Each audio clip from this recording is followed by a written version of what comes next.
DJ Lizard.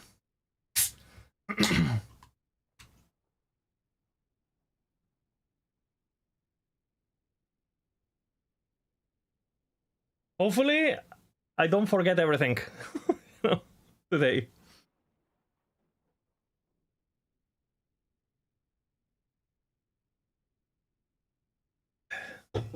Buenas tardes. Buena mañana. It's 11 o'clock for me. Las 11 aquí. All right.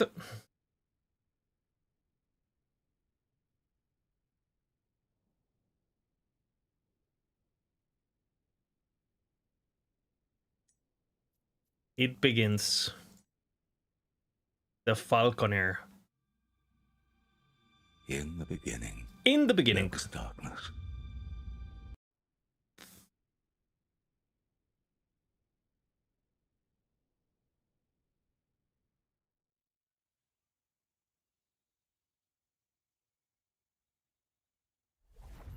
I've never been this far from the slums.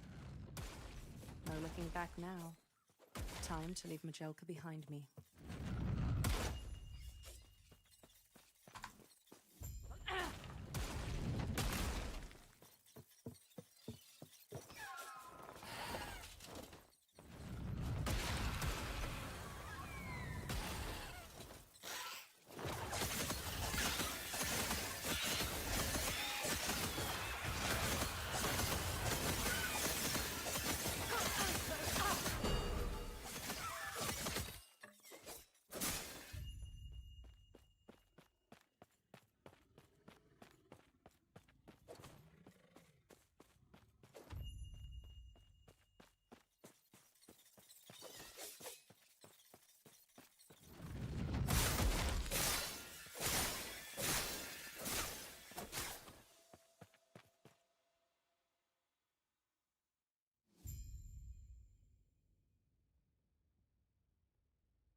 When you arrived, they were like, "What are you good? Name? Oh, come, let me watch you fight."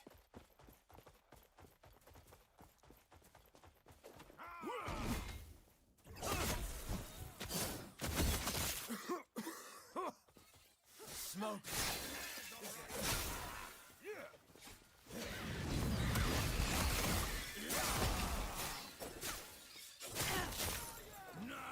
So much destruction, and for what?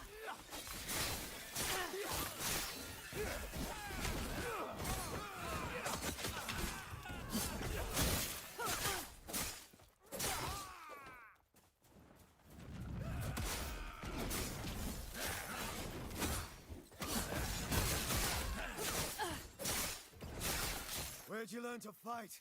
No!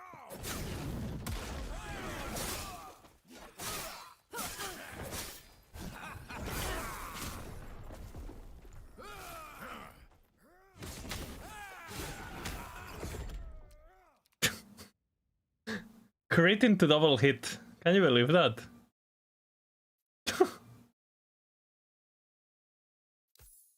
We didn't get good loot anyway, right?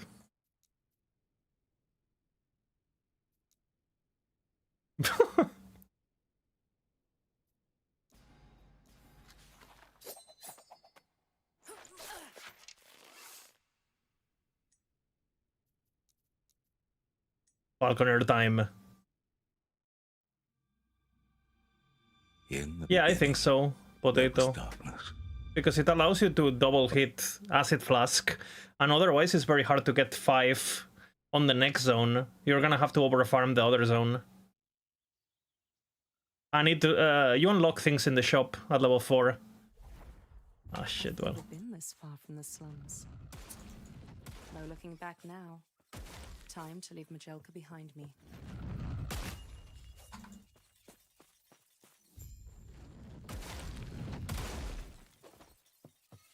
Let's start again. My timer was fucked. Asmodeus.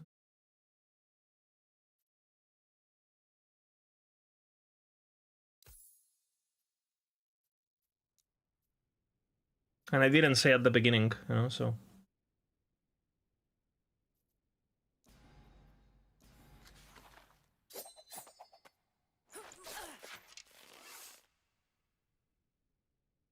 Okay. Falconer time. In the beginning. In the beginning.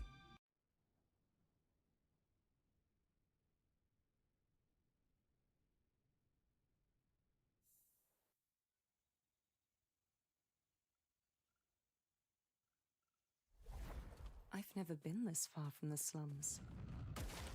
No looking back now. Time to leave Majelka behind me.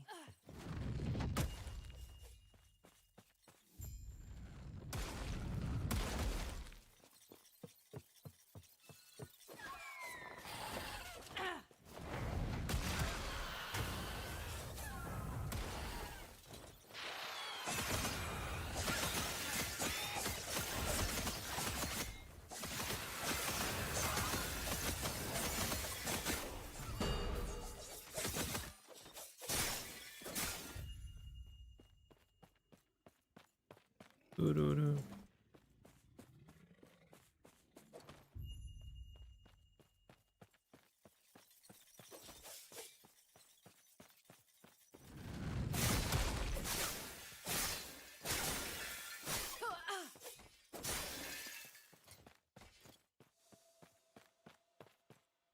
Worth picking up, Bastard Sword.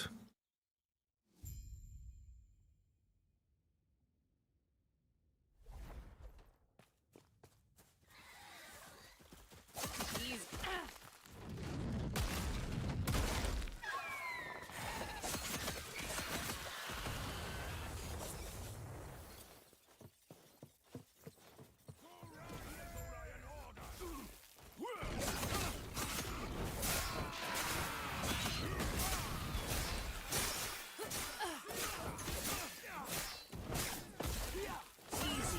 Too easy. When you are like, what are you good? Name I will come. Let me watch you fight.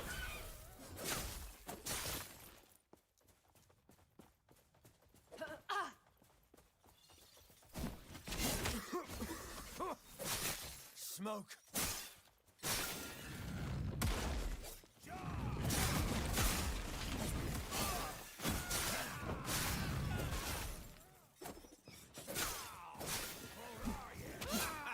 So much destruction. And for what?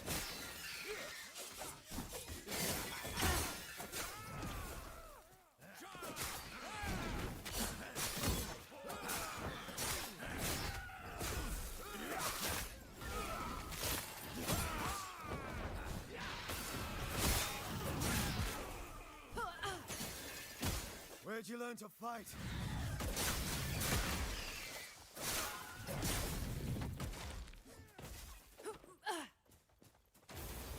Quick, before it reaches town.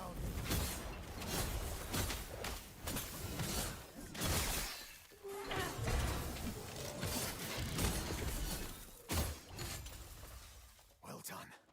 We're almost there. I'll see you ahead.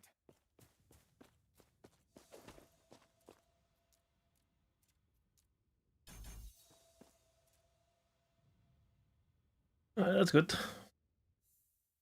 I always forget to do this in this door, because this loading screen is always longer than normal, because it's a hub. It's a good time to press your passive and your skill menus that get annoying mid-run.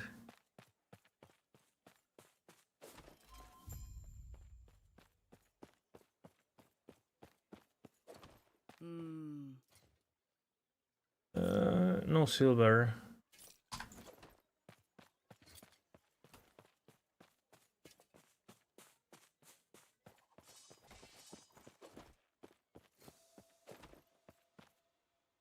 My weapon is pretty good though.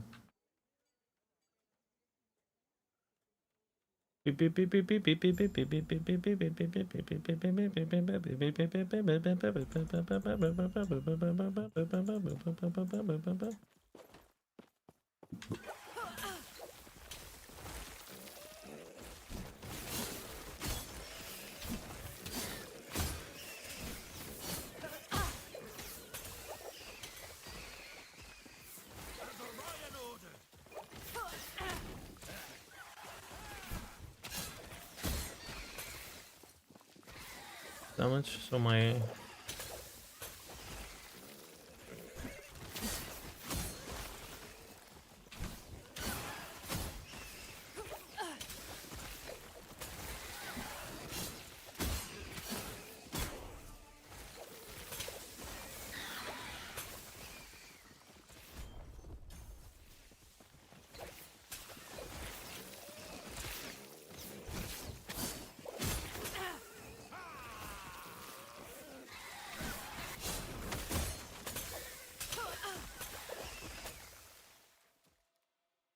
road to October 1st. The best road.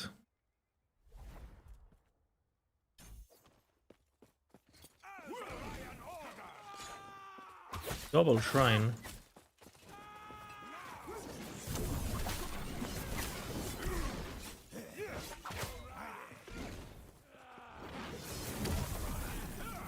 I mean, not the best.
Rolling through walls.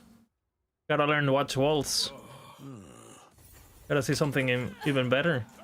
Like jumping over the sky.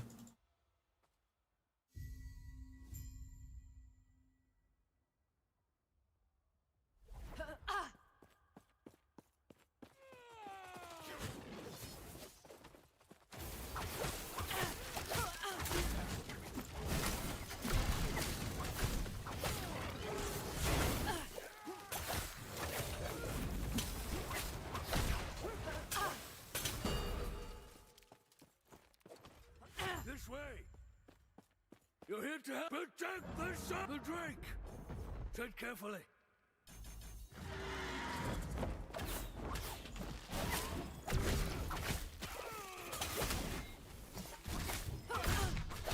And it'd be tankier.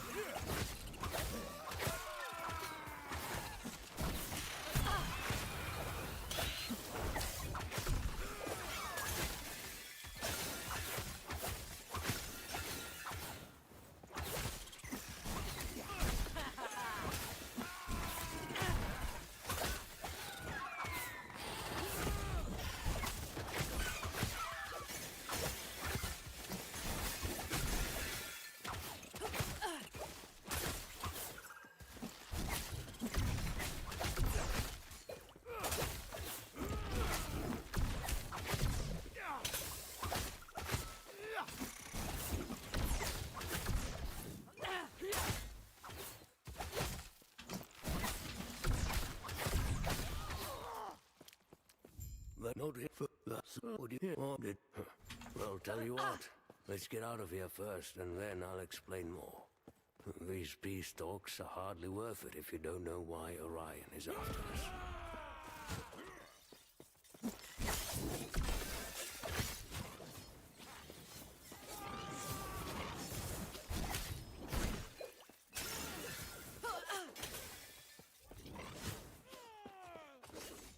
Not bad.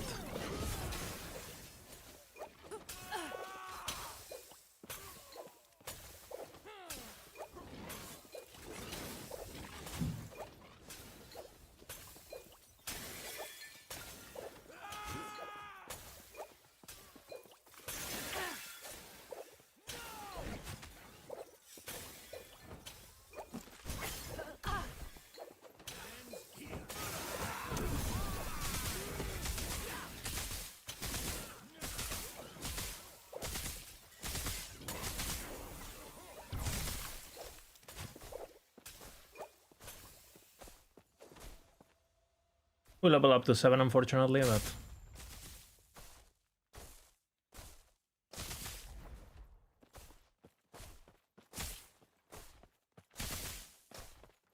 I feel like Mage in general is so unexplored, it's crazy. It's so unexplored. Like, there are some builds that are pretty set, right? Like Lightning Blast or whatever. But there's so much shit that is unexplored.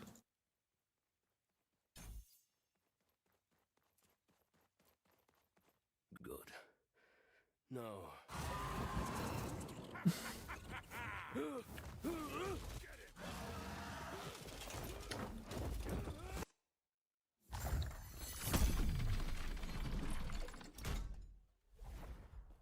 Like, if you ask me, like, again, like a week ago, what is my opinion on some of these classes? Right. Even on the early game only, right? Like, what's my opinion on... Is Rune Master, like, League Starter friendly, for example? I would have said, hell no. And then after, well, hours and hours and hours of practice and researching, turns out it's actually insane. Glyph of Dominion is just insane leveling, somehow, you know? You can tell, you know, it's actually helping me quite a lot to play the game doing these runs. Because you can tell the developers are balancing the game, like in the campaign and in early monoliths. You can tell the devs don't really play endgame. When it comes to, like, balancing and the numbers of things, like, you can tell they're, like... They're not looking at how they scale, they're looking at what their base. So there's a lot of interactions that are quite, like, not as ridiculous. As long as you don't get crazy gear to get crazy. And most players don't get to endgame, so it kind of, I understand. But I just think, like, if you're gonna do that, like, just by adding some caps here and there, you would fix... You could have both, basically, is what I'm saying. Terra's grace be with you. Take care of yourself.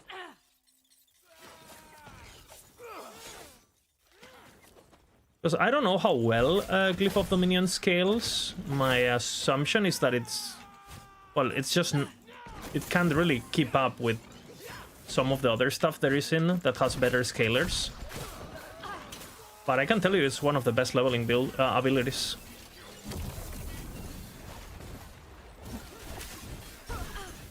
It's better than Glacier. It's better than to be honest, it's the best. It's the best spell I played on Mage to level Glyph of Dominion.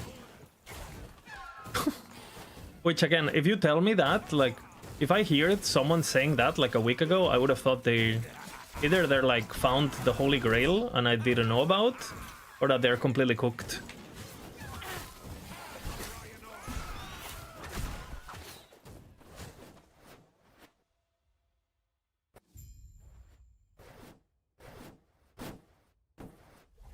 But it's not even the campaign. I'm talking about, like, early monoliths, you know, like from 50 to 70. I think it's where a lot of the design makes sense. But if you go past that, then everything breaks, basically.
He's back. He's been quiet. You're back. No, Lena.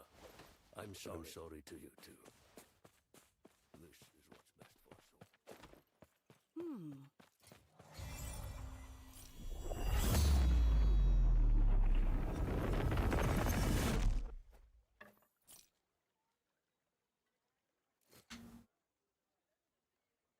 all. No boots.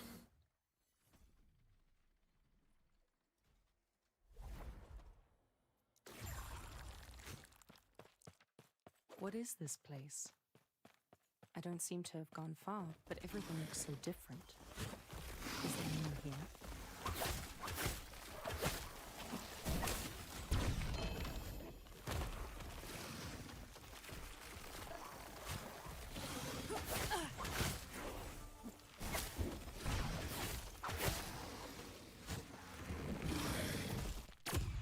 And who are you?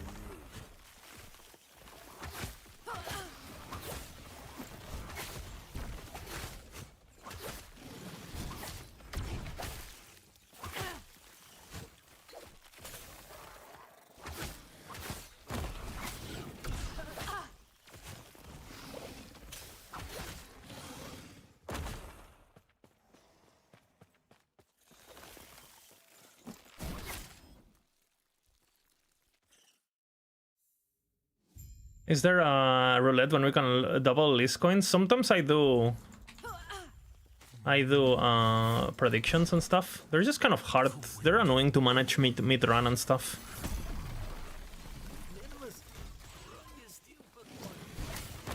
So I don't do them. I don't do them as much as I should, honestly, because they're fun.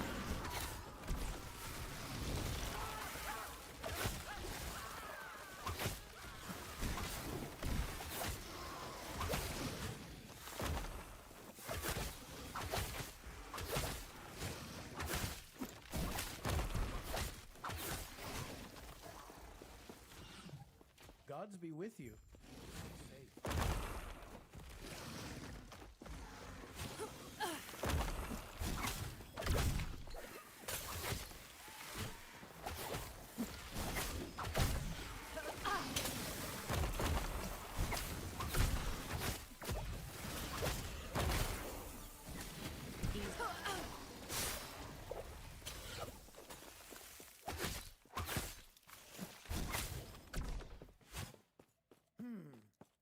Farewell.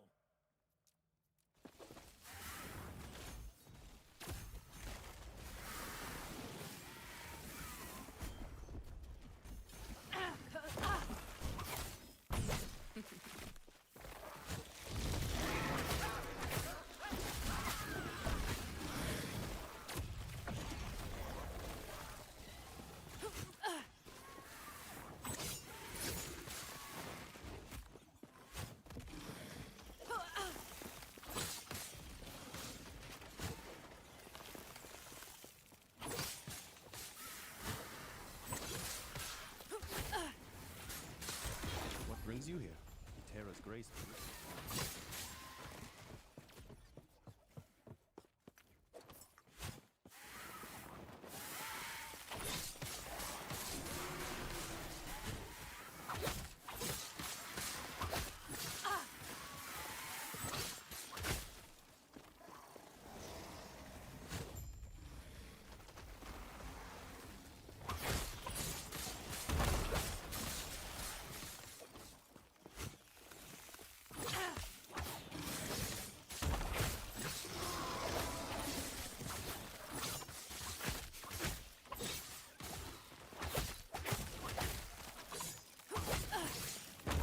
Keep them off me.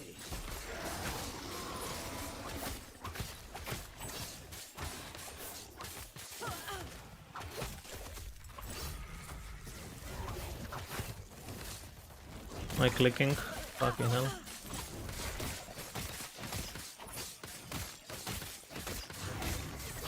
Only a little longer. Impressive. Go on. I'll be right behind you.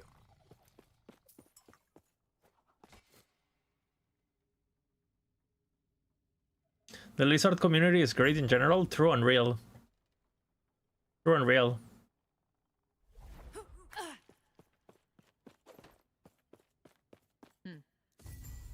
We are the real ones. You. You know what I'm saying? The gods have long left this world, but their memory will give you comfort. Be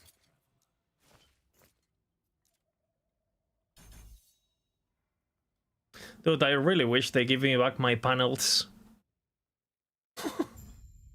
My clicking has been bad. I mean, need to warm up, obviously. Bad clicking.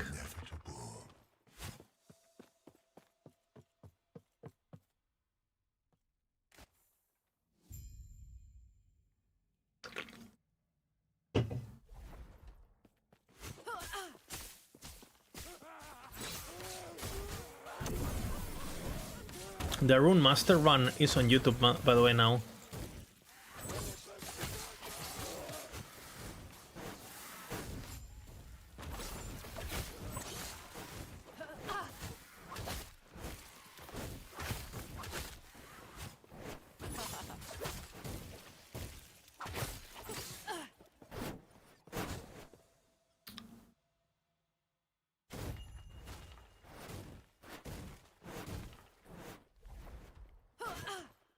And then, for example, you have builds that they're not really great for leveling because you need a lot of gear, and then you switch. But for example, all the Static Orb versions of mana stacking Static Orb, they're pretty ridiculous. Like, once you have 3 to 4k mana... But like, again, I wouldn't play them before that, right? That's the problem. Oops. Like I said, my clicking a bit off today. My brain and my clicking. Take that.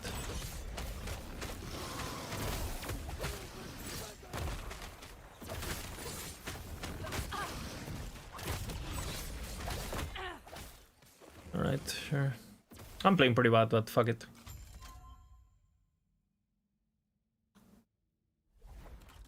And there are some builds that I'm kind of hesitant to put on max roll, not because they're bad, but because they need like a lot, like, to get going.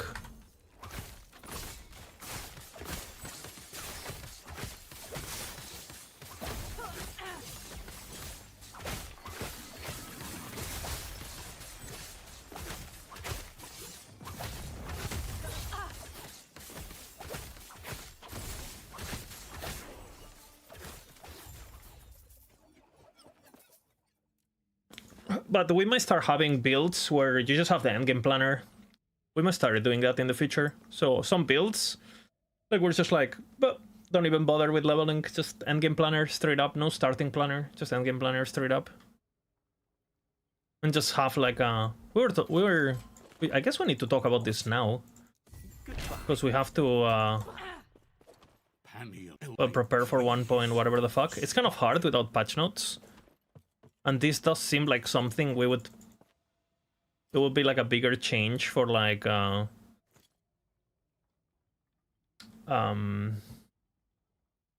know, for like the expansion or whatever. Especially if they change...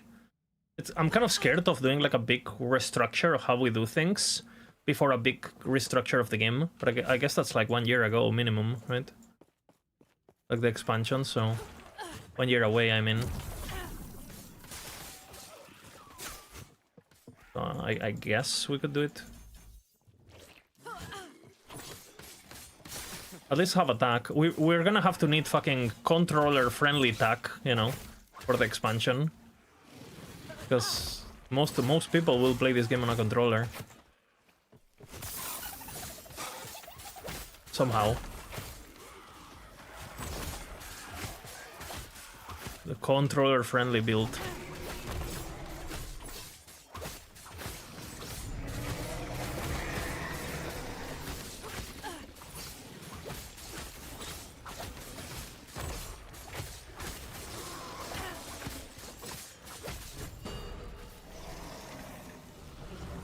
Pretty good, actually. I got everything I want.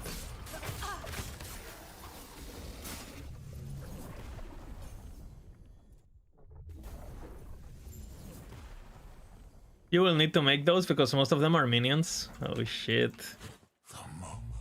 True. It'll be my destiny.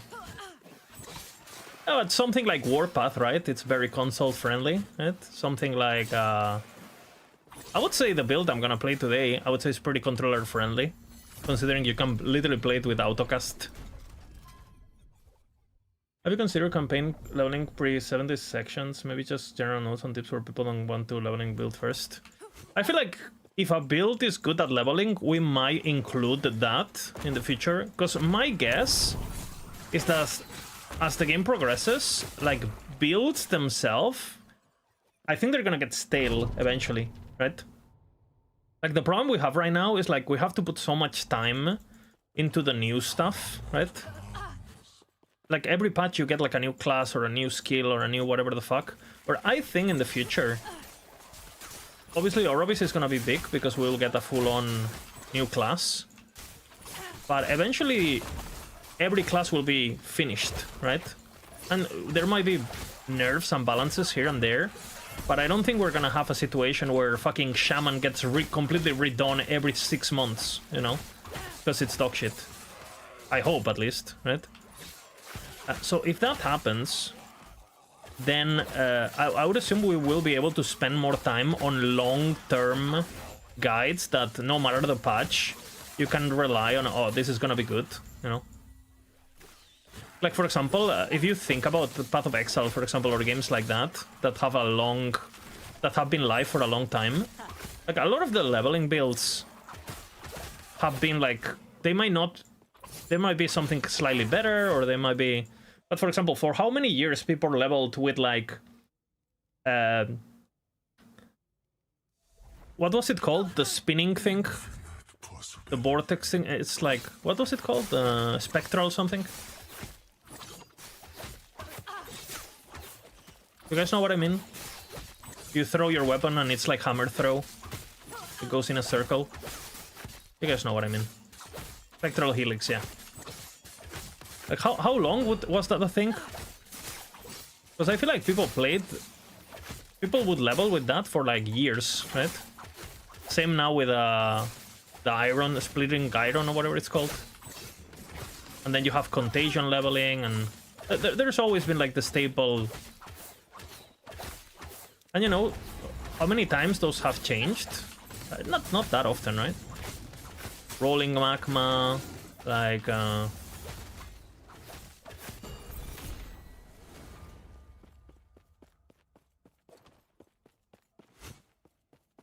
We had like the cold dot thingy, you know, the frost bomb thingy for a while, right? Or it's been good since... I mean, it's always been decent, right? Sander, right?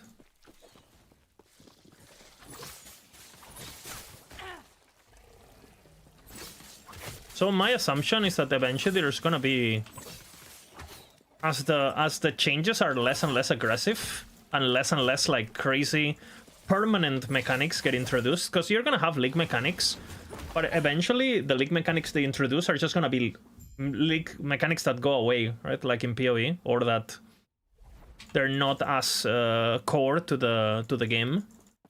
Well, it's like right now in Last Epoch, we're still at that stage where everything that gets added into the game is basically the game. Like, for example, they're moving fucking... It looks like it, right? Based on Mike's statements, I think it's pretty much confirmed. They're moving sigils to Paladin only, right? Based on what he said on Devstream. I mean, that alone is like a huge fucking... Like, dude, every fucking build has sigils, right? Or most of them. So that alone, it's like so much work just to adjust that. But like when they stop doing changes like that... What a shame. Which eventually I think they will be happy with, like, okay, we're happy with what the game is now, and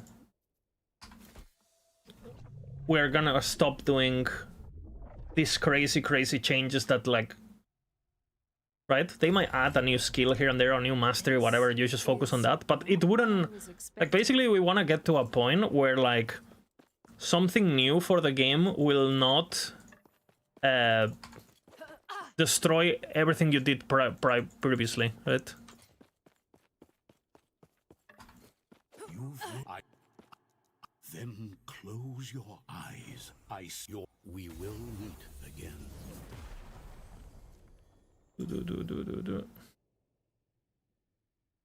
Not totem explosive poison burst, rotten core, or is definitely that?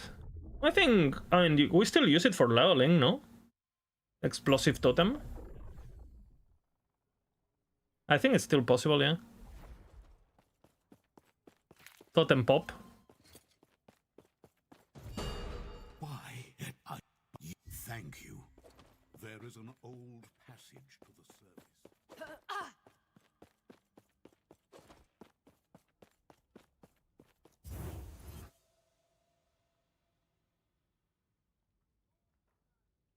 Bird? Yep.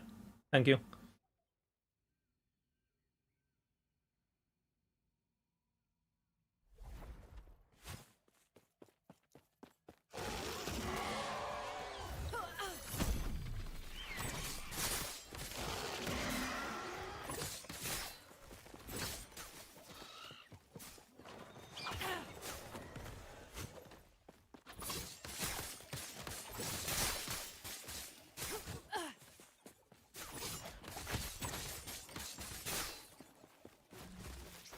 Kinda want that face res.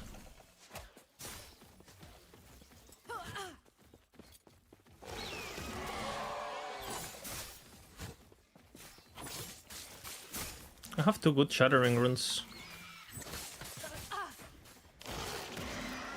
1 good shattering rune.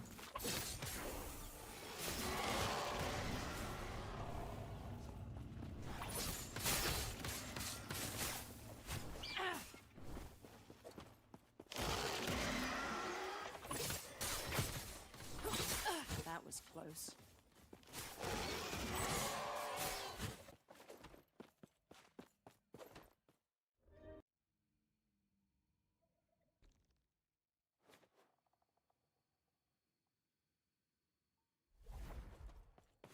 The reflection stars.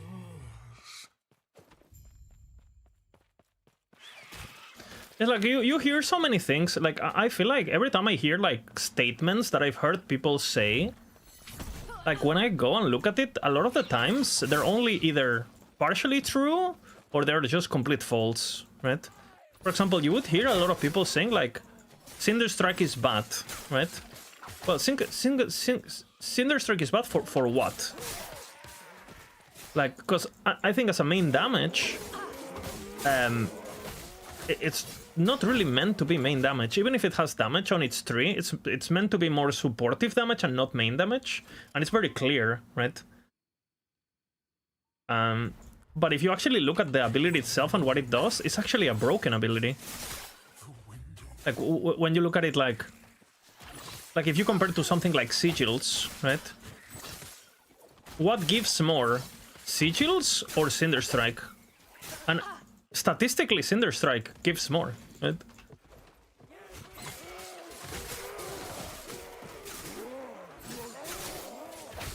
More increased damage, more flat damage, more resistance, more everything. But people would consider Sigils Giga OP, and I guess playstyle-wise, I guess Sigils has the edge there, because it's just passive, right? But Cinder Strike, especially early game, it's really strong. Like as you saw, I have my marksman video right on YouTube, and people would use like Puncture over Cinder Strike, but it falls off in comparison. It's not even close, especially now that we have the Shuriken build.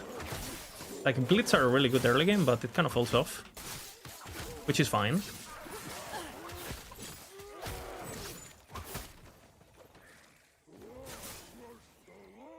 Did I end up trying Titan Quest 2? I did. I liked it. I haven't played in a while, but I did do a playthrough back in the day. It's very chill, it's very simple, but I do like the Greek mythology. I might do a playthrough. Again, probably not until... I'll probably get into it like after... That's pretty good too. I'll probably get into it after the...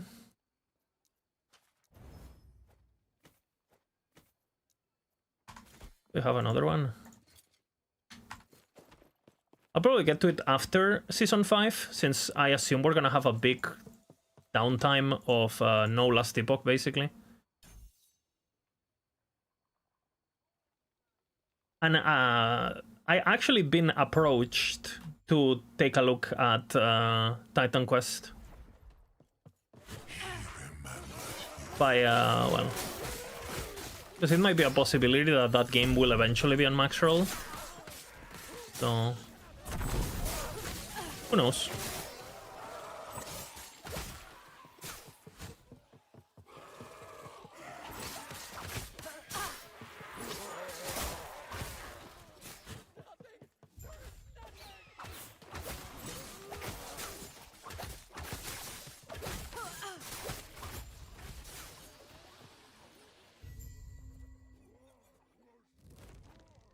For content, for content.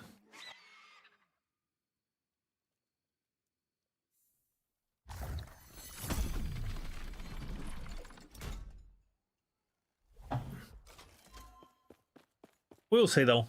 Nothing settled, but I have been asked if I'm interested. As I am, you know, my talents are appreciated.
Early start today?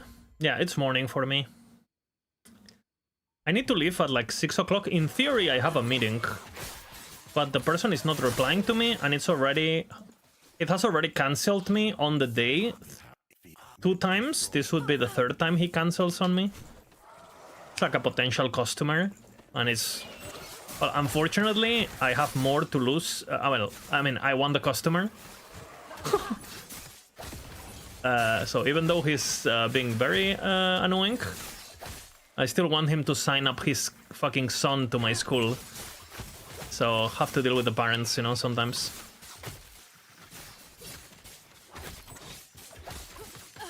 Because there's the one paying most of the time. Then you forget about it, right? But yeah, it's been annoying.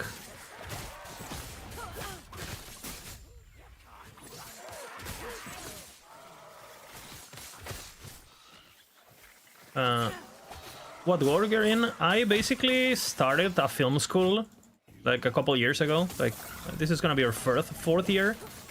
We started very, very small. We only had like 30 students on the first year. Very, very small. But now I'm gonna be at, I think we're close to 150 students now.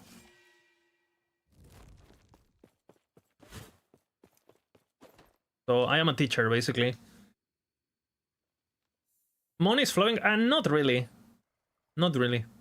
Because we have a lot of debt and a lot of spends. But like, a lot of money enters the school. But, I mean, right now, I think on the school account, we have like 20,000 maybe. And we have to survive September still. So all of that money is gone by before the year starts. It's like the school year starts, it's gone.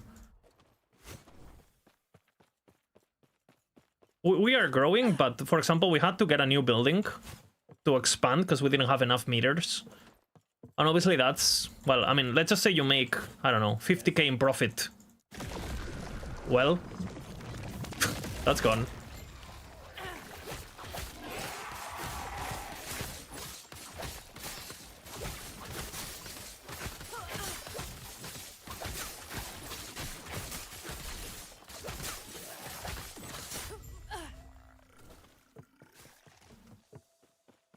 Yeah, we have a lot of debt, a lot of expenses. We try to play the teachers pretty well too.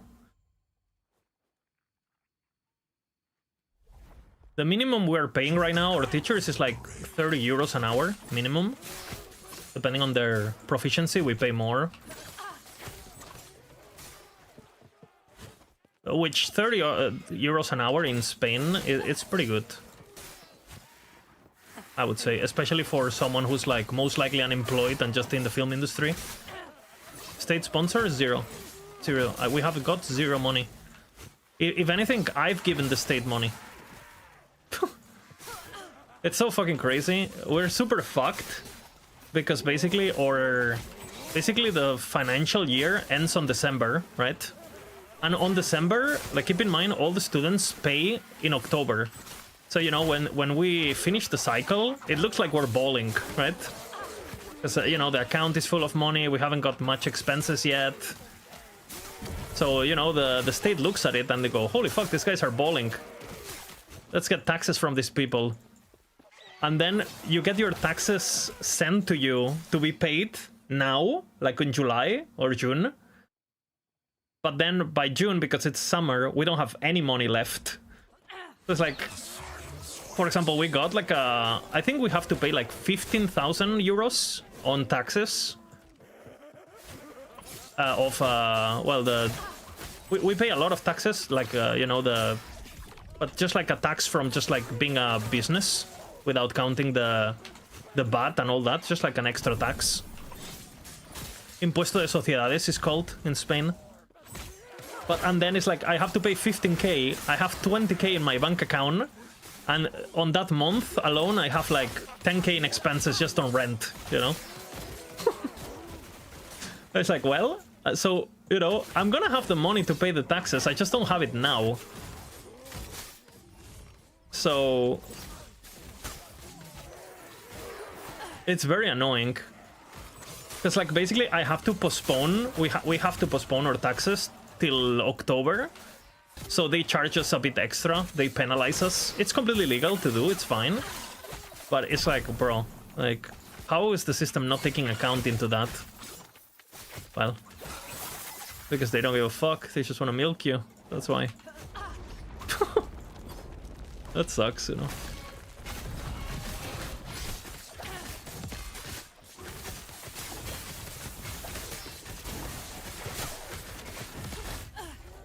This is why I choose to go broke. I feel like a lot of people feel like that.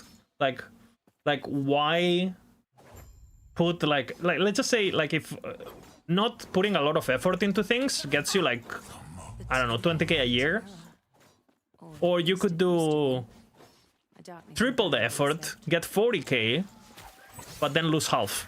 It's like, well, I'm obviously exaggerating the numbers, and you could always,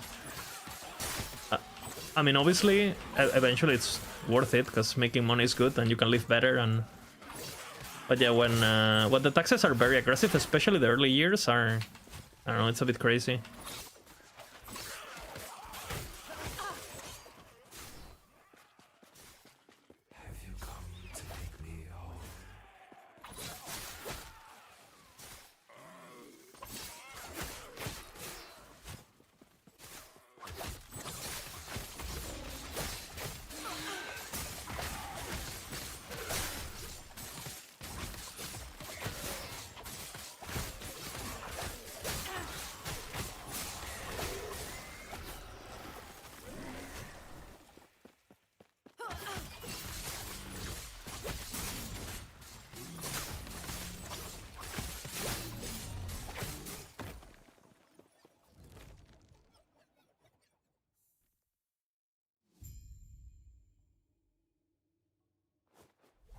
Yeah, it's brutal, it's brutal.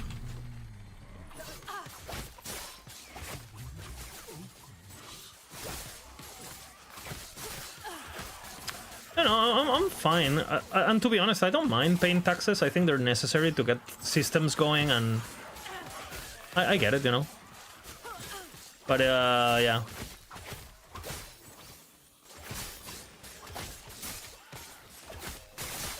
Like, for example, the first years we opened the school, we had no salary, right? Like, none of us. Like we are 3 partners, and none of us had a salary for 1 full year.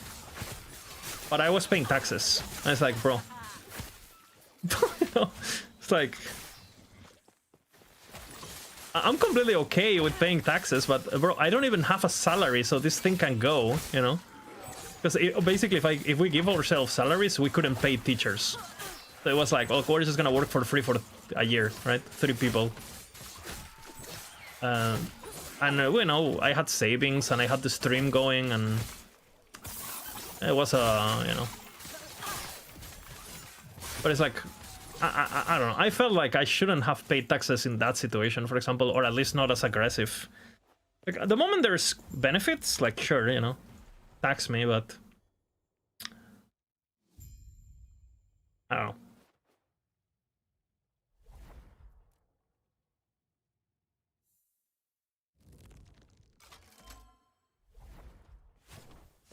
And then there's a lot of things that are just fucking annoying. For example, you cannot, you know how like when you have a business, you can basically declare how much you own and how much you spend, and then based on that relationship, you pay more or less taxes, or sometimes they even give you a bit of money back because you paid already, you preemptively paid more taxes than you should have, right?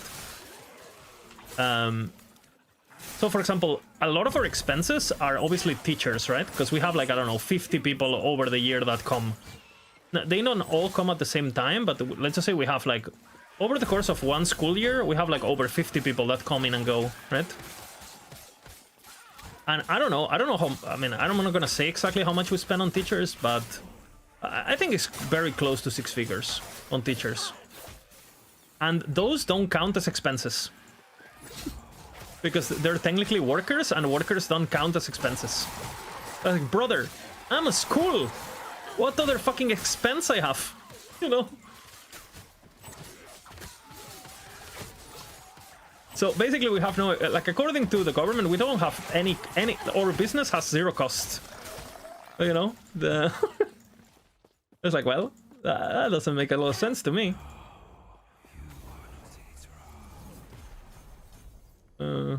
But what do I know, huh?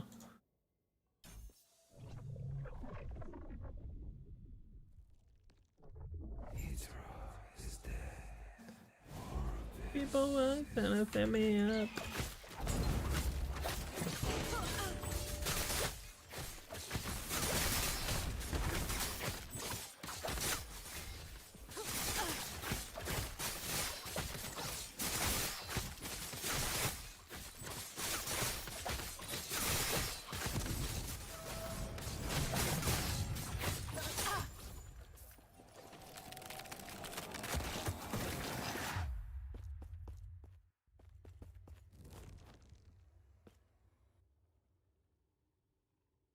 Take my $5. Hey, thank you, man. Just tell the government you only teach asylum seekers and watch the money flow? Holy fuck.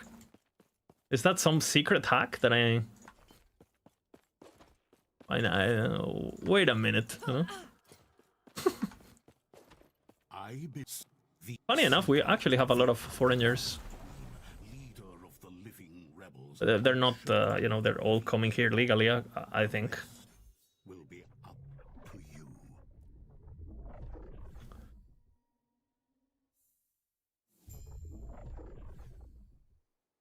you. This topic is also very interesting, because, for example, before we opened our school, like schools like mine, because basically our school is like a non-official school, is what they're called. So we give education that is like level, like the university level, but because the program is made by ourselves, the program does not meet the criteria the government wants you to do. So they don't give you, basically your degree doesn't mean anything. And we could do it. We could make it that our degree would mean something and it would be homologated, but then we would have to change the entire program and make it shit, basically. So basically you have to choose as a school, like, do we go to the route of like government approved and like officiality and all that, and we just became one of another school like every other school, and it's just like a fucking university model where it's like everything's theory and blah blah blah, right? Or do we just don't give a fuck and we just make a base school that gives no shit about that, and we just make a basically like a more like a learning a job rather than studying, if that makes sense? Or like crafts, like a craft school kind of, which is what we do. And we went that route because especially with, I don't know, how we think the future is going. I mean, the one thing you won't be able to learn on the internet with AI is like stuff to do with your hands, right? So that's what we're thinking. Like instead of like leaning towards more academia, we're gonna lean into full practical. So we're a bit more future-proofed, because I think academia eventually is gonna be like a... I don't see how like a degree that can be done fully online, because it's you just listening to an 80-year-old guy vomiting information. I don't see how that eventually won't be virtualized. Like, I just don't see how it won't be. And especially, and not only that, but a lot of those things are probably just gonna be straight up replaced, right? Especially the lower type jobs. Like, bro, if you're like, let's just say you study law, bro, I'm pretty sure like there's gonna be some fucking AI who's gonna do better than any fucking intern at a law firm, you know? And then for our industry, you will never get asked for a certification, right?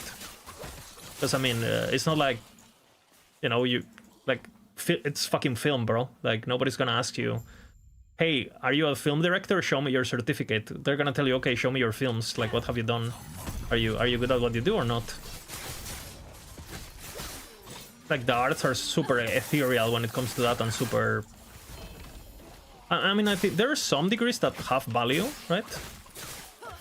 On arts, but I think it's more based on the name of the school rather than the certification itself. Like if you go to a school that has a good reputation, that means something, but it's not because it's certificated or not, it's because the school has a reputation.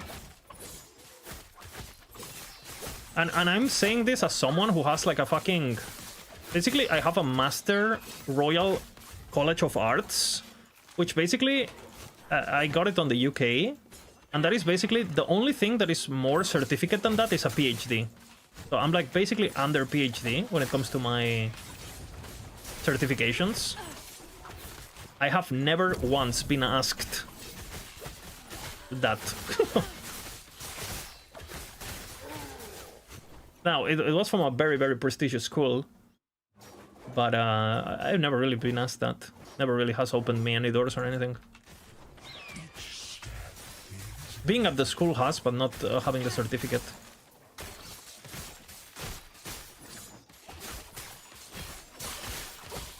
So yeah, basically, the schools like us, like the ones that are not homologated, they used to be able to give student visas.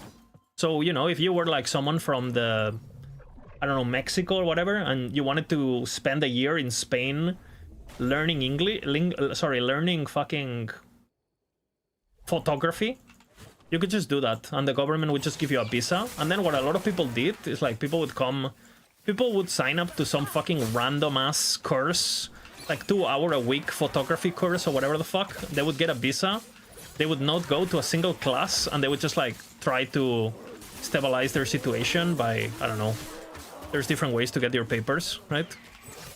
And then basically the government was like, well, is this good? So then, right the year we opened, they removed that. You can no longer do that.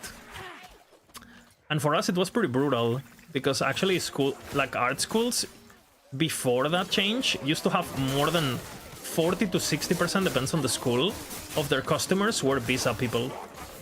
So basically, it's like some rich Mexican guy that the daughter wants to study fashion in Barcelona. The dad doesn't want her daughter to live in fucking Mexico because it's dangerous or whatever the fuck, and she wants a better life for her, so she just basically gets her a visa by signing her up to like a fancy school. That's basically what people did.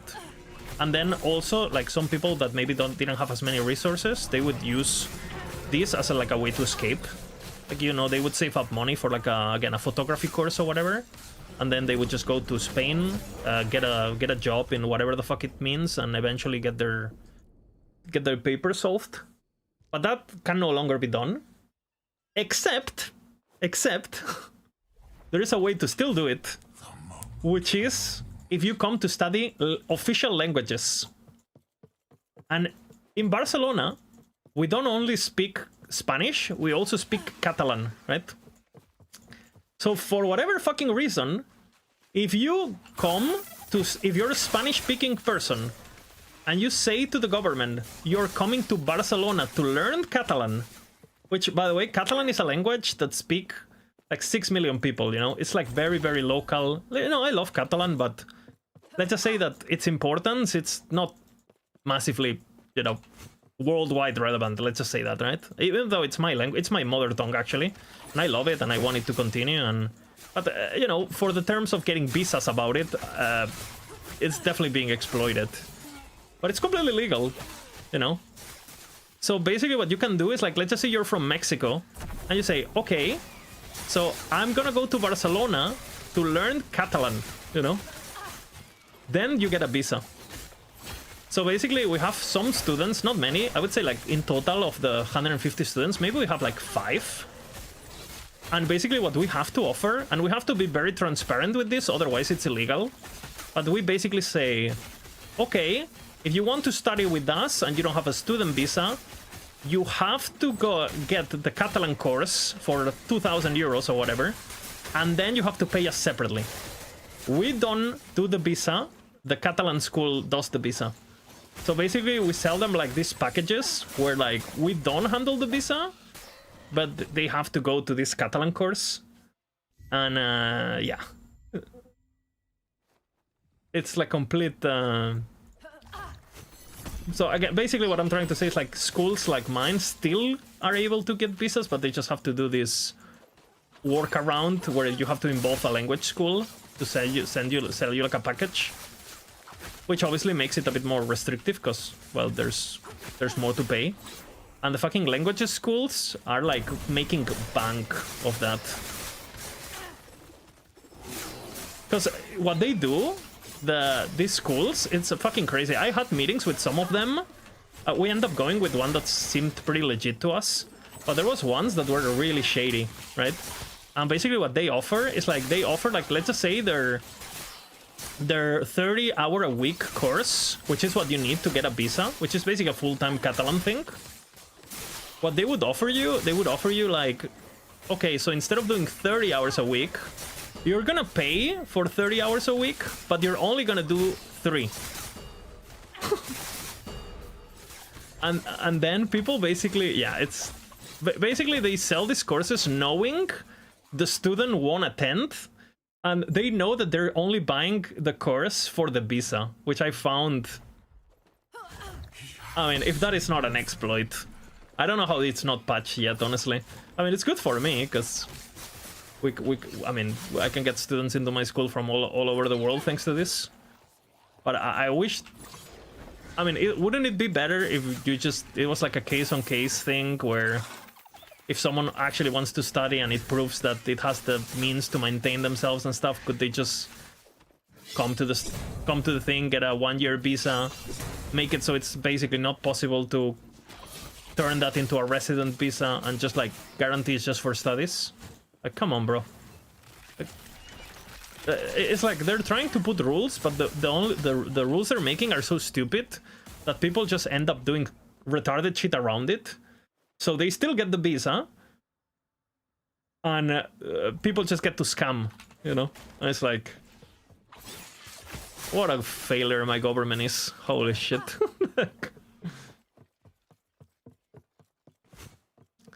This is what you did for Thailand, Ripped? You just paid for the visa? I know also, for example, in Spain, we have a lot of Pakistani immigration. And apparently... I know this because the guy who worked on the construction, the renovation for our school, is like a good friend, actually. He is from Pakistan, so I get a lot of inside info from him. He's a great guy. He's a bit crazy, but he's a really good guy, a really hardworking guy. But basically, he told me that basically a lot of these Pakistani people in Barcelona, they're all from the same region, like one particular city.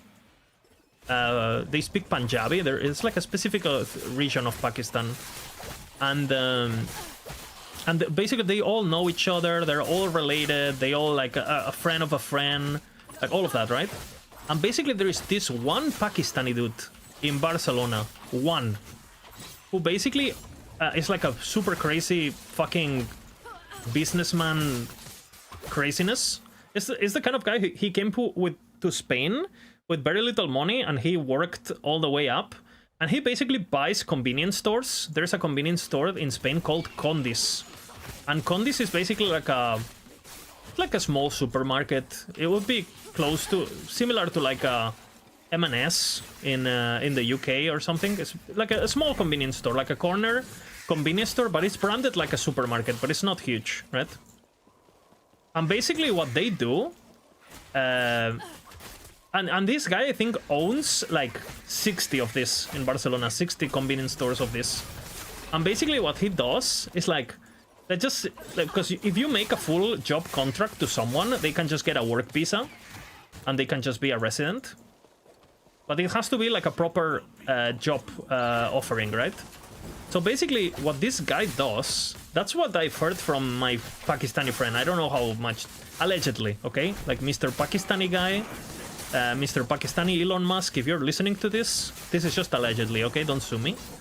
But what I've heard, and we have one of these shops right in front of our school, and I've noticed that every 3 months, the guy who attends you changes. You know, like the guy on the counter, every 3 months, it's a new guy. I was like, yo, why the fuck are there so many? And they don't speak Spanish, they're completely lost. You can tell they just got off the plane, right? But you know, they're looking for a better life, I don't blame them, right? Well, that was... And then he told me that what he does is like, he makes them a contract for a minimum wage, right?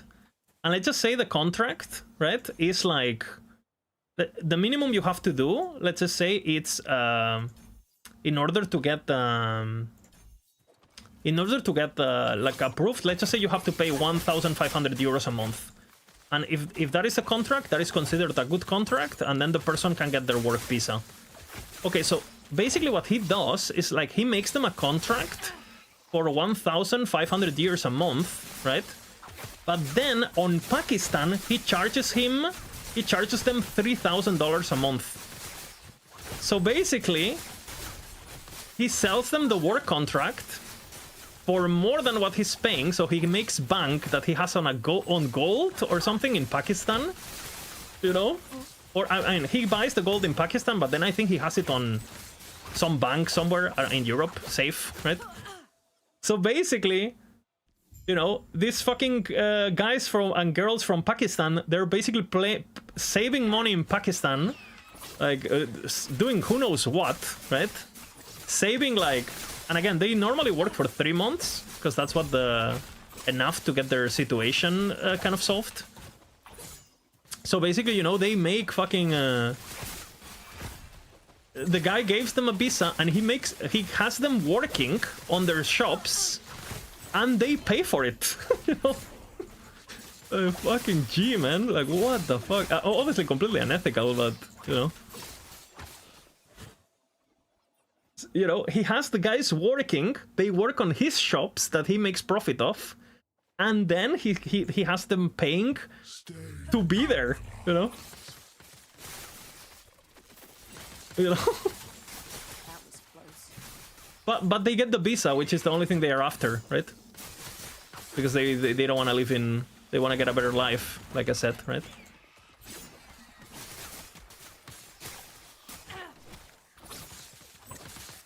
And it's very obvious, you know, like.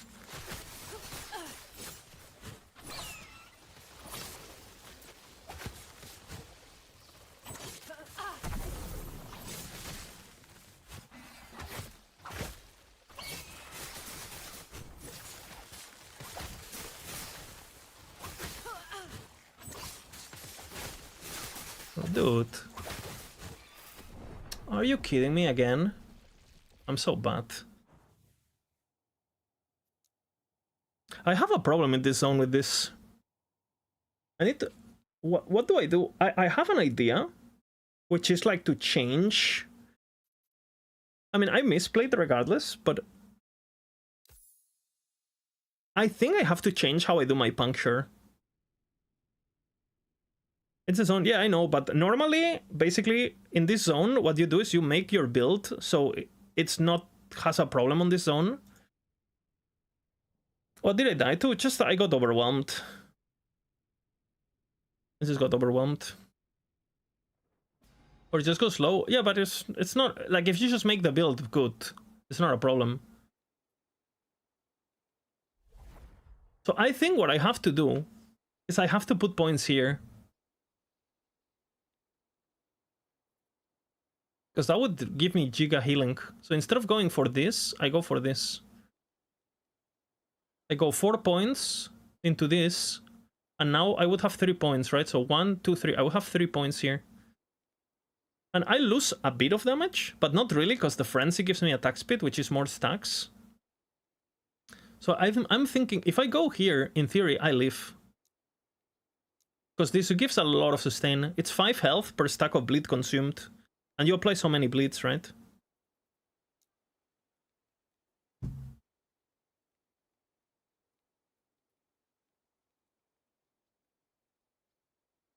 This guy is not messaging me.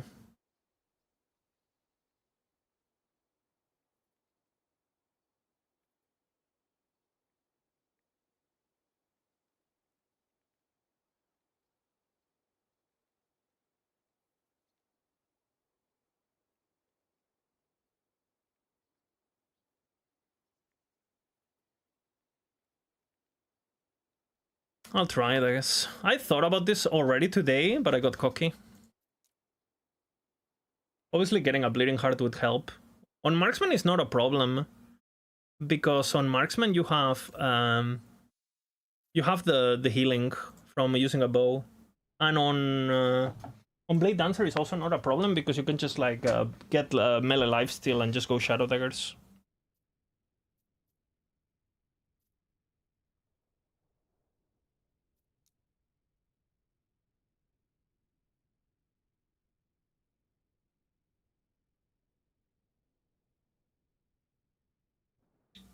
Good guys consumes the Lord's lettuce. You mean the Devil's lettuce?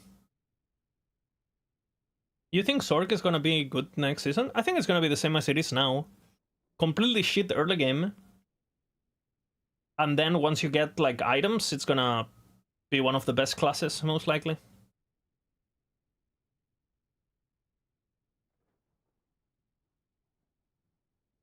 Like it is now, basically. I don't really see anything changing, and based on what Mike has said. Is Sword good with good gear? Yeah. They need to change Arcane Ascendance. And they probably need to make Arcane Ascendance not channeling, right? Or at least allow us to make it so you can move, even if it loses potency. Like, I think being able to just, like, you press it and you empower your next attacks. Like, I think Arcane Ascendance should be like a power boost, you know, like a... You know, like empowering your Qs or whatever on League of Legends with some champions. They need to change half the skills? Nah, I think it's... I mean, what are the skills for mage?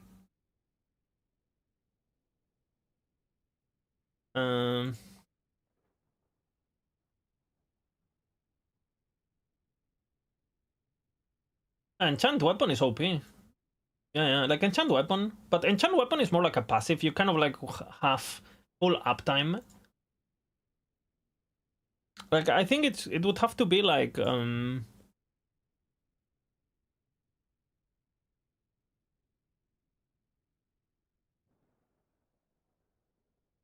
Lightning Blast, it's great. It has some bugs that have to get fixed, obviously.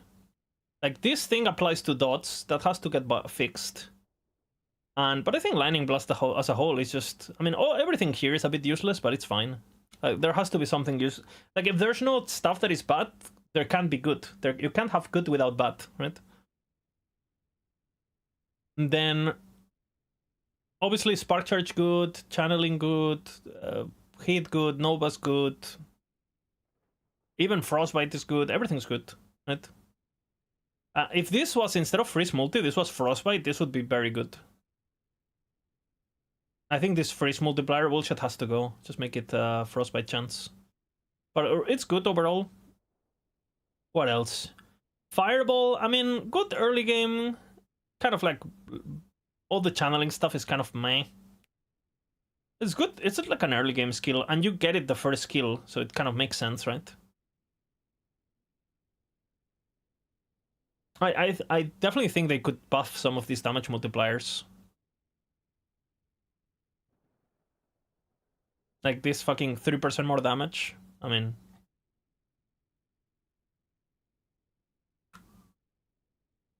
I think Fireball... I think it's definitely better for dots than it is for hits now, with the spreading flame changes they did. I don't know, I could see an extra modifier would be nice somewhere. The pen, you have a lot of pen, but not a lot of multipliers. But again, it's not horrible. Definitely not an endgame skill, but more like a support skill. But it's not bad. But early game is good. What else? Snap freeze. Delete this ability from the game. It's too good. Even unspec'd, it's just broken. This makes mage basically free Uber, because the Uber never gets to do his hard attacks. This is so cancer. Or just make Uber non-freeze immune, you know? But this is just so cancer. It's the cancer of the game. So this ability, absolute cancer. Elemental Nova. I've seen people play with Elemental Nova, with the new helmet and stuff. It is playable. But it used to be the best skill in the game, back in the day. And they haven't really nerfed it. Other stuff just becomes stronger. The game has changed with the cold thingy.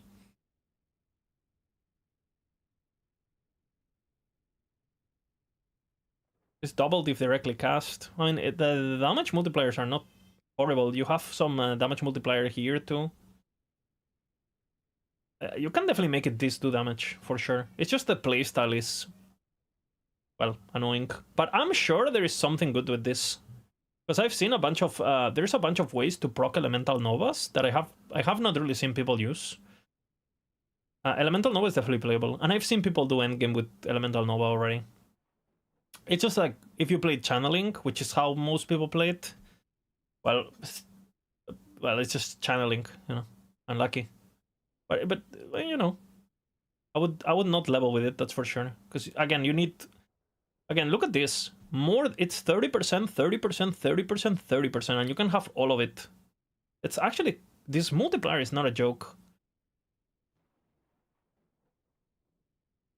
It's not a joke. And I'm pretty sure there's also damage here. 18% per point, 5 points. Bro, there's so much damage here. So again, it's another mana sustain that is not focus. I think it would make sense, like something like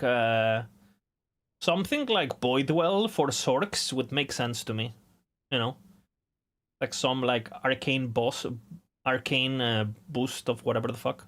But yeah, these damage multipliers, this is double. This is 16 per point, 18 per point. Fucking... They're all multiplicative with each other. Like, dude, there's a lot of damage in this. There's a lot of damage. And more damage here, too.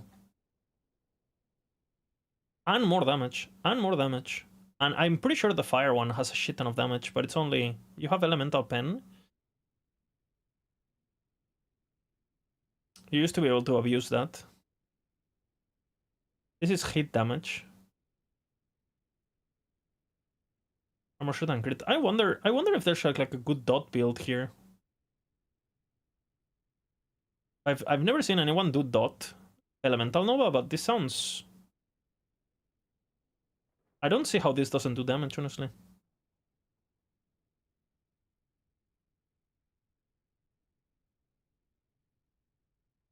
But yeah, Elemental Nova is good.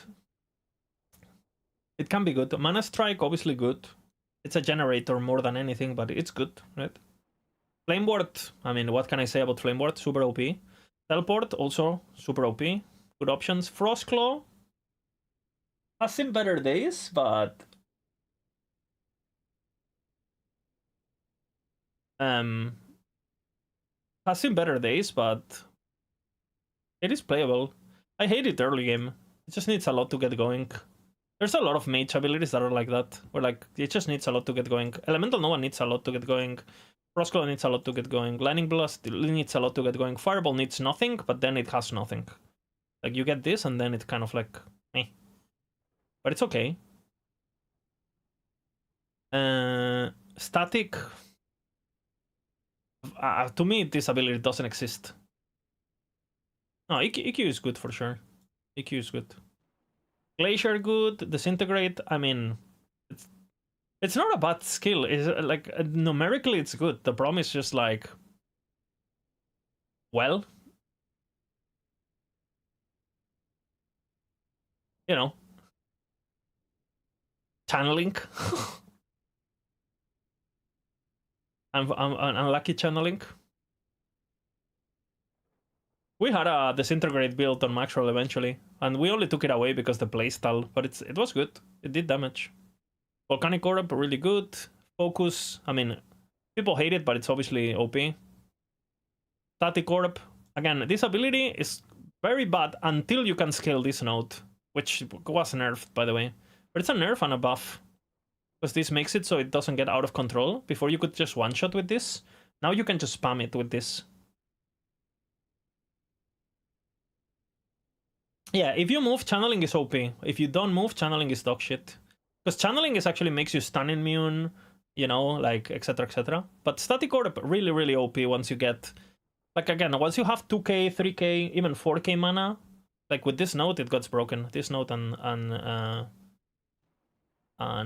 this node.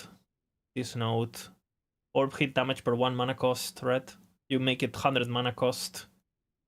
It's 100% more damage, and then you have 50% more damage, and then you have all of this damage, and then you have Glacier, which Glacier is good, but again, if you wanted to do single target and to self-sustain, you're gonna need at least, what, 1k, 2k mana, full crit. Early game is good, because just the base damage is great for clearing, but if you keep Glacier as your single target, it's dog shit, right? And I know this firsthand, because I tried. That's why we go Orb instead of Glacier on most speedrunning builds and stuff. But yeah, Static Orb is good. Ice Barrage, really good just for any cold build, pretty much, because of the 60% multiplier. On its own, you know, you can do some stuff with Frostclaw to proc it for Frostbite builds. It can work. The Frostbite build uses it with this stuff. So I would say overall, like, again, it does feel a bit like a buffer, but it is playable, and this one does not need much to work, because you can spec it and go straight into the frequency Frostbite, and, you know, not horrible. These are pretty strong, 50% Frostbite per piercing, and you can get the max rate really fast. Not horrible. But again, if you compare it to Lightning Blast endgame or whatever, well, it just falls off, because can't make use of Enigma as good, right? What else? Arcane Ascendance, very OP, but just annoying to use. We used to use it in Glacier and stuff. Just annoying. You would see this ability used on a lot of like one-shot setups, but not when mapping, most likely. But I mean, what it does statistically is good. The free spells are OP if playing Static Orb on Uber Killer or whatever. Black Hole, very binary skill. You know, it has the one node. Oh. Is he gonna cancel, guys? Is he gonna cancel? Hola, ¿qué tal? ¿Cómo estás, Marcelo?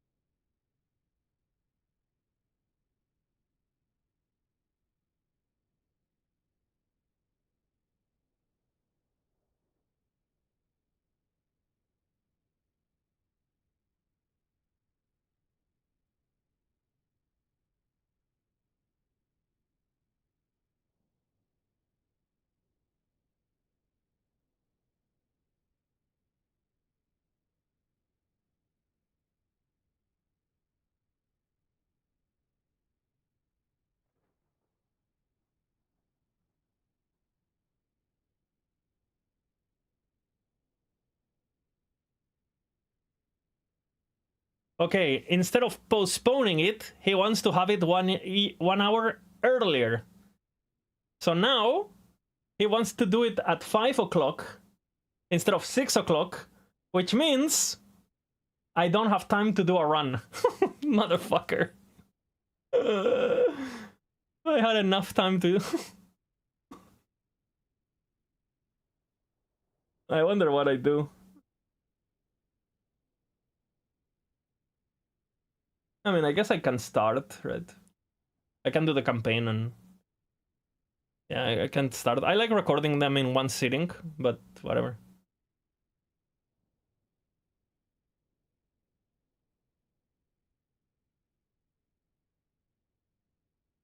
Oh, what were we saying? Black Hole. Well, it has the Ignite node, right? That obviously this node gets pretty retarded. You famously you have the one-shot build with enchant weapon and stuff. And let's not even talk about enchant weapon. I think what they need to do with Black Hole, in my opinion, is they need to cap this node, right? Up to a maximum, and they need to buff everything else. Because I don't think it's particularly healthy that the only way for this ability to do something is to, like, you either turn it into a ZHP one-shotter or it's useless. So I would much rather see, like, nerf the top end of damage by a lot and just buff the shit out of the ability overall, you know? So you can play it with, like, with a balanced character that, you know... That's what I would do, most likely. Even if you buff these ratios and just giving it a cap or whatever. Or, yeah. That's what I would do with this ability. Nerf the top end, buff everything else. So it's, like, playable. But again, it is usable. It is, I mean, it is usable. Then we have Meteor. Meteor, in my opinion, is probably the worst ability of the... of Mage. Even with all the buffs. It's just functionally just shit. You know?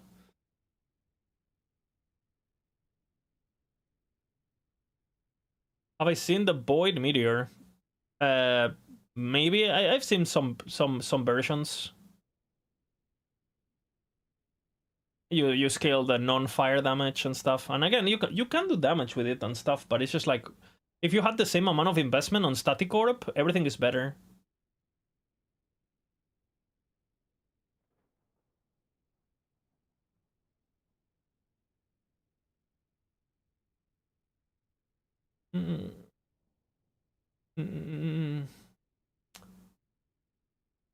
So again, Meteor for me is the most disliked. Again, people have done some crazy shenanigans with the belt, getting mana back.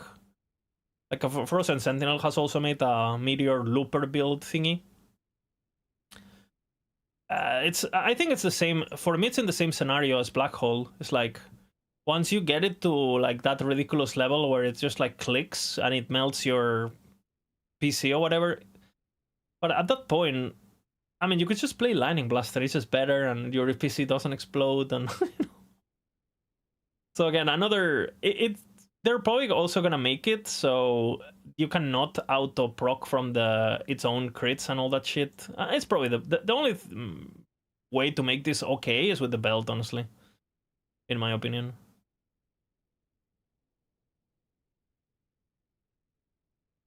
And again, this mana gained on potion use for each meteor you cast directly. Basically what you can do is like, if you cast enough meteors, you can basically make this number big enough so it helps you sustain, right? But this also probably, like again, I think a lot of these affixes just need like a, you know, up to X, up to X, up to X, just to make sure it doesn't get out of control and it burns your PC. Same with this, right? Like the chance to cast Meteor on crit, it probably has like a maximum 10 times per second, you know? Like make the cap functionally, like for 99% of gameplay, you cannot even notice that there is a cap, so it doesn't affect normal gameplay. But you should probably make it so it prevents from this crazy looping, server crashing craziness. But yeah, overall, I think Meteor is just... it's my least favorite skill for sure. And again, if I'm gonna put that much investment into a character, I'd much rather play Static Orb. Static Orb, it can be actually pretty fucking good. The only, again, like I said, the only reason we don't have Static Orb on... which we used to have Static Orb, but... I don't know, I have to look at it. I would say Flame Brief, very good. And I would say this Flame Brief is in a very good state. It's like OP, it's good, but it's not... I think that I'm okay with this level of OP. I don't think this needs nerf. Right? I think this is good. I think Lightning Blast is a bit too OP, but a lot of it comes from bugs. And it's fun too. Yeah, so, and it's, you know, it's good. I've been watching a new version of the build, which quite impressed me. Which it's a version where for a single target you use the cooldown. I might actually add it because it looked... I don't know. This is the kind of note that I was just stubborn and I didn't look into it because I'm just stubborn, right? I like, this cooldown, fuck this, and I like move on. But if you actually think about it, it's really, really OP, this note, because this basically makes it so you can cast twice without paying more mana, right? Expands and returns again. It means it's a double cast. So every 3 seconds you cast 4 things. And it recasts, expands and returns again, doesn't actually mean you cast it twice. It means it's the same flame brief. So you're not doing 2 flame briefs, you're doing a flame brief that goes in and out 4 times, right? And this is actually really important because that means things like Rhythm of Fire, things like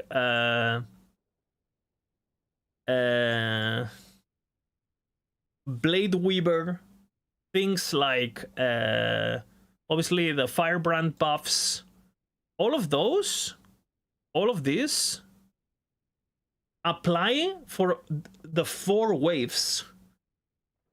So you can actually make this version of the build where it's just for bossing, because the mapping has downtime and it's a bit annoying. But for bossing is quite crazy. No, Flame Brief is definitely good, but it depends on what you're used to. I would say Flame Brief is definitely on that A territory that feels healthy. It doesn't need a buff, it doesn't need a nerf. I think Flame Brief is basically perfect, currently. Oh, and it's on the strong side, by the way. It's perfect while being strong. Like, if anything, if I had to choose between slightly buff it or slightly nerf it, I would even say nerf over buff on Flame Brief, right?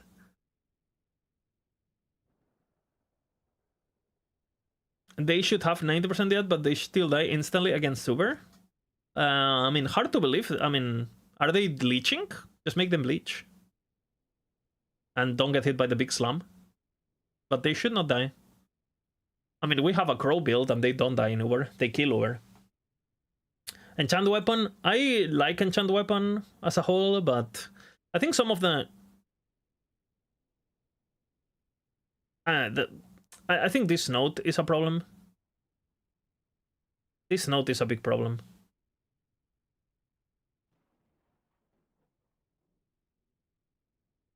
You in the aspect of the boar? Yeah, but if they don't lifesteal, it doesn't matter. You need to make them lifesteal. Not tanky enough? Yeah, but that's not a problem of Flame Brief, right? That's a problem of...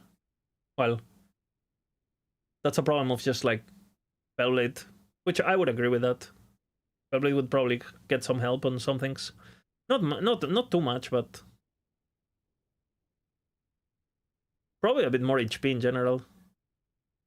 But yeah, this node is a problem. This is retarded. It's 200% more damage, you know, on any Ignite build. If you're playing Ignite, you want to have Ignite Enchant Weapon, because it's triples your damage on single target. And it just feels like, well... I mean, it makes build making super... when you're theory crafting an Ignite build, it's like, well, am I not gonna have Enchant Weapon? So I really dislike this node. It's been like that for a while. Firebrand, really good. Search.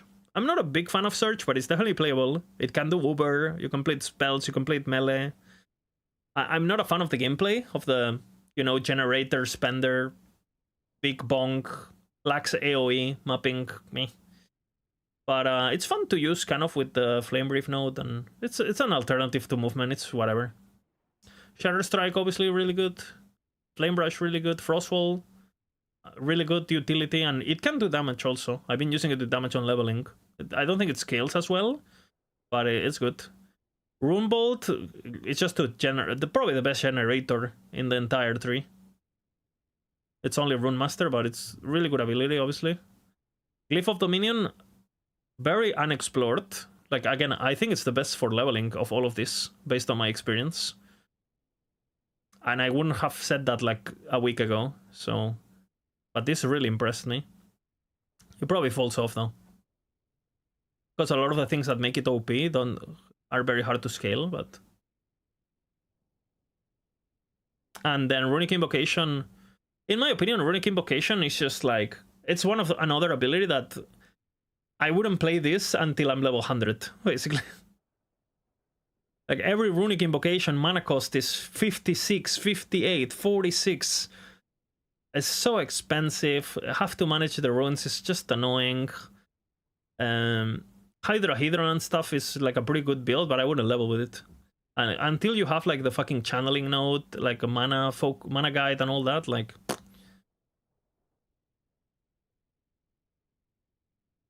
Yeah, you should command your crows with A to get out of the explosion. And that's it, no? That's the skills. So I mean, I think static is kind of meh.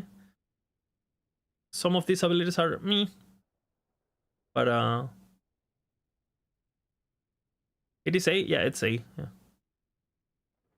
What is packed with Lightning Blast again? This node it says hit damage, but it applies to dots. So if you make a Frostbite build or whatever, this applies to... I mean, it says hit damage, but it's applying to Frostbites and things.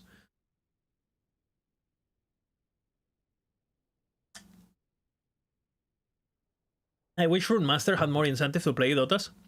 Yeah, I would say Runic Invocation is the biggest failure of all the abilities, design-wise. Like, Runic Invocation is like, they hyped it up so much. Oh my god, you're gonna have all these runes, you're gonna do this and that. Bro. You tried just now and it doesn't do any to Frostbite ticks? You sure? Maybe it's fixed already.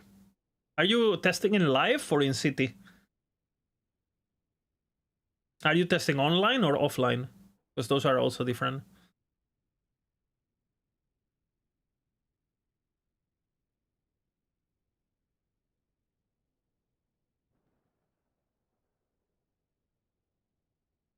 What is city?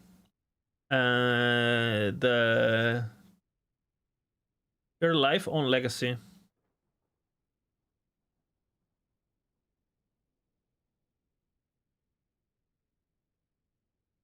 Maybe it's been fixed and I missed the patch then. But I mean, if that's the case, that's good.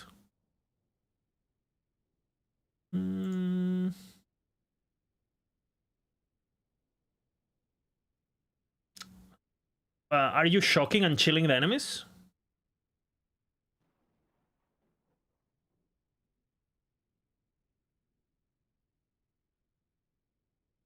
And you're making it cold, yeah? I would assume. Yeah, Rune Bolt generates a ton, yeah.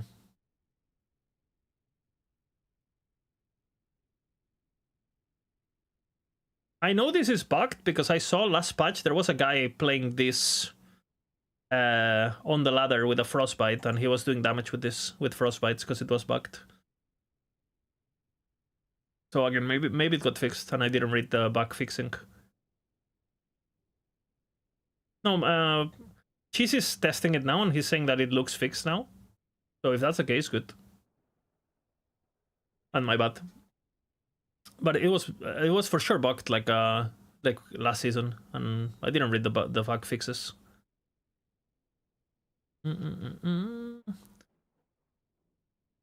What about this one? Is this one still bugged? Where when you're out of mana, it still chains? Because that one has been bugged. I haven't tested in a long time, but this was bugged for a long time. Where this one, you're out of mana, but it still chains. You have to take this, not these notes, obviously. Just take these chains, this, and hit the dummy and see.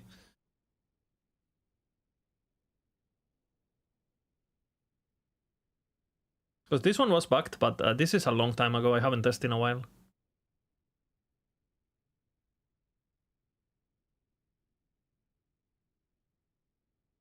I think the Curse made a video about bugs on Lightning Blast once, and I think the video was 45 minutes just on Lightning Blast bugs.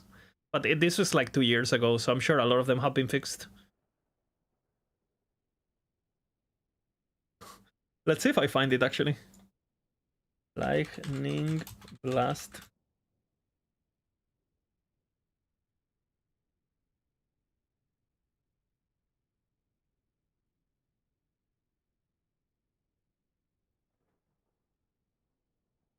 Did he delete his channel or what?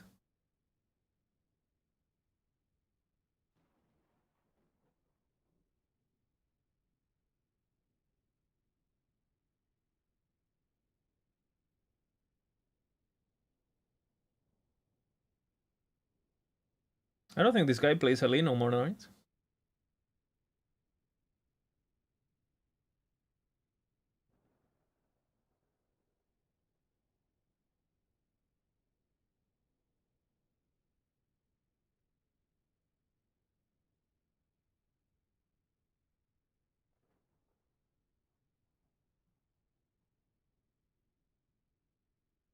Live.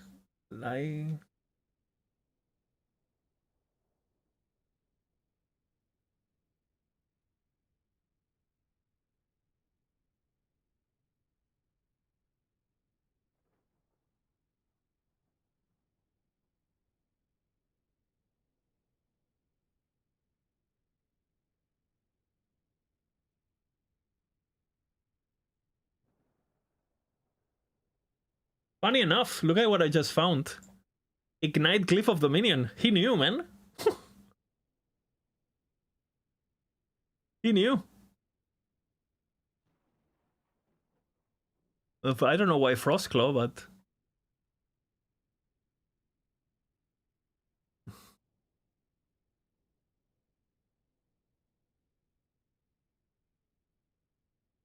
Where is the Lightning Blast video, man?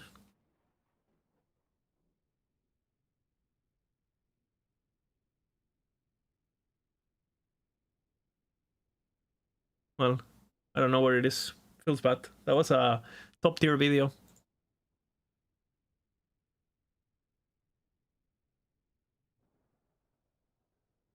It still chains even on zero cast. Yep.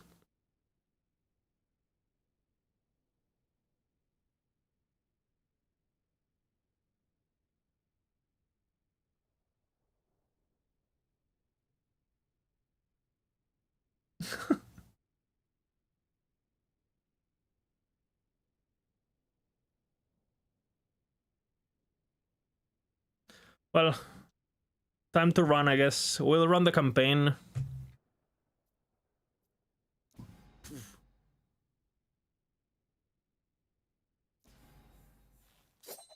And hopefully don't fucking die. In the beginning. Falconer time.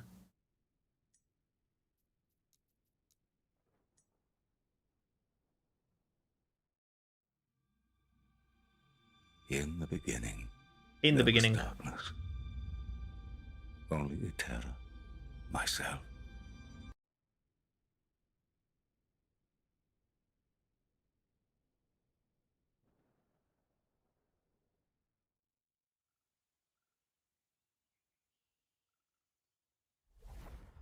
I've never been this far from the slums. No looking back now. Time to leave Majelka behind me.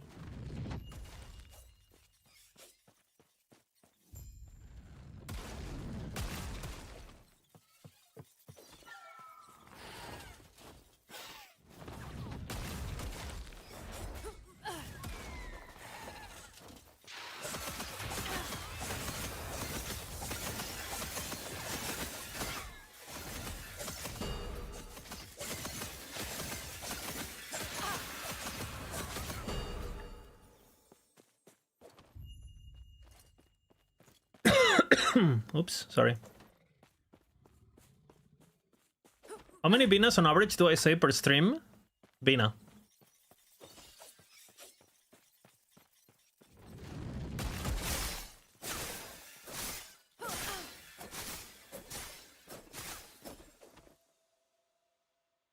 That's how many.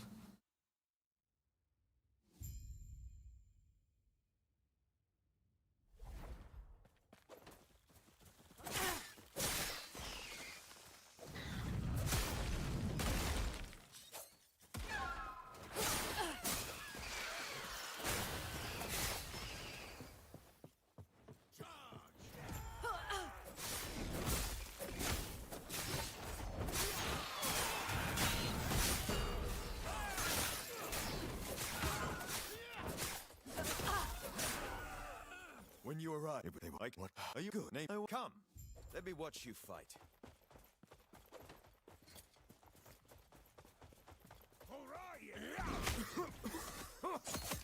Smoke.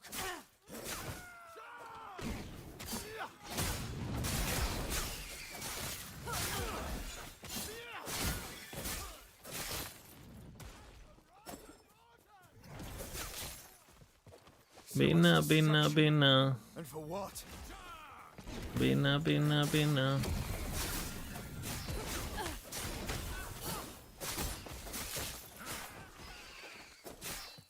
Did they kill each other? That fucks my XP.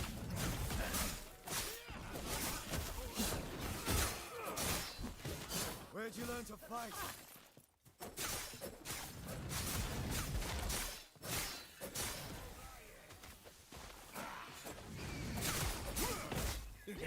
I got so cucked by the terrain there. Huh. Quick, before it reaches town.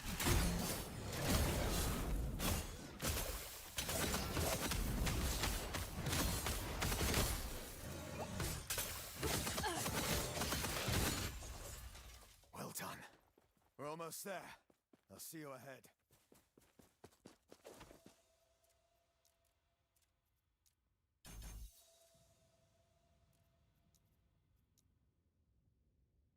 Bina, Bina, Mina.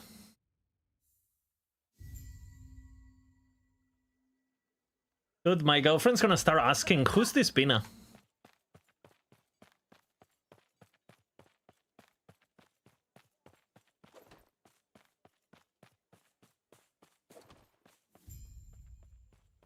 Who's this Bina guy? Do I need to worry?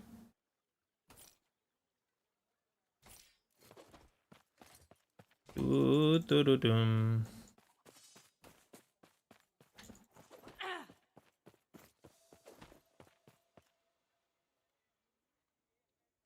What is my overall opinion on the state of the two new skills Rogue got this season, Shadowrend and Bladestorm?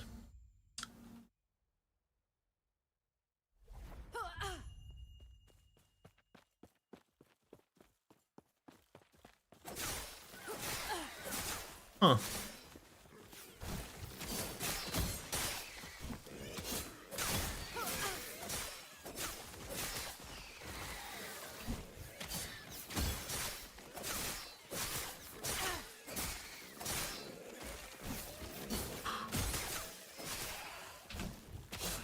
I have to think about this.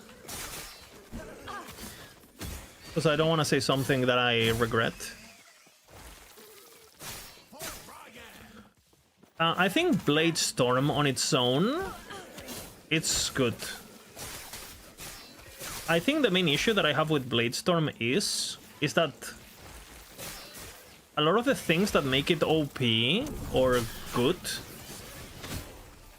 you get really early, and it feels kind of... and the interaction with shurikens is definitely a bit too much. And I think it's just a matter of, like, the way it scales and the way it... I think they could make the base interaction proc less often and make it take it more points to invest. It's too free. Yeah, it's just like... Well, I mean, you basically have two skills in one tree, and you can scale both, right? It just kind of feels, in comparison, It's just so strong being able to do that.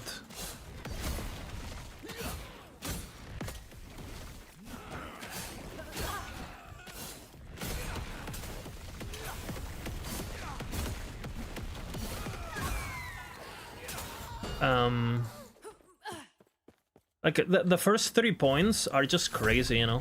Like when you go Bladestorm and you put 1 to 3 points into Shuriken proc. Especially with Puncture, right? It's like, I don't think the nodes are too OP, the problem is Puncture exists. Because without Puncture it wouldn't be that OP. The problem is like all the Shurikens apply the Puncture buff.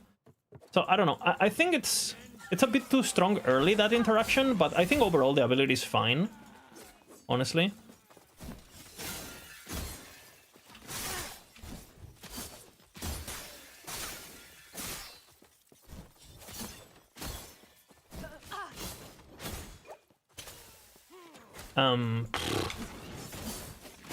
I think all the nodes in Bladestorm are basically useful, which is good.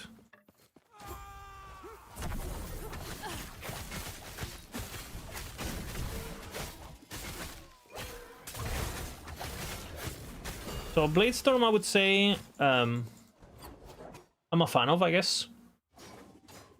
I do think Puncture Bleed is... Puncture Bleed is the problem, maybe.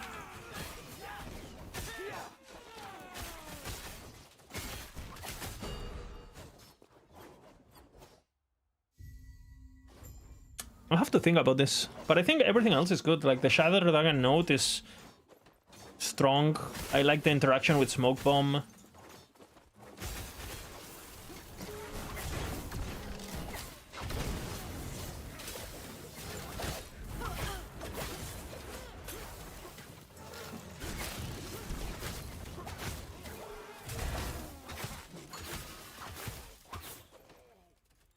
That clear was pretty bad. What it is? Protect the sun! The drink! Tread carefully. So yeah, I think overall really good. I think how you have to think about mana a bit is nice, so it's not like complete brain dead. I think that it's good that you have options for like single spawn for more control, multiple spawn for more mana cost, more quality of life but less control. I think the detonation node, which we use on this build, it's has its uses, and I like that you have the mana thing, so you have to worry about positioning it. Yeah, I don't know. I think overall Bladestorm I really like. What I don't like is what has happened to what is it called? To Umbral Blades. That's the problem, though. I feel like separating the skills without giving something else to Umbral Blades. Because let's just say they nerf Umbral Blade Explosion, like a recall node. Half of the tree is kind of useless, you know? Like, if you go recall, none of the explosive stuff makes any sense. And it's kind of like mechanically kind of... And the only reason people play it is because you can one-shot things, otherwise you wouldn't play that shit. Most people play the explosion because it's nice and it's fun. But it has no tree. Like, nothing works with the explosion. It's like 2 skills in one, and the only reason it's being used is because there is one particular interaction that is just broken. I think, I've been saying this for years, but I think they just need to limit how many Umbral Blades you can have on the floor at the same time. The same way they limit Umbral, like Blade Storms, you know, you can only have 3 or whatever by default. Because the fact that you can stack infinite, it's a problem. I wouldn't necessarily nerf it in any other way, because I think if you explode, if you make them explosive, you don't have a problem of them stacking because they explode before they can stack. So I would definitely limit how many you can have, either by the amount that you can proc per second, or the amount that you can have at the floor at the same time, which I think gives a bit more freedom on how to reach the cap. Because if it's limit per second, you're kind of incentivized to build around time and not build around quantity. Good. No. But yeah, I would say that. So yeah, I think, again, I like Bladestorm, but Umbral Blades is just on a fucking weird spot, and I don't like it. It's very unhealthy. Everything about it is bad, basically.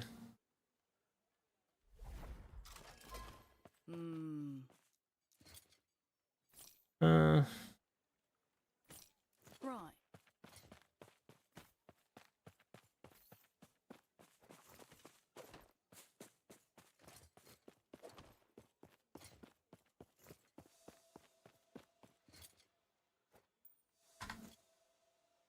And then Shadowrend. What is my opinion on Shadowrend?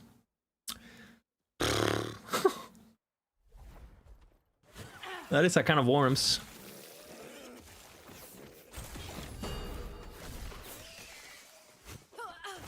That is a can of worms.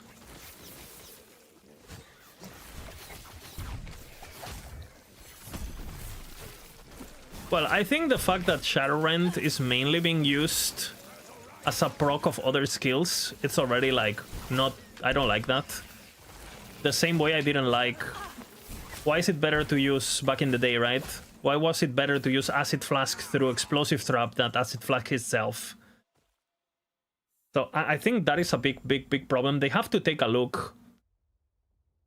They have to take a look at, like, if you have a main ability that is better used when procced by another ability, I think you have a problem.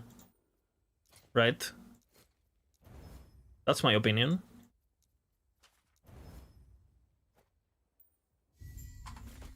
Eterra's grace be with you.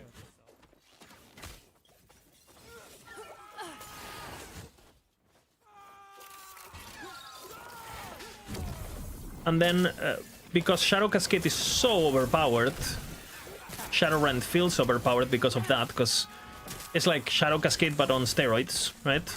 And then because Umbral Blades are overpowered, then you can do the recall. But if you really think about it, right? I didn't even grab the bike because I'm talking well. It's like, is it Shadowrend that is OP, or is it the other things?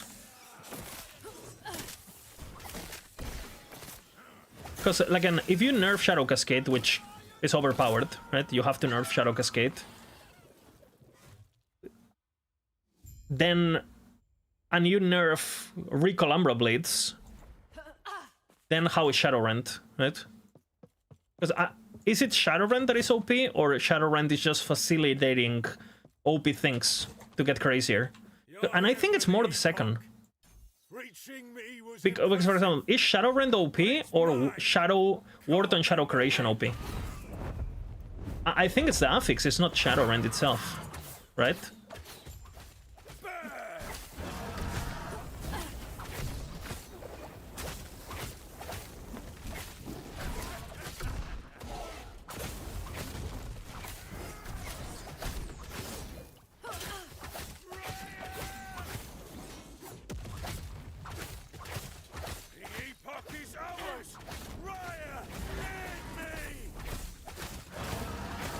What if they nerf Shadow Generation and Shadowrend?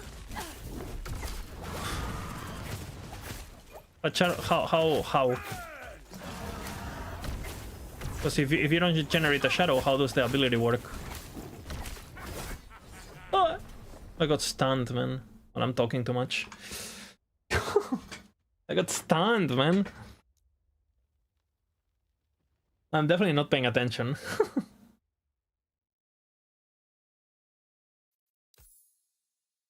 Perfect.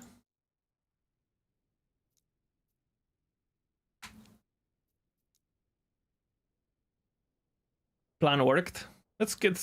I like talking about things.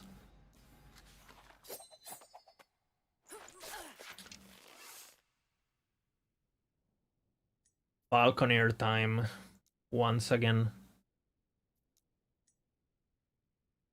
It opens. In the beginning. In the beginning. So yeah, like I was saying, I think the mana stuff is a bit problematic in general, but it's not. I think that's just Shadow Cascade, you know. I've never been this far from the slums. No looking back now. Time to leave Majelka behind me. It opens once again.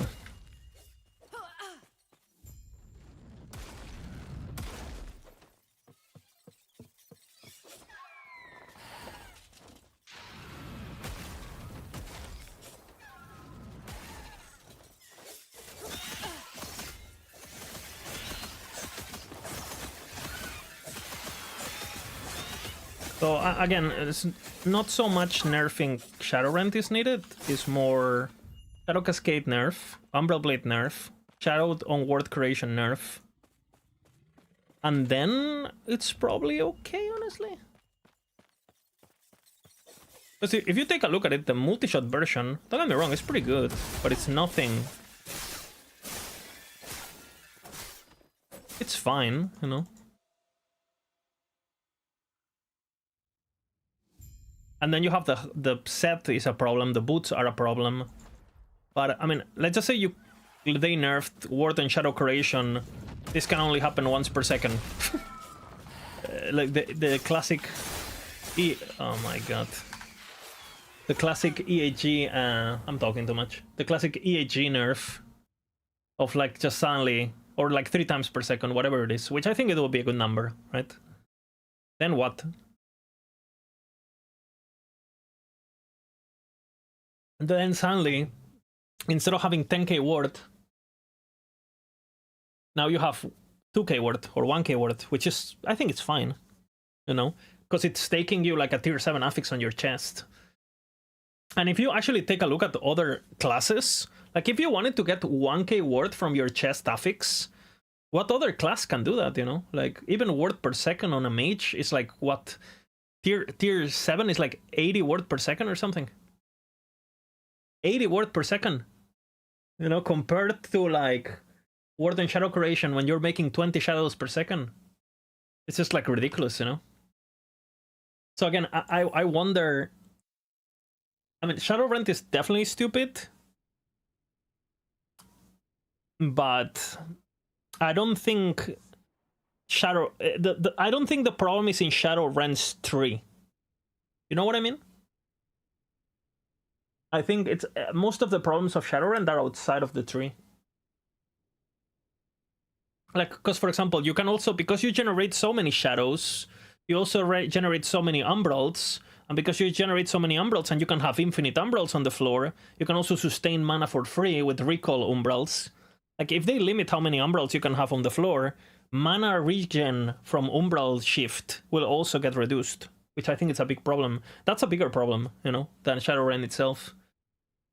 So I guess that's my opinion. Like, it has to get nerfed, but probably not directly. Because the ability itself, it doesn't feel particularly great to use. It's quite slow. You know. But I doubt the devs have like the nuisance about these interactions. They're probably just gonna do something like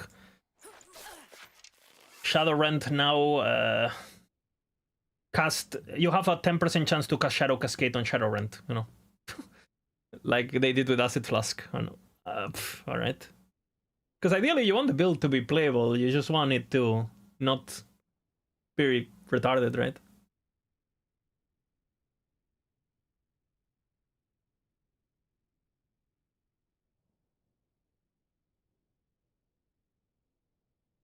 Falconeer time. It opens once again. In the beginning. In the beginning. There was time. The beginning begins now. Are you watching? Bina. Watch. I've never been this far from the slums. No looking back now. Time to leave Majelka behind me. Right filter. Okay, focus. No comments.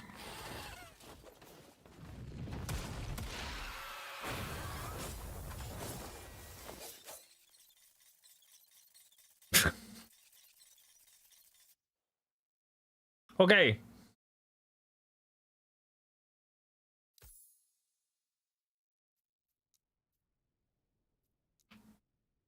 Dude, this run is cursed, man. What the fuck?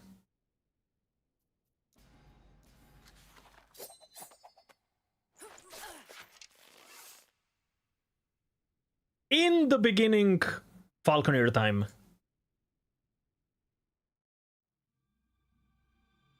In the beginning, In the beginning. there was darkness.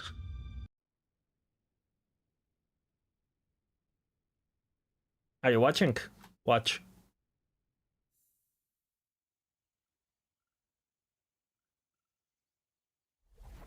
I've never been this far from the slums. No looking back now. Time to leave Majelka behind me.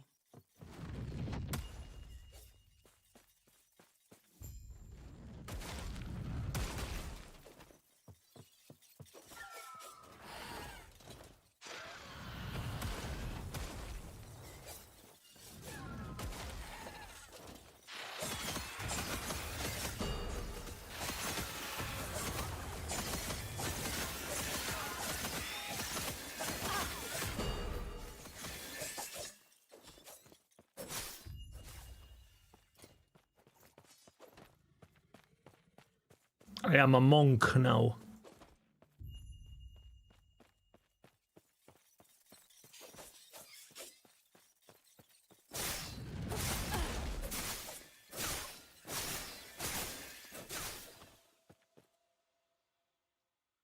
Are you watching? Bina!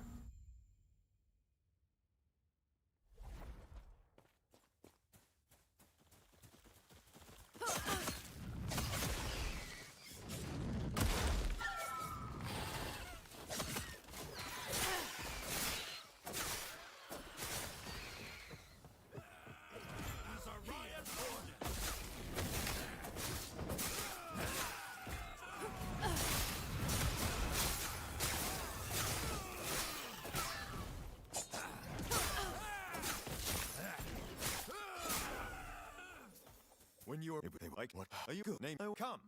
Let me watch you fight. I'm tempted to restart just because I missed the shuriken.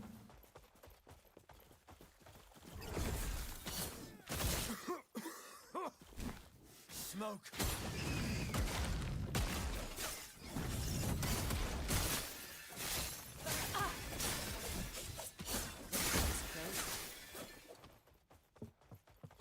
So much destruction. And for what?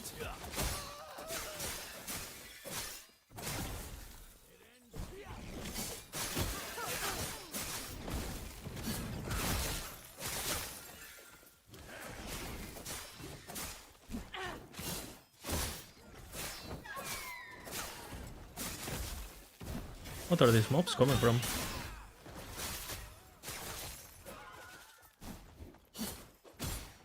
Dun, dun, dun, dun, dun, dun, dun. Where'd you learn to fight?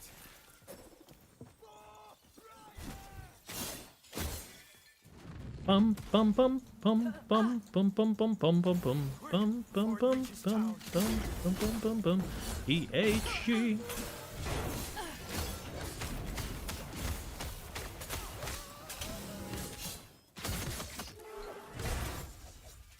Well done. We're almost Dun, there. dun, I'll see you ahead. dun, dun, dun, dun. The good thing about using Shadowrend at level 3 is that it basically gives you a shadow, which you can like double proc shurikens or acid flask or whatever, right? So basically for one bottom press, you get the attack, which is good, right? Because it has good damage effectiveness and blah, blah, blah. But then when you have the shadow left, if you use acid flask, you cast 2 acid flasks instead of 1. So you do double damage, basically, right?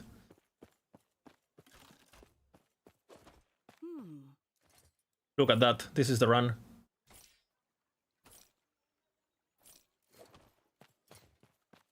You don't believe me? Watch. Are you watching?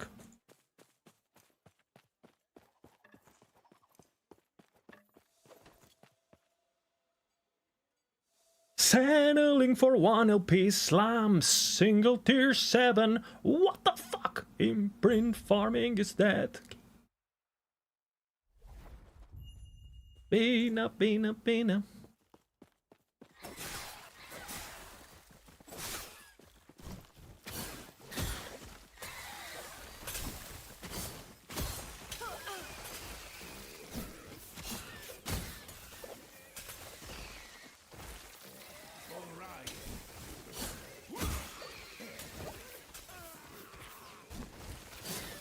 You see my acid flask? Look, boop. You see the sniper acid flask? Like I do this, right? And now I wait, acid flask, 2 acid flasks. Boop. The sniper acid flask. It throws them from like infinite range, basically. Like look, see the shadow? And now look at the acid flask. Boop.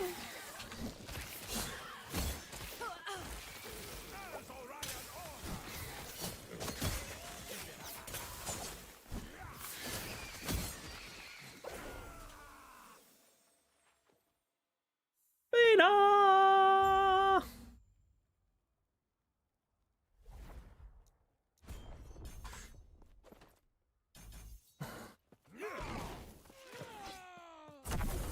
I told you. This is the run.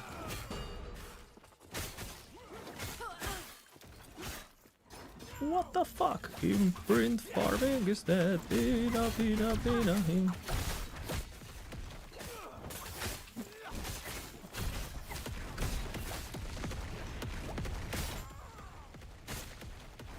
Do they even care that you... A Rip Blood Lich, I think it's way more fun than Mana Flay. Personally, I don't really like Mana Flay. The mana management is annoying.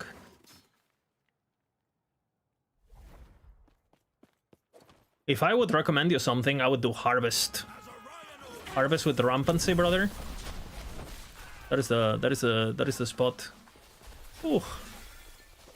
I told you this is the run, brother. I have played for 1,000 hours.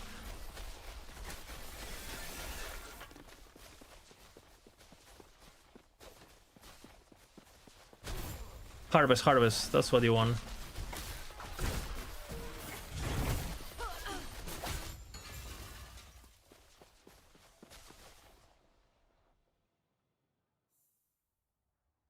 In the Seer 7, what the fuck? Huh?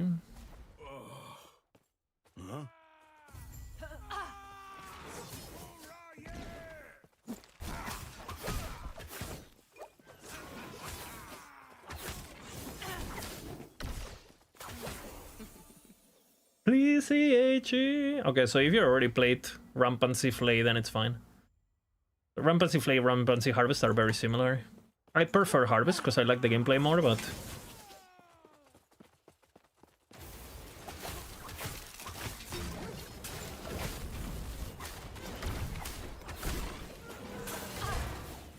Bro.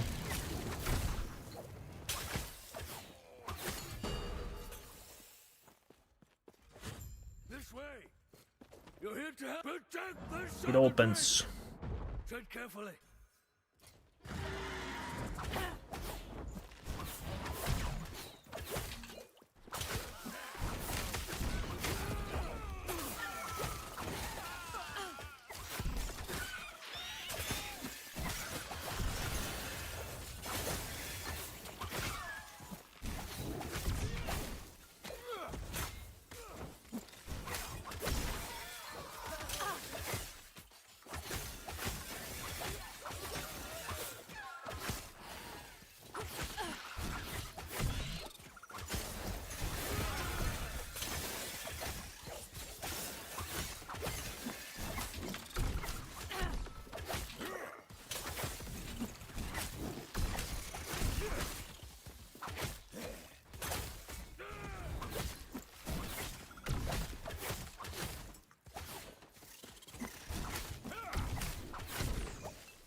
That's what you wanted.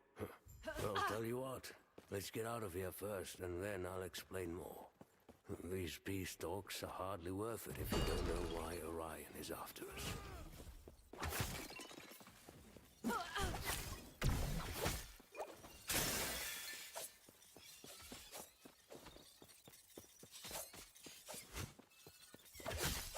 Easy. Too easy. Everything's more beautiful when you... And then...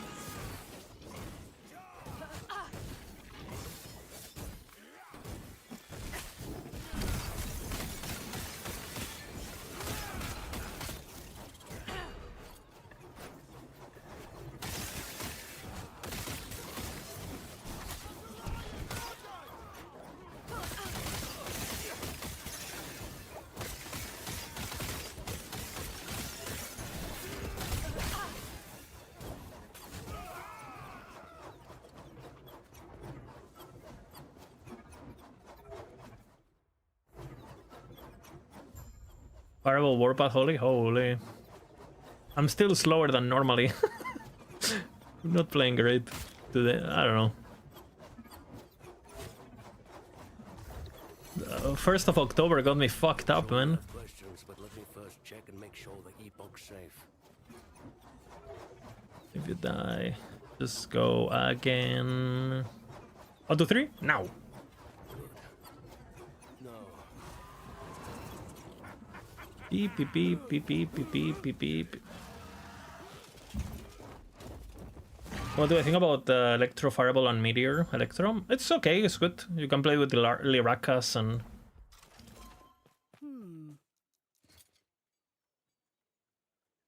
Eh. Right.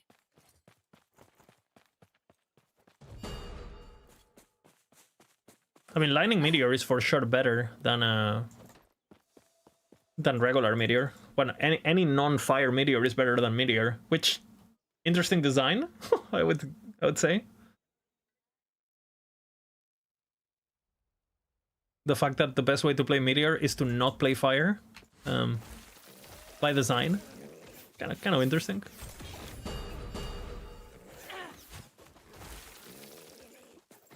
It provides.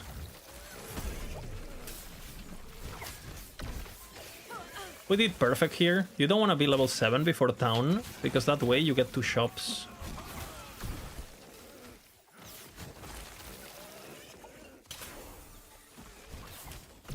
So now we're gonna be good.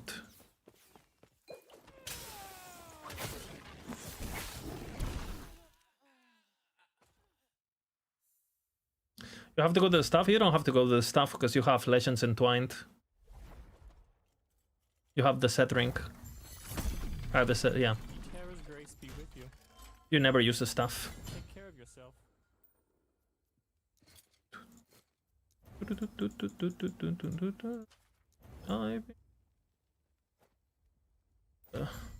Sure. Terra's grace be with you. I'll take the HP. I clearly need it, so.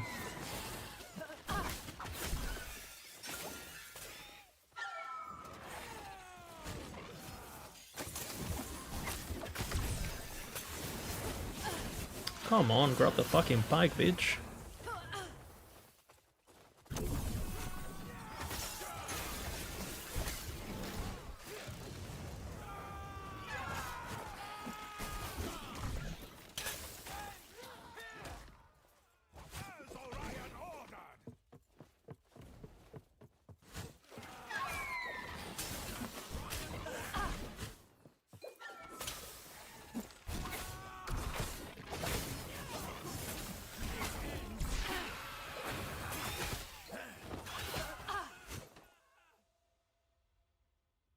Romance, volatile, strong, seductive.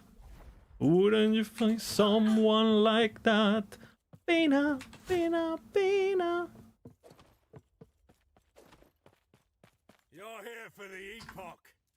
Reaching me was impressive, but it's mine. Pina, Pina, Pina. Your member wing.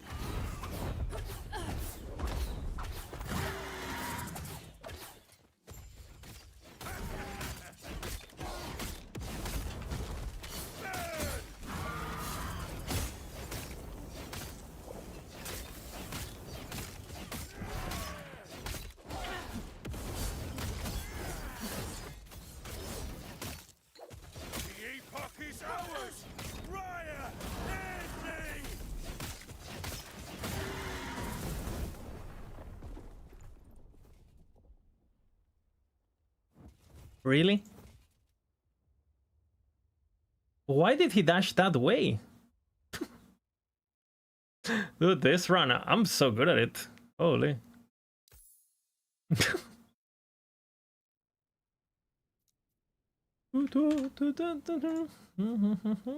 Are you watching? Okay, serious run now. I'll do a serious run. I hope you're watching. I need to pee.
Who is ready?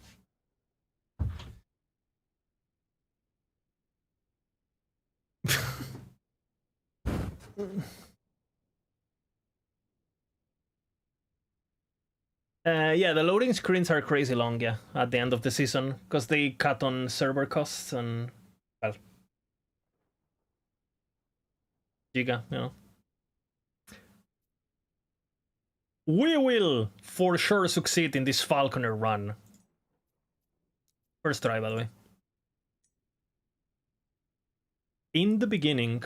Pina, pina, pina. In the beginning, there was darkness. In the beginning.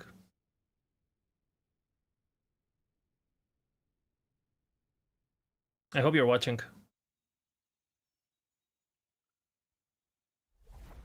I've never been this far from the slums. No looking back now. Time to leave Majelka behind me.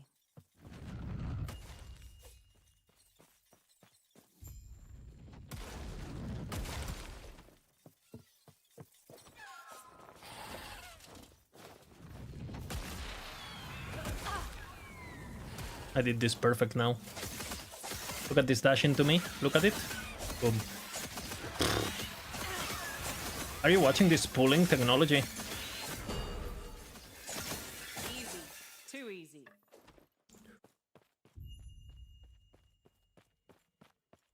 I have mastered the first zone.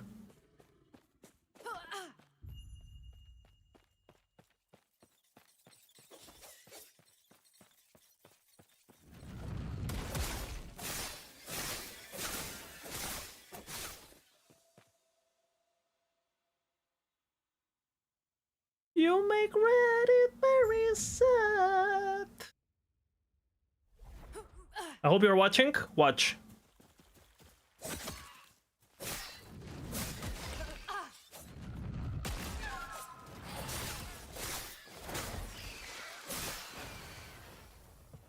Are you watching?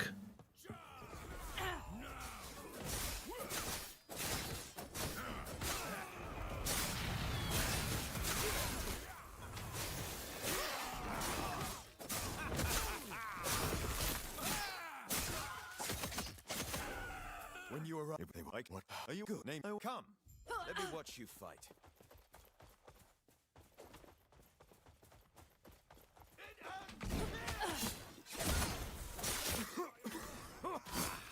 Smoke.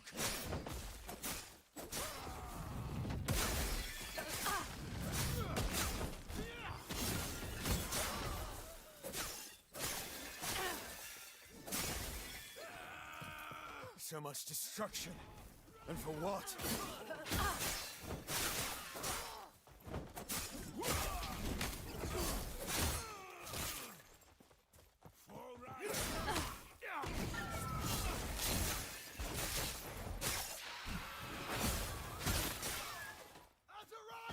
Where'd you learn Pull them to me.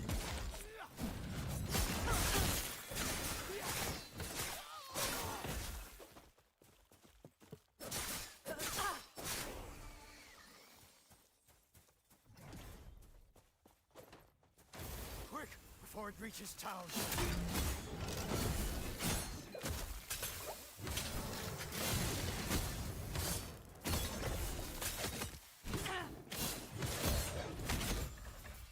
Well done. Bina, bina, bina. See you ahead. Jatem, jatem, jatem.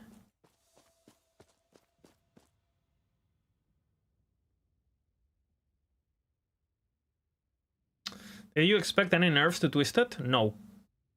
Otherwise, my song is gonna be outdated. We need to protect the song.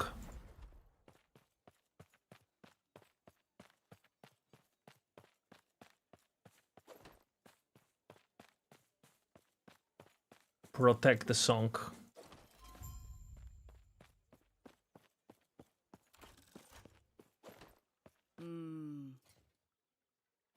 What?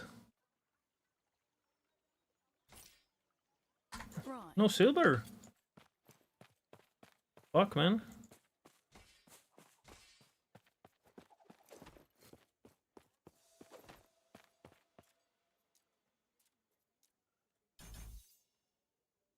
No!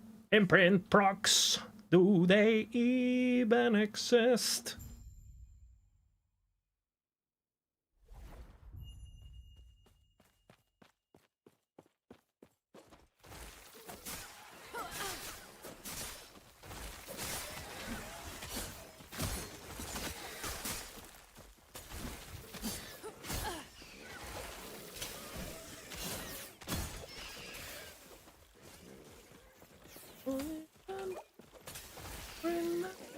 Ruined the game.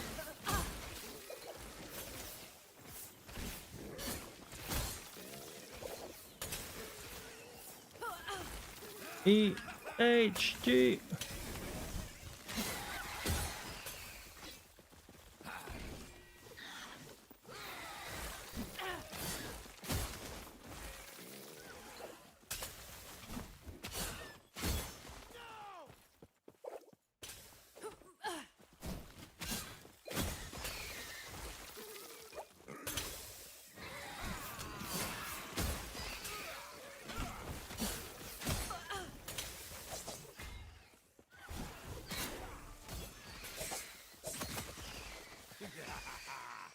Bina, Bina, Bina.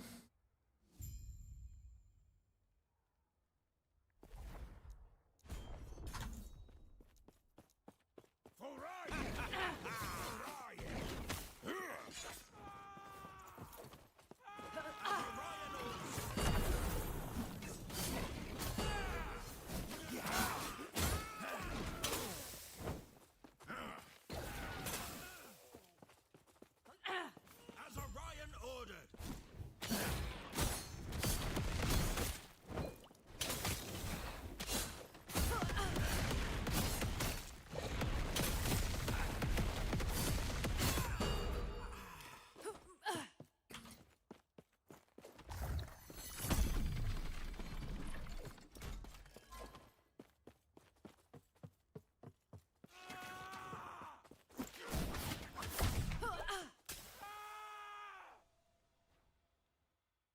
Imprint farming, Bina.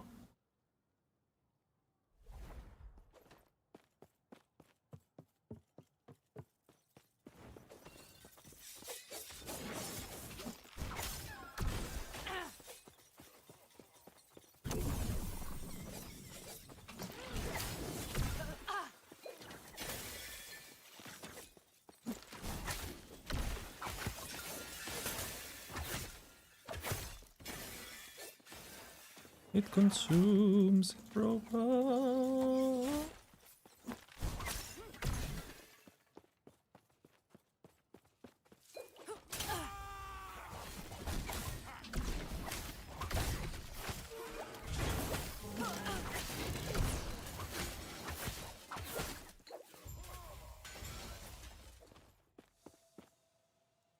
Bina.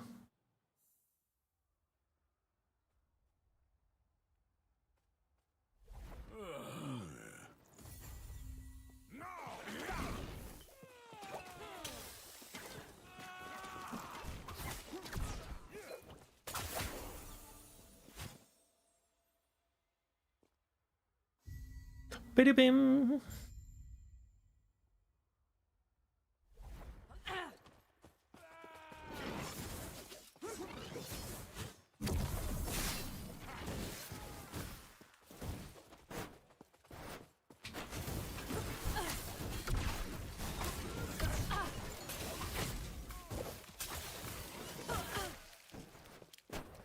That's one choice. Who's it gotta be? Protect the sun. The drink. Tread carefully.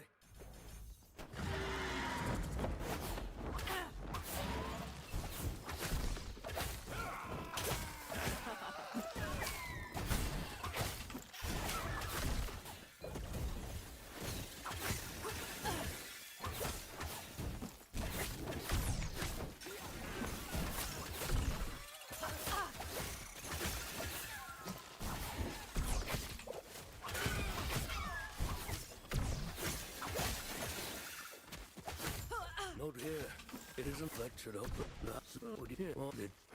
Well, tell you what, Let's get out of here first, and then I'll explain. I have no idea what happened. These beast dogs I think I did it so fast, like it bugged. rise after us.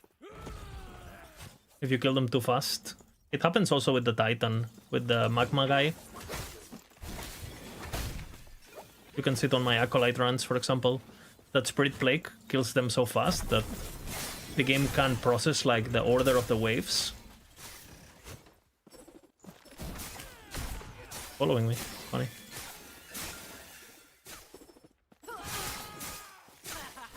Too efficient, basically.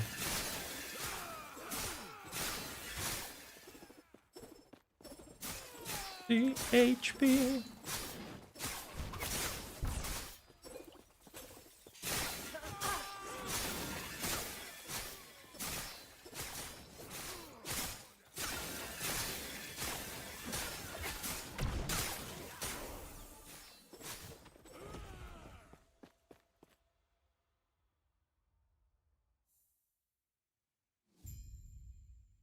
Level 7. Not ideal, because you only have one shop, but already have 1 silver, so it's fine. Otherwise, I would have tried not leveling to 7. I'm sure you have questions, but let me first check and make sure the Epoch's safe.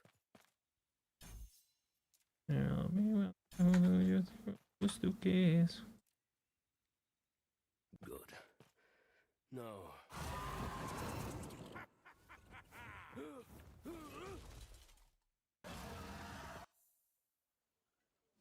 You better corrupt it.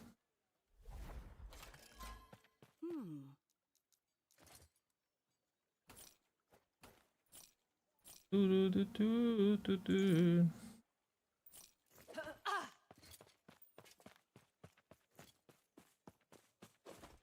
This is a serious run, Bina.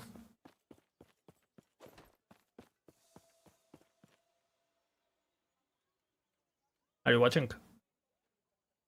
I hope you're watching.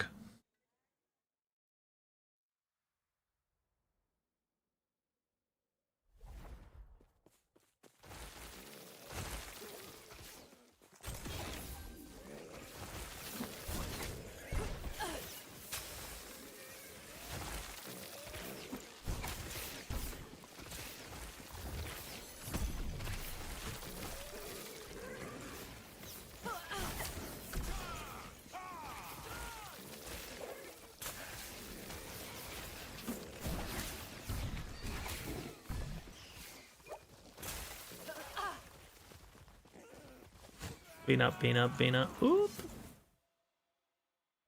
Okay, 8% now. Are you watching? Watch.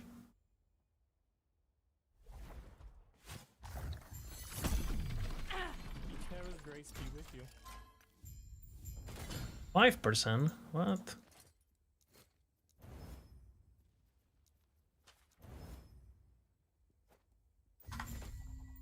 Terra's grace be with you. Take care of yourself.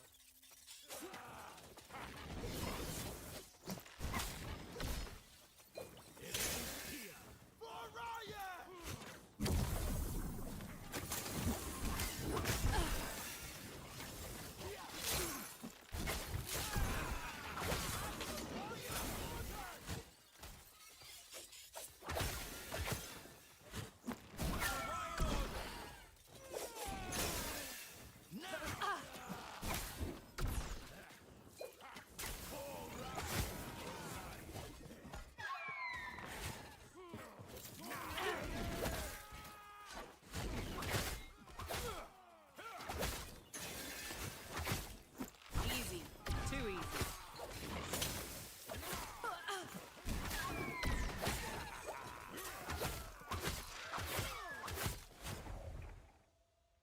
Are you watching? This is peak performance.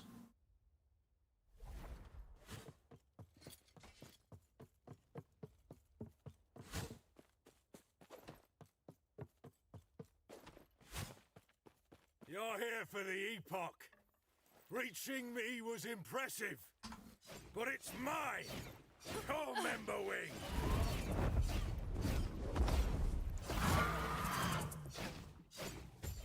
Burn!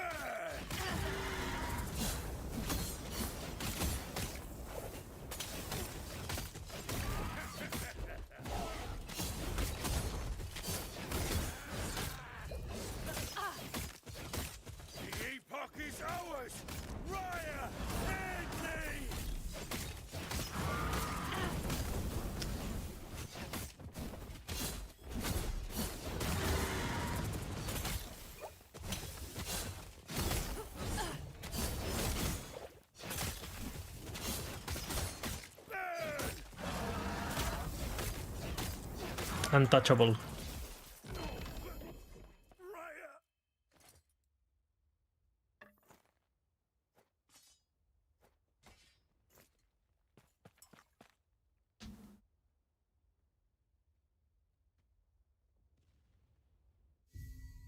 Do you see that? Untouchable.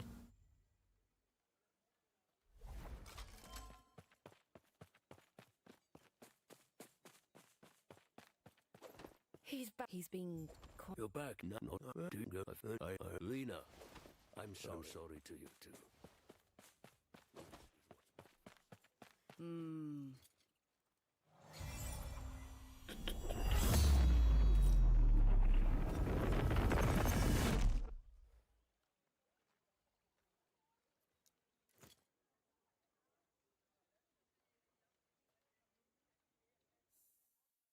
Do you guys see that? It opens once again.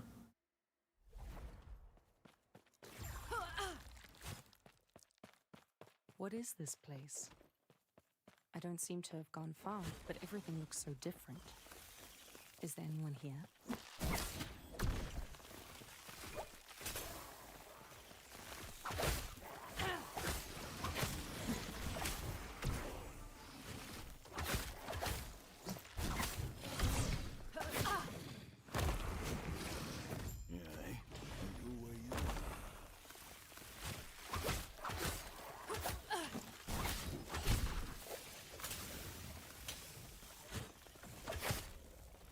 Bum bum bum bum ba ba bum bum.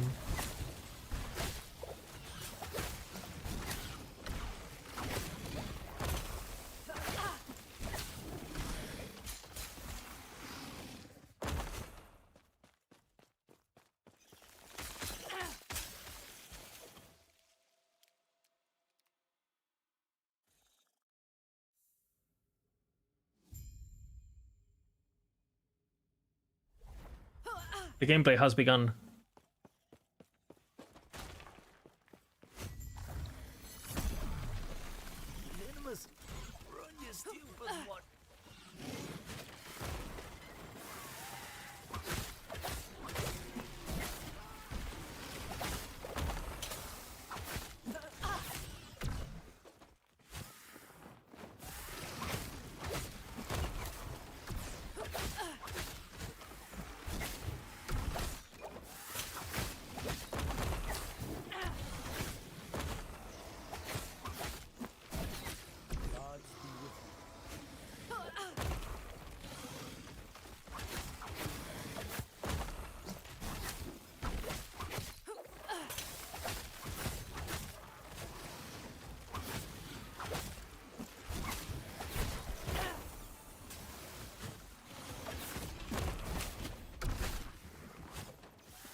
What brings you here? What?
We are currently falconeering Pina.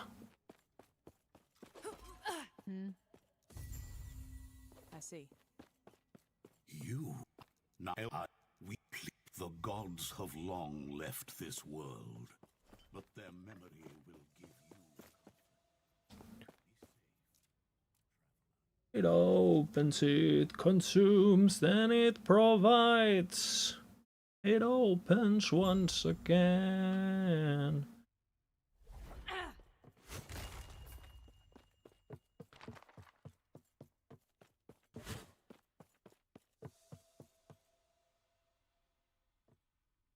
It opens once again.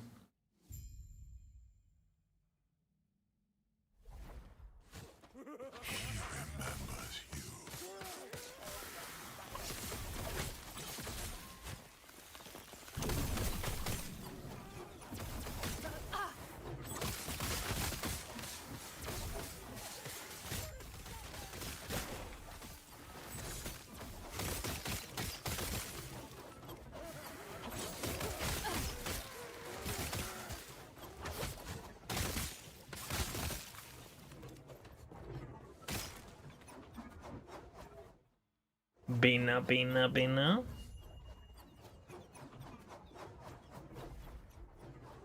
Same.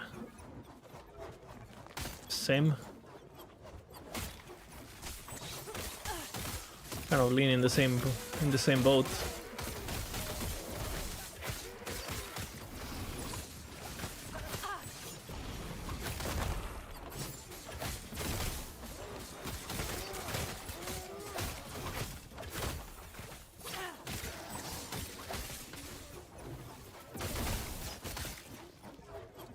Bina, bina, bina.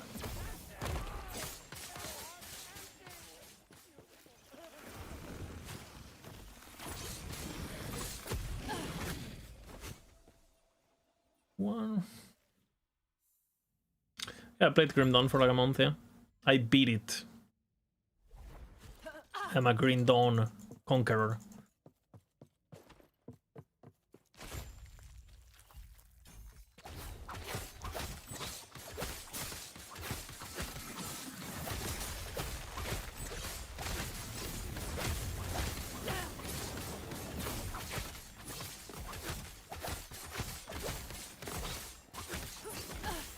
Split them up a bit, but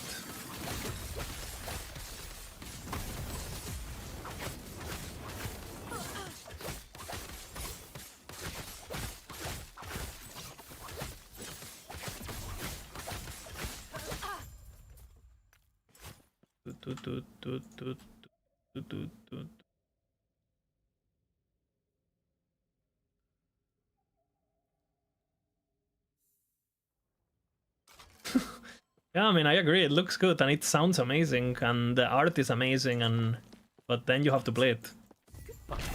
That's the problem. Annie, life, please stop him.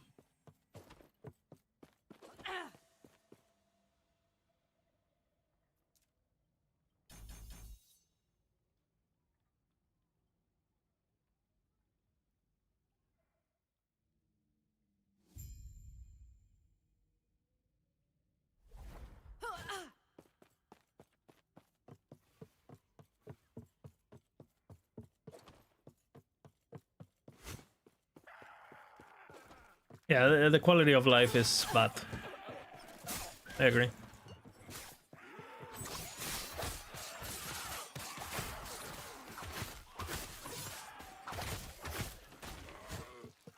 No, champion Gilgamesh. From all the champions, Gilgamesh is fucked. Oh, hopefully he doesn't reach me. Well, he's gonna reach me. Ah! What does he have?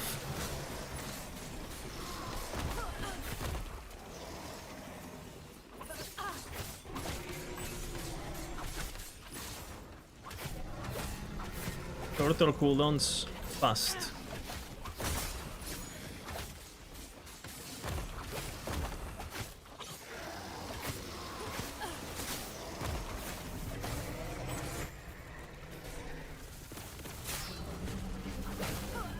Come on, Gilgamesh, don't fuck me. No crit. Fucking hell.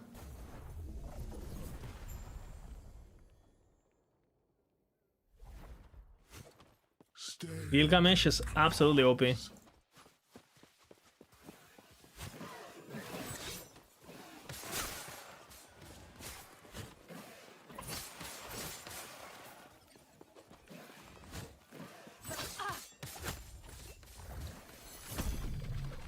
Gilgamesh!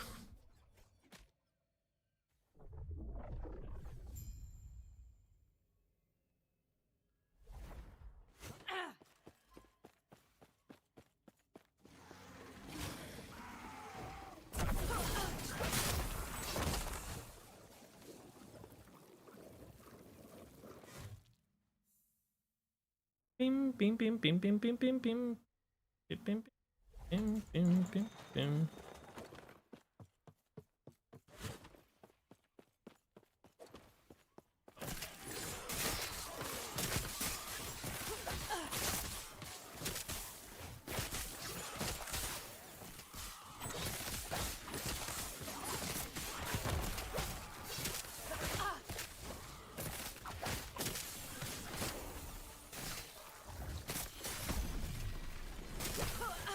It opens, consumes.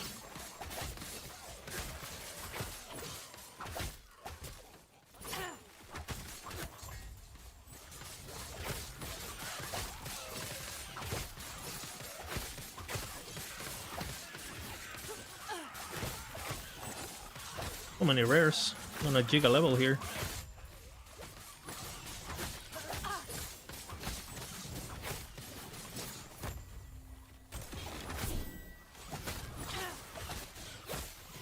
That's the affix I will need later.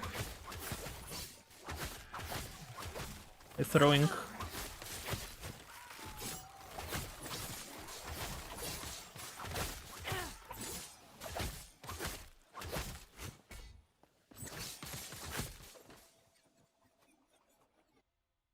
Okay, we're playing pretty okay now.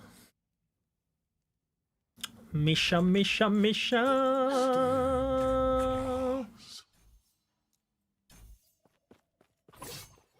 Misha, Misha, Misha. Pina. Pina.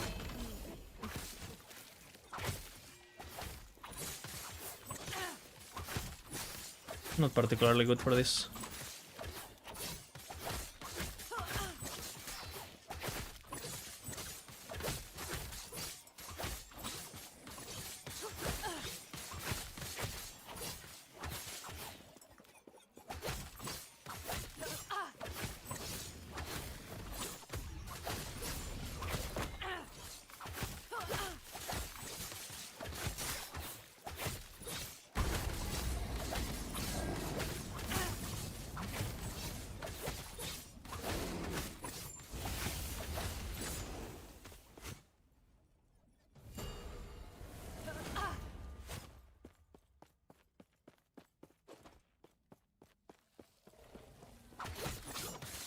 They won't forget that.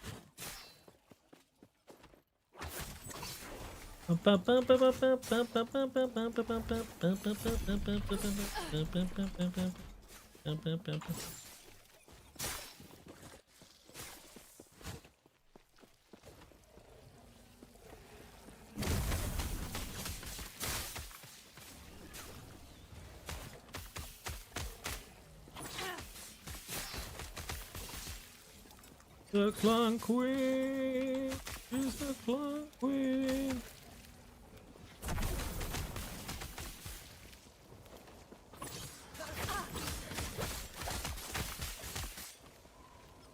Oh, this guy's gonna get destroyed now.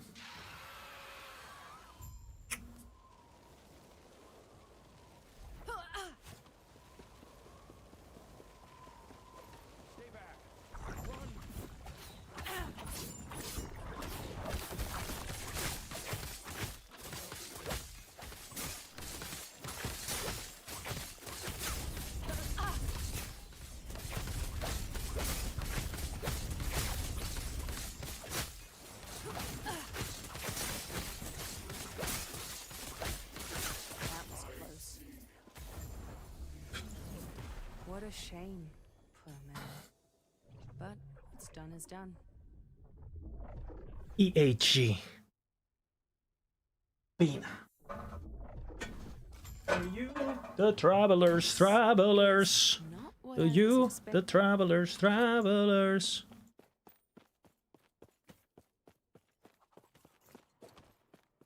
To you. To you, the travelers, travelers. Then close your eyes.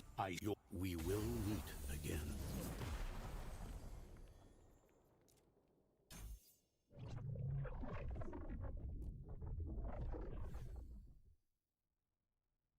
We'll release it in a week, it's hype week. We'll release it in a week, hype week. Hype week. Why? Thank you. There is an old passage to the surface.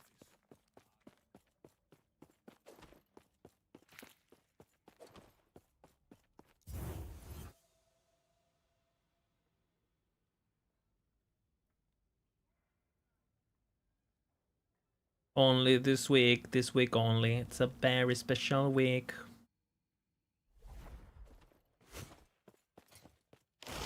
Still no boots.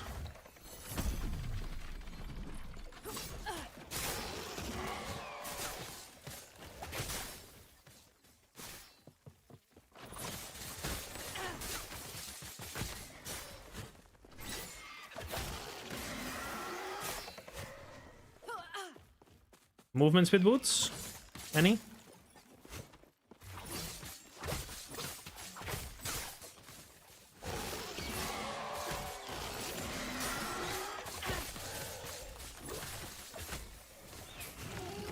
Ah! That was close. The traveler, traveler. To you, the traveler. Deadly? That's not good.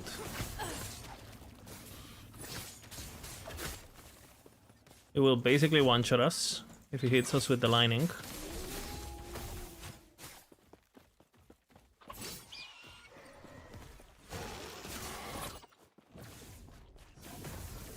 What the fuck? The lightning was following me to the next zone. Monka. Oblivion waits.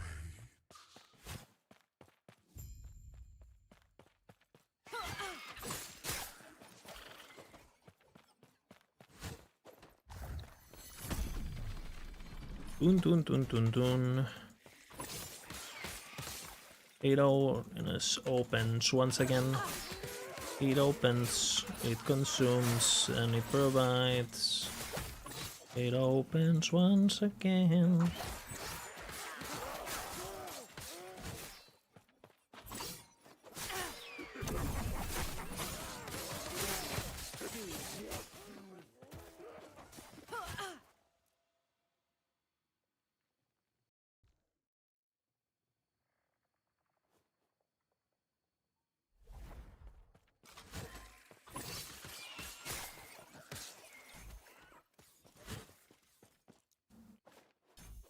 To you, the travelers, travelers.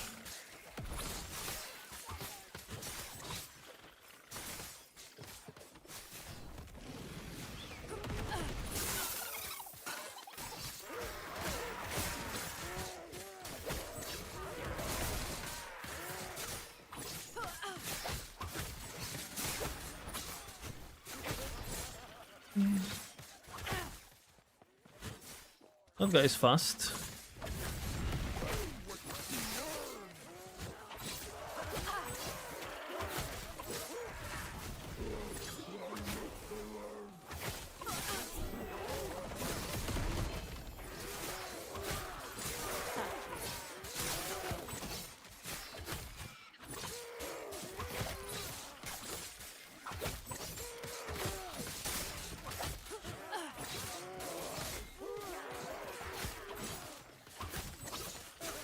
We want to be almost 16, but not quite.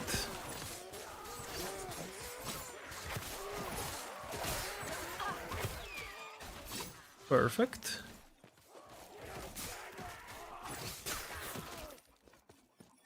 Reason for that is 2 shops. And we still need Boots of Movement Speed and Savage Bow. So there's a lot of things to buy that are potentially good.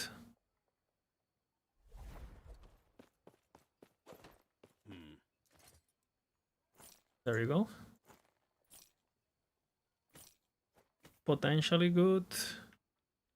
No silver, no.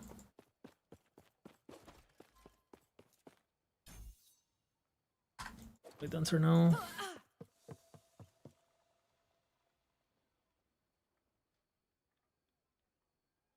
Beep beep beep beep beep beep beep beep beep beep.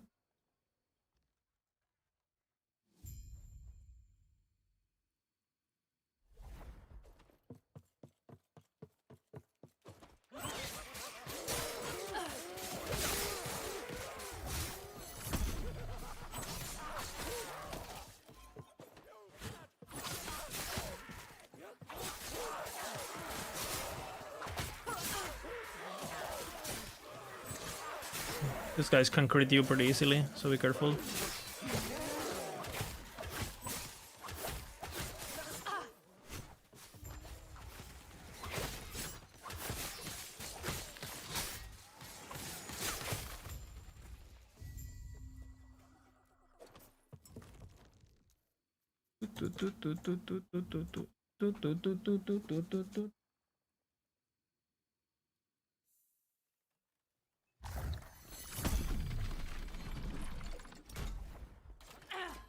Check the shop as we leveled up. Almost forgot. 5, not a great. Dress. Not a great shop.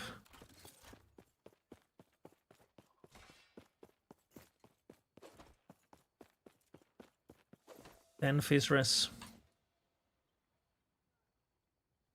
Not great, like I said.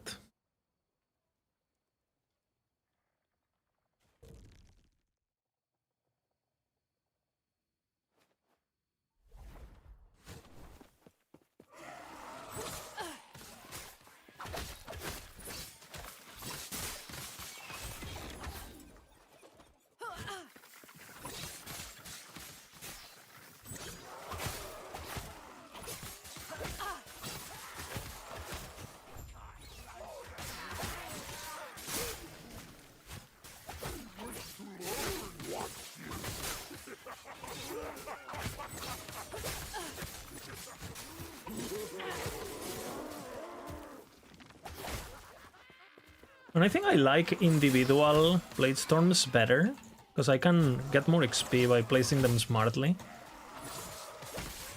Like you see a rare, you place it, you know. You see another rare, you place it.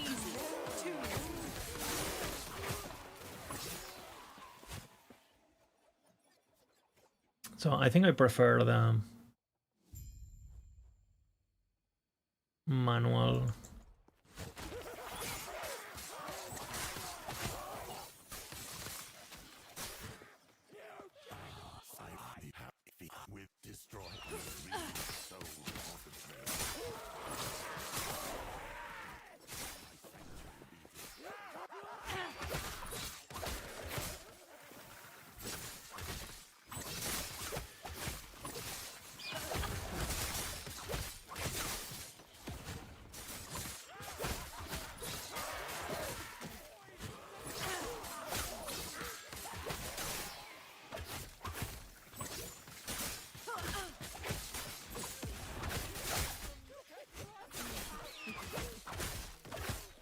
Increased damage, almost fucking one-shot me there.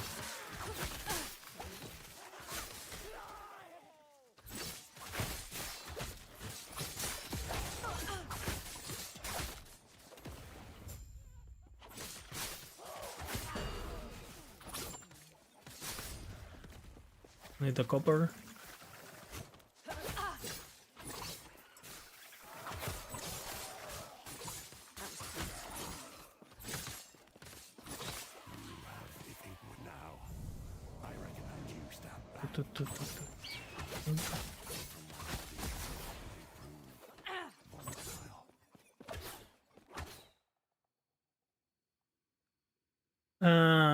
what is the new league gonna be around? Well, we know it's gonna be... We have the teaser. So we know there's gonna be some sort of like... We know there's a new boss. We know it's Morditas theme. And we know that Morditas is this like bad guy, like this guy that got frozen in time and was like a barbarian looking dude. Very, so I assume he's a very aggressive boss. I think his design will be closer to like what Majasa was. Like more abrasive, if I had to guess. Just based on the... Because we had a lot of like standing still bosses, AoEs around you happening bosses. Yes. And I think we might have some more, how do you say it? Bosses a bit more focused on a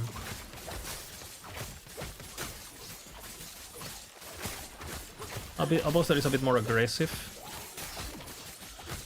that pushes you into a corner, hopefully. And then we know they've been telling about that you're gonna be collecting blood, and that will do something. We know there's gonna be a circle sometimes. We are speculating there's gonna be specific woven echoes because Mike has said you will encounter it in map and outside of map on its own thing. But it's not gonna be like its own zone like beasts or whatever, or tombs. So we know you're gonna encounter something in the map. You're gonna directly interact with it just like mirrors, right? The shattering thing. You will be collecting blood, whatever that means. It could be killing enemies, it could be killing any enemy, a specific enemy, collecting blood vials from it that enemies drop, who the fuck knows, right? But you're gonna be collecting blood, which we assume it has to do with killing. And then eventually something will happen, based on what Mike has said. We don't know what. Maybe the boss appears and fights you in the game, in the map, maybe it's like a... People are speculating that maybe like a circle, like an arena, ambushes you. Based on the trailer and that Mike has said there will be a circle eventually. And that's pretty much all we know. We know there's a chest, like a furry chest, looking Nordic, furry looking chest. That could be a reward from the boss, it could be a crafting mechanic, it could be a specific reward. It could be something you put items on and they get transformed, it could be anything.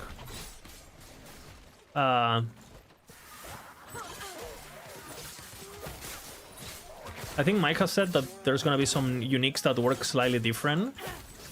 He hasn't really elaborated on what. I assume it's like another... I mean, something like Weaver items. Maybe there's Morditas type uniques or something. Who the fuck knows what they do, right? And how they work and how... I mean... It could be anything. We don't really know more than what I've just said, I think. We know that the boss will drop some items, but not his axe. Because, again, Mike said it on stream that he will drop items, but not his axe. Wasted opportunity.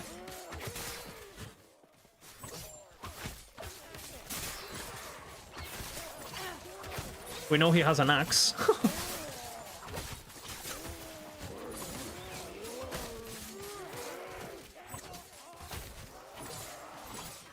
And my speculation, this is complete speculation, is that it might have to do with something with enchanting your weapons. Because it looks like when you summon the weapon, when he summons his weapon, there's like a, you know, like a blood, it has like runes on it and blood and frost, so maybe there's a way to kind of influence your weapon. Similar to corruption, but you don't get fucked. It could be on weapons, it could be on anything. I'm just assuming weapons because of the trailer. And, you know, rage of Morditas. Hopefully it's something ragey and violent. And if you think about violence, well, I think about weapons. That's my logic. Based on absolutely nothing. So, I mean, that's pretty much all we know, no? Pretty sure.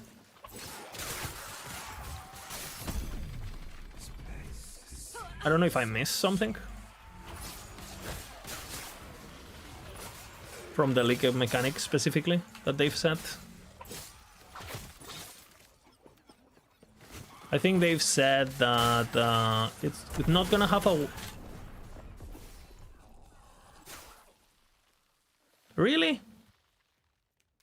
Really? I got Giga shotgun, well... Got baited by the shrine. Well, I'm playing like shit anyway, so... Well, I don't have time to make a run now, so... So... I guess... Because I have to be at 5 o'clock, it's 3 o'clock.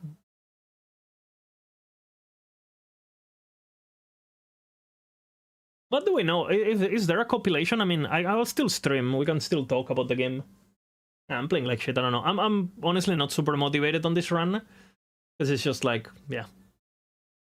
I have to do it, right? But I know exactly how it's gonna look. It's just like a...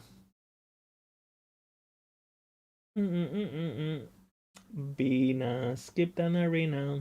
Ballerina. Just Theorycraft Druid. Yeah, we can do that.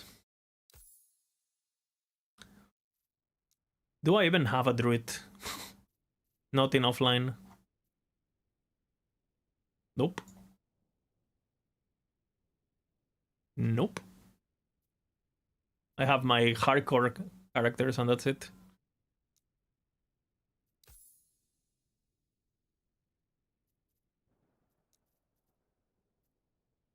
In an arena. Skip an arena.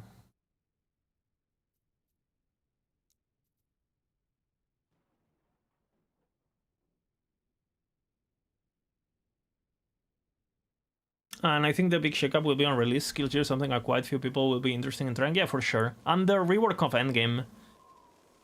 What or who is Bina? Exclamation Bina. And you'll have your answer there. Very important.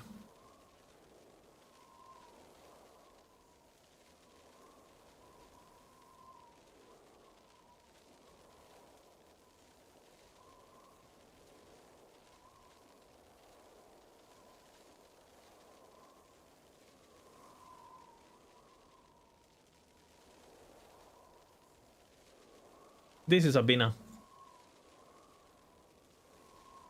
And he's a dancing Bina, look.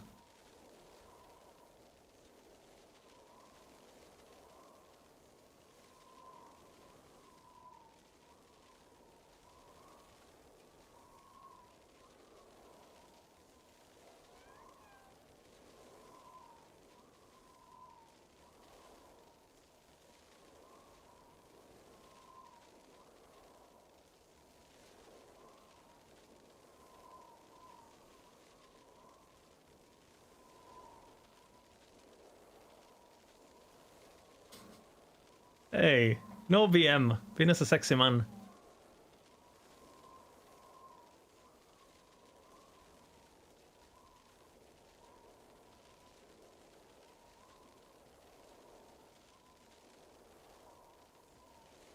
Bina, Bina, Bina.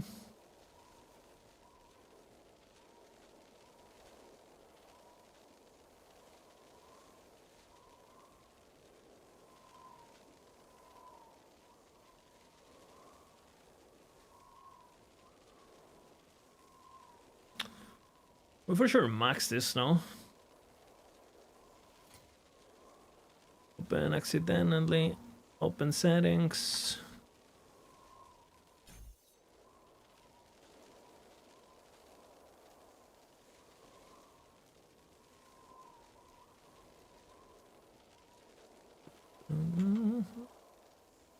Do I even care about what abilities I have here?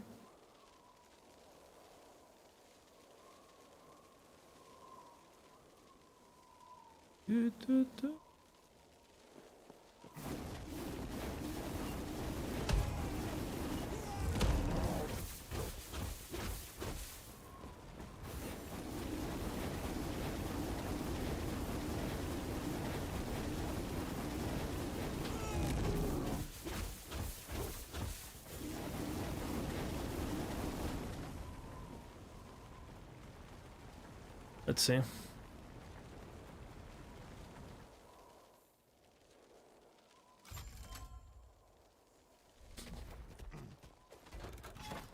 It's a bug, guys. This game is so bugged. It's insane.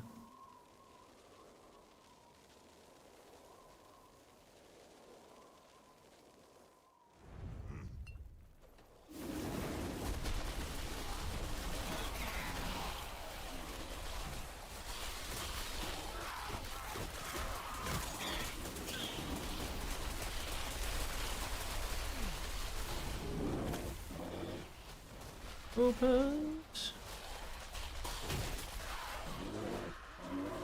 Forward the new one.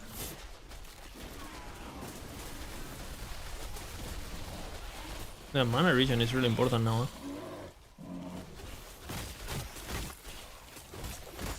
I don't have passives, I'm pretty sure.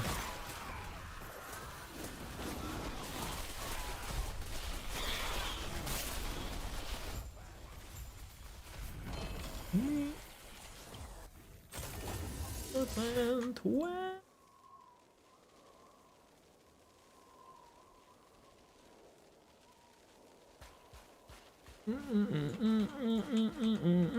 I do. Grid prep, yeah, I died on Falconeer a couple times. Unfortunately, I'm playing pretty. I'm playing bad.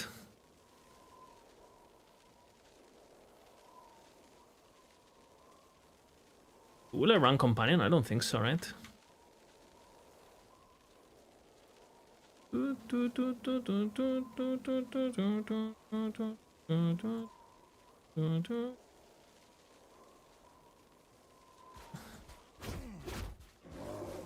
How do we fix mana? Obviously we can fix it with Rampancy. With Apathy, sorry. But we just need to build it.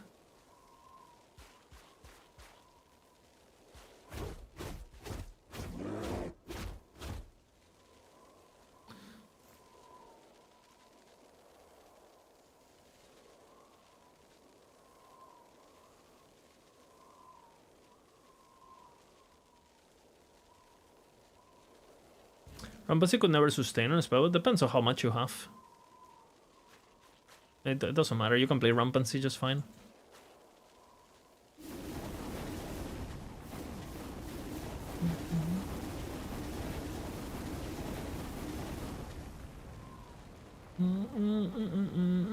If you have enough life steal, as long as you don't overcap it, even 1% life steal will be enough.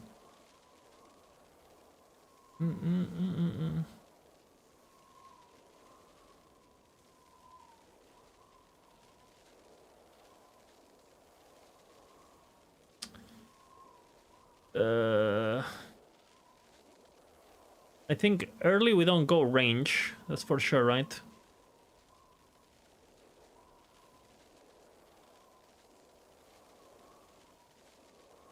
Anyone has a planner I can take a look at? What do people do? We can do research.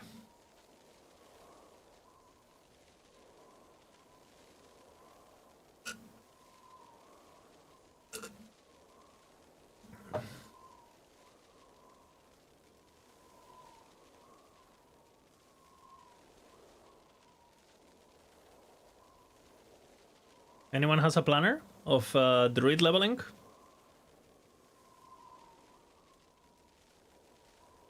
After I eat.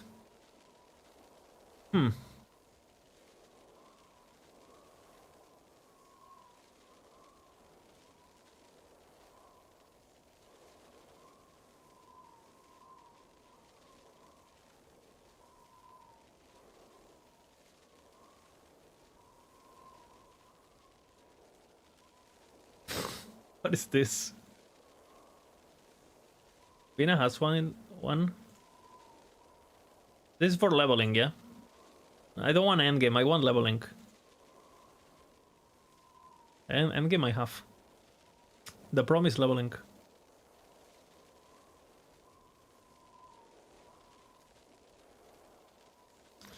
Like... Lucas, do you have it?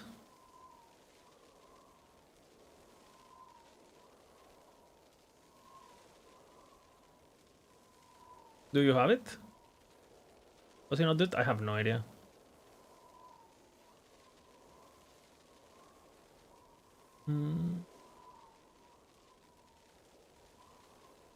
Okay, look at this. Are you ready?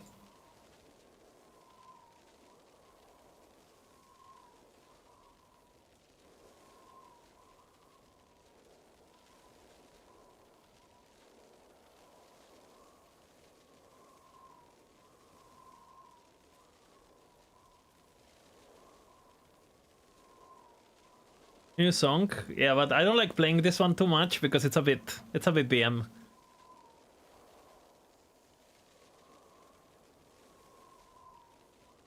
We do totem. Just totem pop.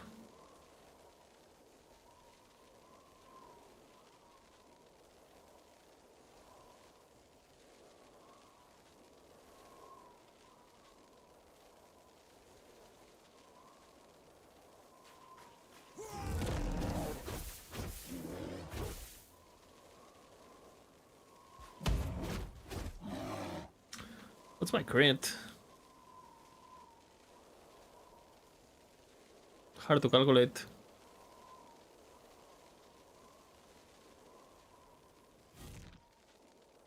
Imagine Borman coming back. One can imagine a lot of things.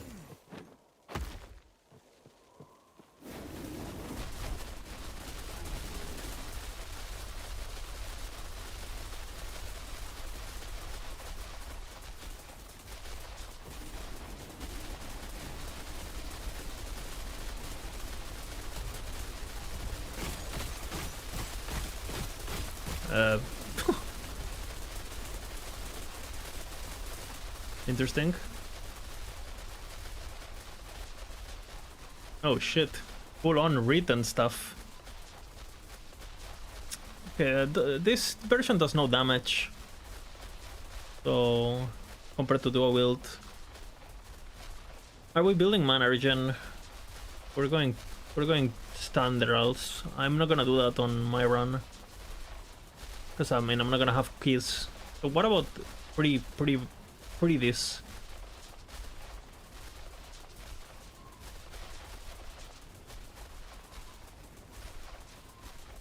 This is the old one. Yeah, but this is before they fixed mana, changed mana. Which is what we have to solve now, right?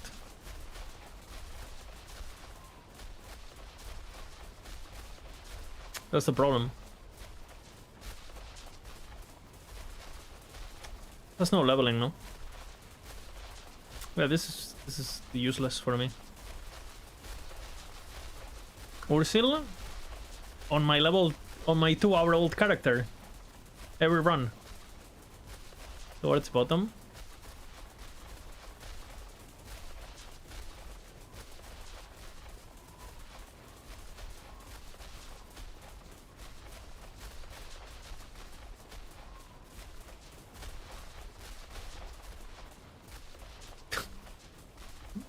Nice.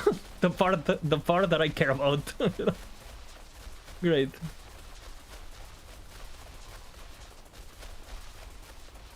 So I'm just doing Thorn Totems and then fully respecking. Yeah. Sounds good.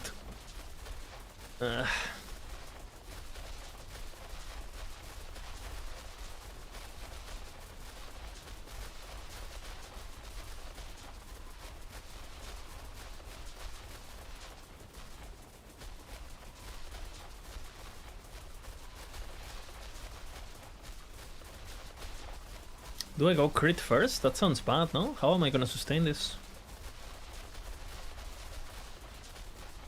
There's no way you do this, no? Crit first? Like what?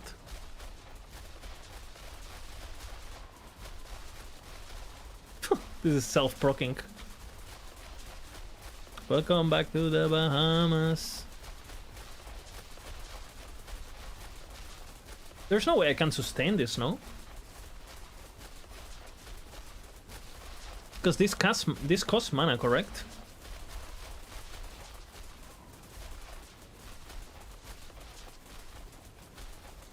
I don't even do that on the shaman, which has sustain.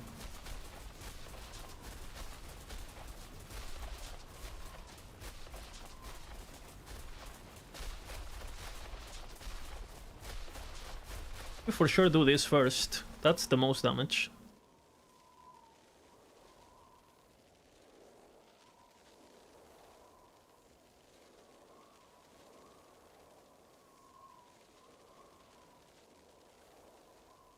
No, but this one costs for sure. I mean, we can test, but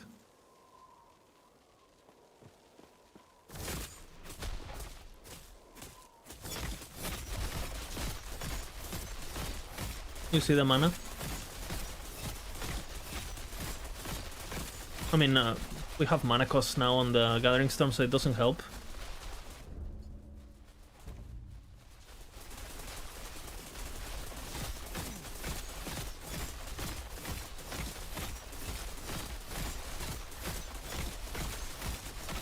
Yeah.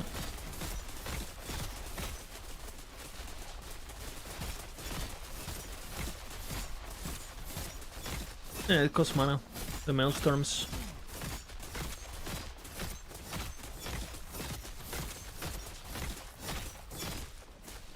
Even without food. I mean, without food it's gonna be worse, of course.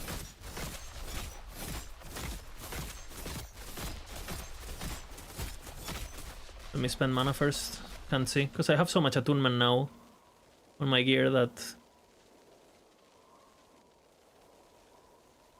Maelstrom has innate efficiency.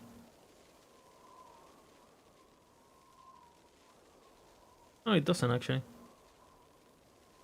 14 mana. It for sure costs mana.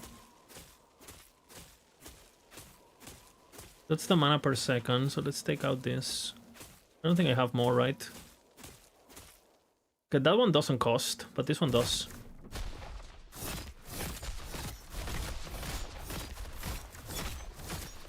Let's see if it procs. Didn't cost. Do I have mana? I do have the mana.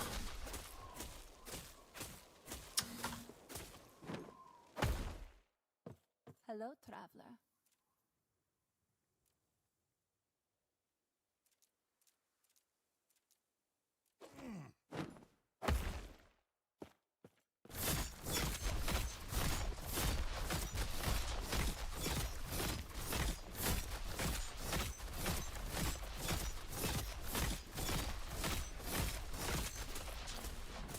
Did not see it.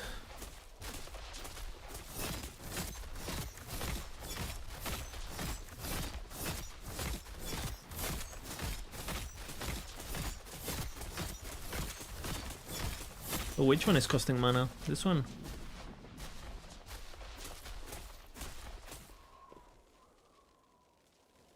Yeah, that one costs mana, but the proc doesn't. Okay, good. That's good. It doesn't proc often though. 10% chance only. Let's see.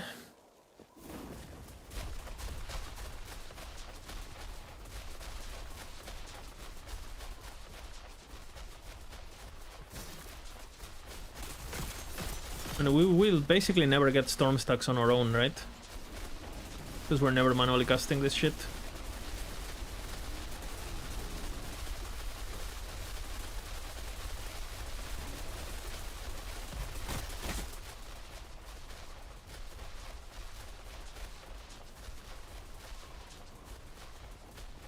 How can you level Nado? I mean, I have a Shaman build run on my YouTube on Shaman, but we're figuring it out on Werebear. Welcome back to the Bahamas.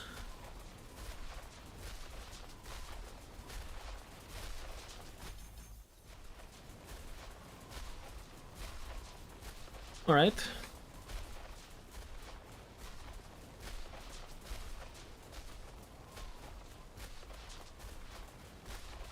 Look, there is no way this is worth it early, you know? Like at 35? Like, how am I gonna get crit? Like, I don't have any increase. I mean, I think eventually you grab it, but not now. You only wanna grab it once you have base crit.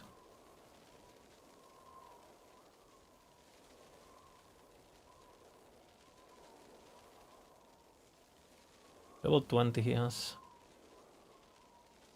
Caspit. I don't think I'll build Caspit. I'll build Increase for sure. Caspit early game can be very problematic, especially if you have mana issues. Like, it gives you more damage, but it also gives you worse sustain, which is worse mana, right?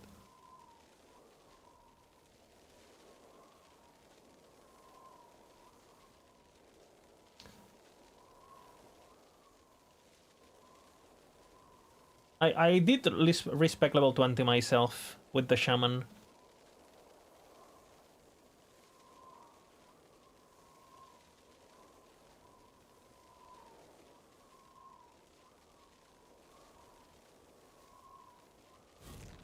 So we're not doing Werber at all, right? I do so if you in space the Orient Belt. Oh, if you need intelligence, you use it.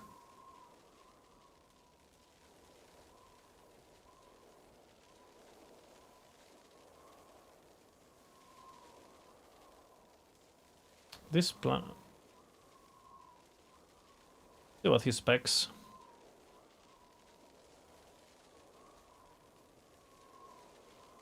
Okay, so this is first, correct? And then he goes that. There is no way going for this, it's better than doing this. Like,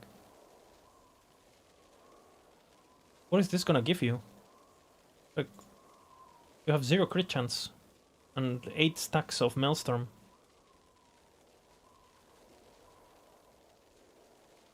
So there is no way you do this. You do this first. And I think then you do this, and then you do crit. I think. Because this is 10% damage, basically.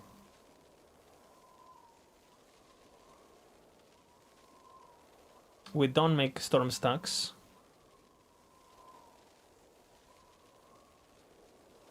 And we're not manually casting this ever, right? So we're not getting...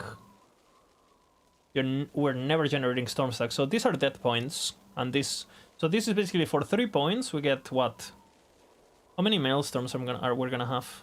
Because we don't have its spec. So all our Maelstorms are coming from this. He's specking 2 Maelstorms. 2 Maelstorms, and he has maximum... He's not even transforming. And he has like 2 Maelstorms every 5 seconds with a, what, 8-second duration, I think it's based. What is the base duration of Maelstrom? I think it's 8 seconds, but 7 seconds. Okay, so he has on average, like, let's just say 4 Maelstorms. So it's 3 points for 4% crit. Or...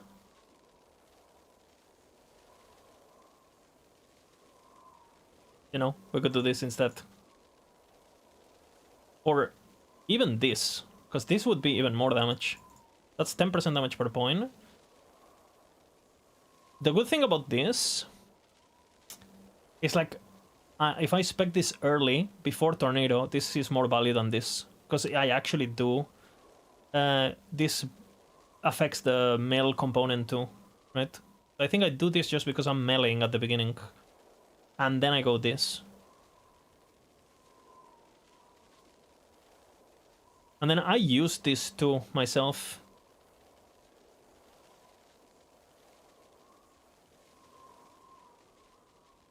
But on this build, I don't know if I'll do it, because I dual wield it myself.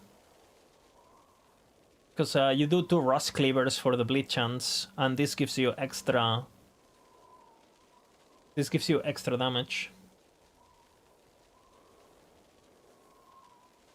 This also has benefit, because I am doing...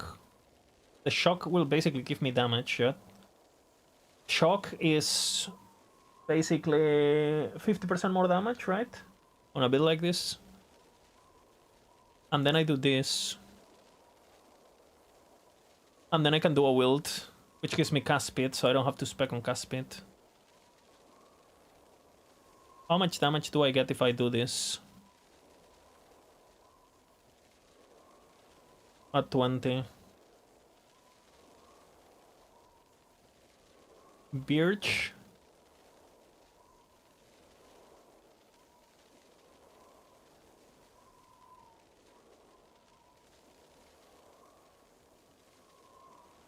Let's see if it's worth it on this case. Because I for sure did it on Shaman.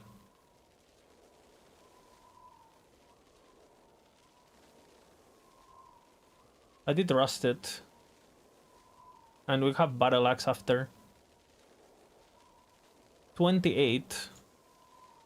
So this is 16 plus mana minus cost. And 28 plus bleed chance, that applies. And the more damage applies. So this is 28 plus 16. It's like 35 or something. No, a bit more, 40. 40 versus... What is he doing?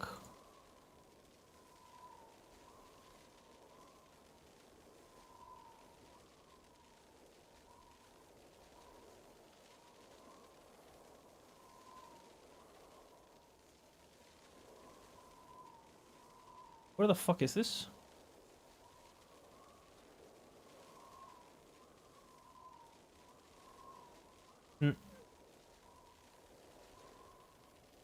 Yeah, like at level 20 I have more flat damage than he has at level 50, right? This is definitely not the play, the root stuff. It's only 9 spell damage at 14. And then what?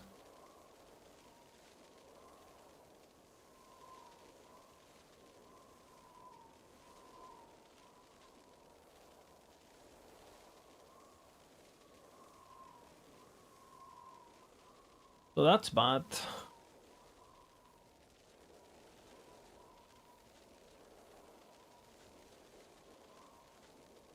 Doing that. Where is he even getting that weapon from?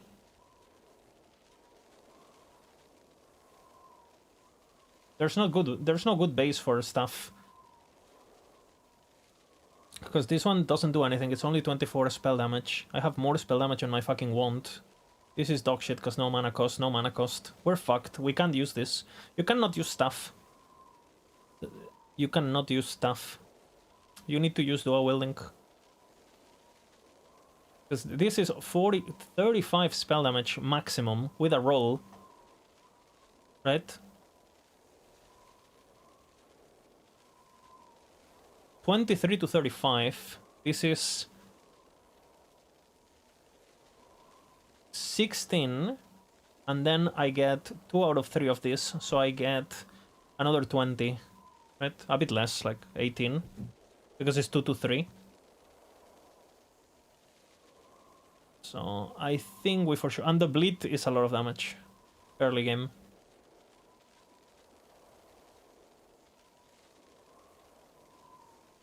And the mana is nice.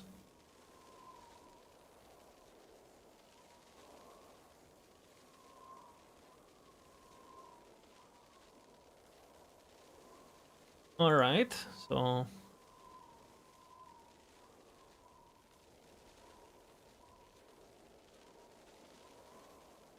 Mana regen for sure, for sure. No mana regen on the planner. Yeah, fuck that.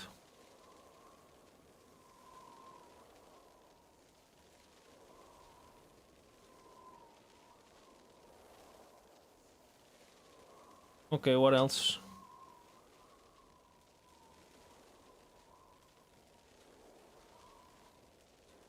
I already disagree with everything. Fuck. And then I think I do the other stuff.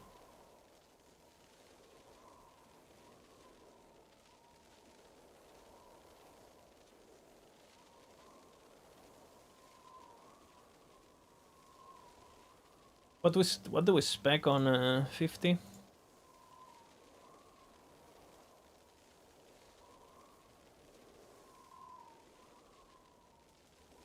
Then he specs Maelstrom. Yeah, you can do exclamation crafting.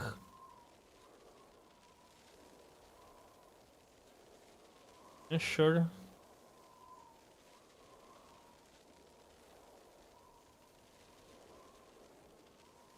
This is always good, of course. And then mana efficiency, for sure, for sure.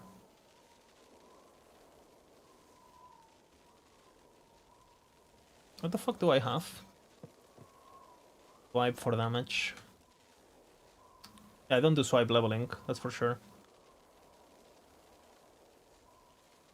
Eventually you do swipe though.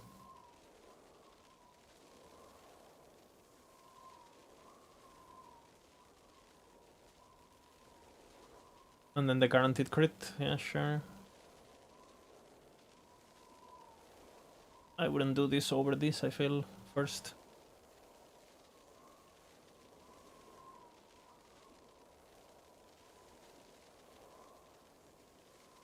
And then what? Strength into cooldown.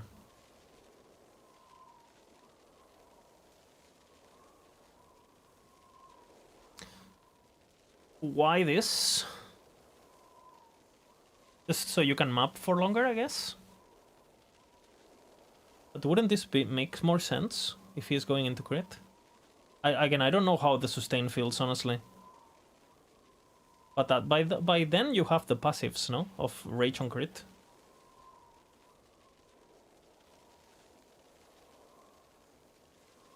No, you don't. Fuck. It's leech. The Baha.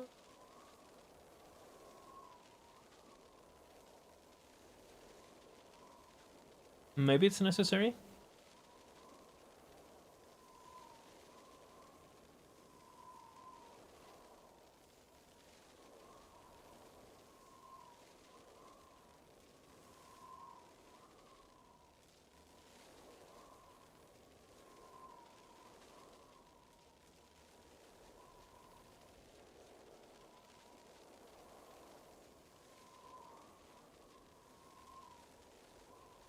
Sure. This costs double mana though, no?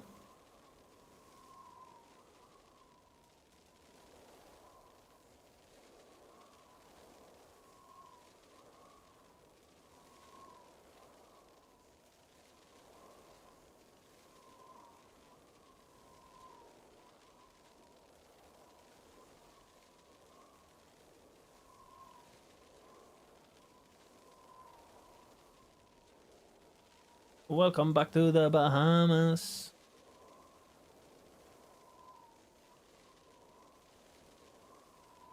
What? Can you sustain this? There's no way, no?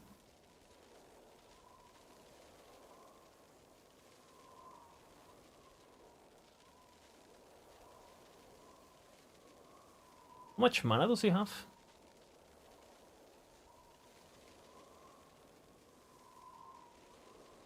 300 with the attunement? I don't know.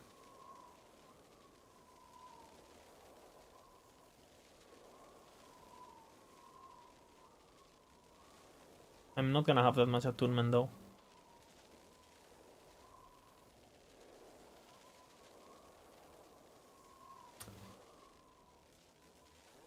So he has 300 mana.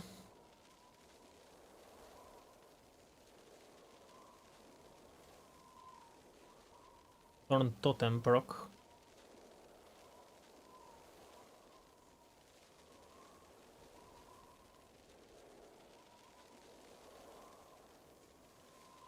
Okay, that's an interesting leveling guide already, where the order is not there. This is nice. I'm learning.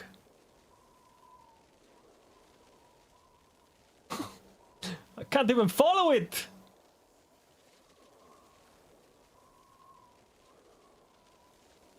What is this? Whatever. Why 7?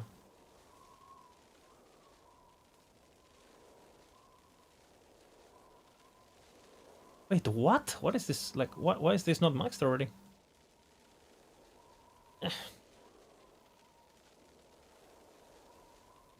Oh my god. I can't look at this. Like, it's not... I can't look at this.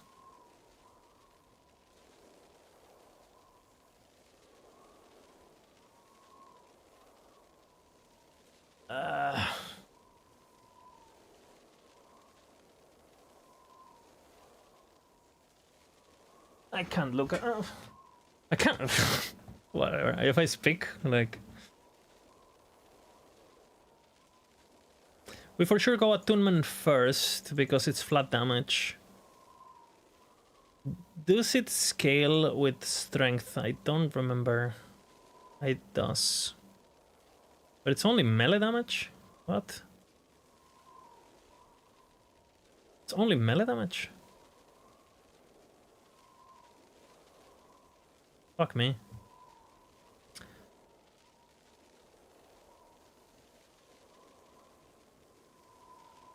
Bina. What I did on Shaman.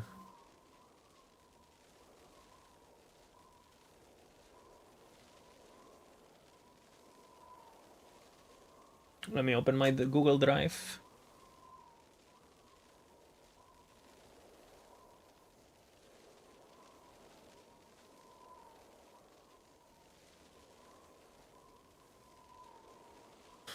Please let me know I wrote down my Shaman. I didn't write that Shaman. Fuck me.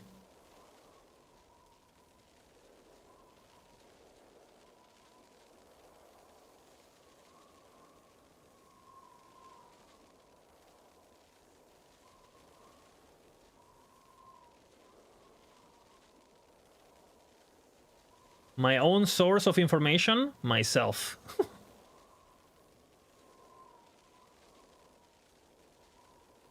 No, I didn't do Storm Totem. I did straight Tornado. And you have Storm Totem, but for movement speed and shit. Like...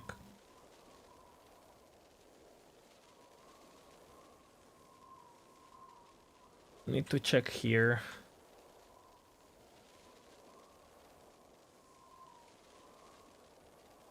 I'm doing the dual wielding Rust Cleavers here, which is by far... I tested this. So I spent so much time in this.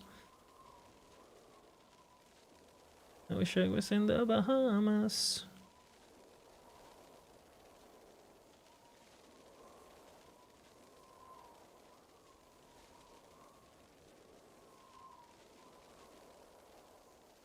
Let's see what I do on...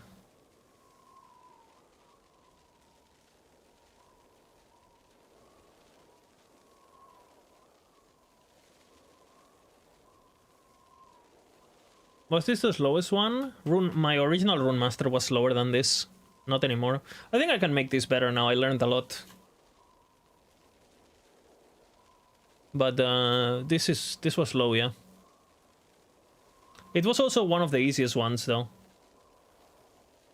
Once you set it up, it like ramps like crazy. It's just like early game was...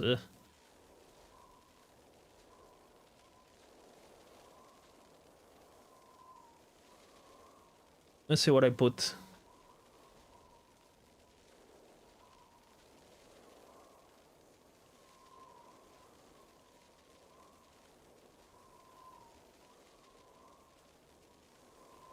Welcome back to the Bahamas.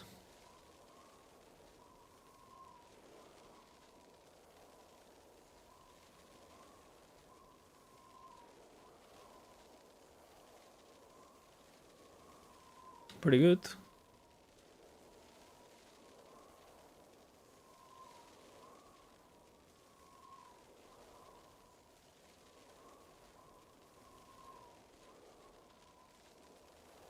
I stand correct, ignoring the strength. And then grabbing the increased damage for sure.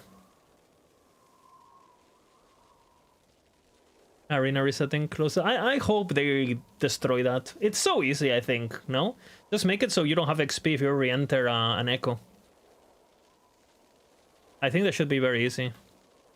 Yeah, that's my 20 points, yeah? Yeah.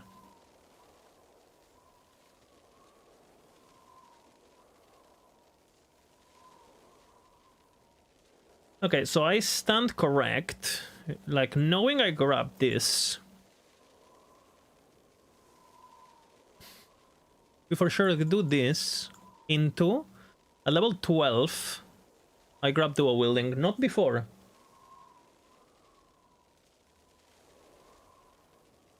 So whenever I'm level 12, I grab this.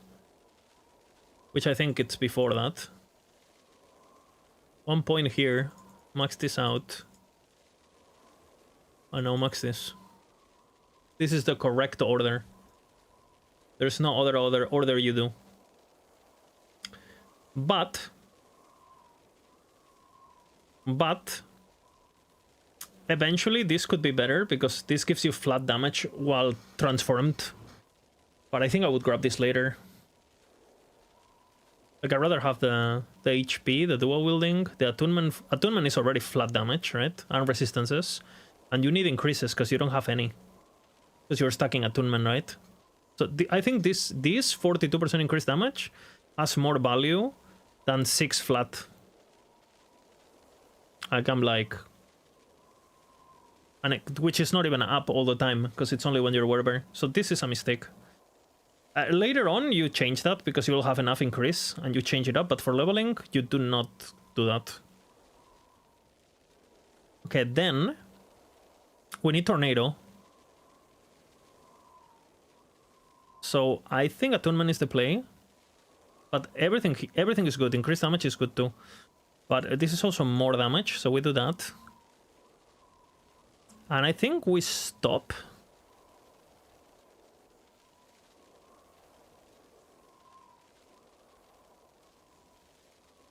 This is also kind of tempting, honestly, but... let's see what I did.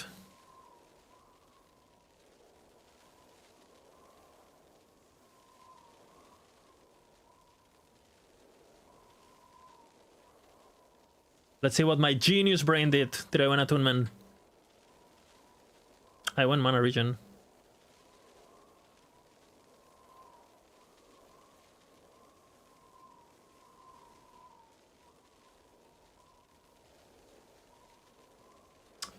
But I guess the reason I'm going Mana Regen here also is because I know I'm going Shaman. I'm not putting points on Druid. So I'm gonna get that Attunement next, right? So it doesn't really matter.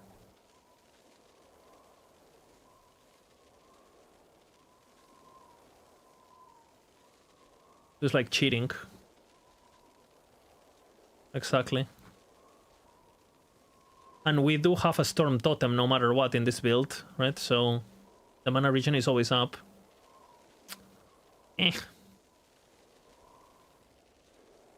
Because on the Werber build, I will only have the Totem if I get the Idol, right? If. And my resistances, obviously, on Totem. You want the Totem because your resistances on Shaman are...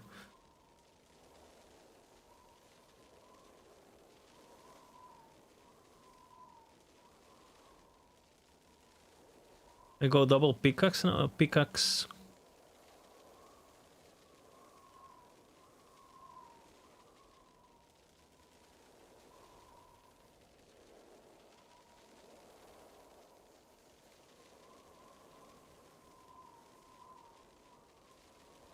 So instead of Storm Totem,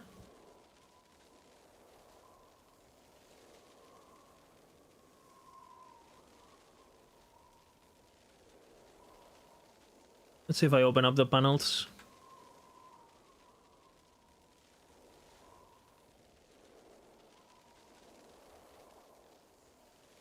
The good thing about Tornado is that you have Leech from... Oh, also, I just got an idea. What if I turn Bladestorm physical fire? So I can use...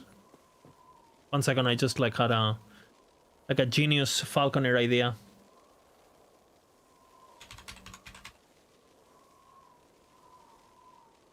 What if I just turned it fire? Then I'm good, no? Bladestorm.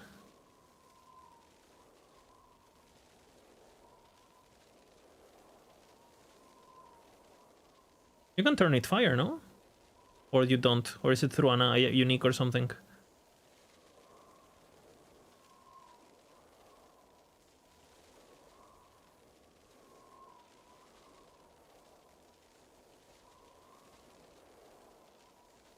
I think so. Poison. No, I'm cold. That works. Welcome back to the Bahamas. That works. Explosions used to be half fire. That would solve my life.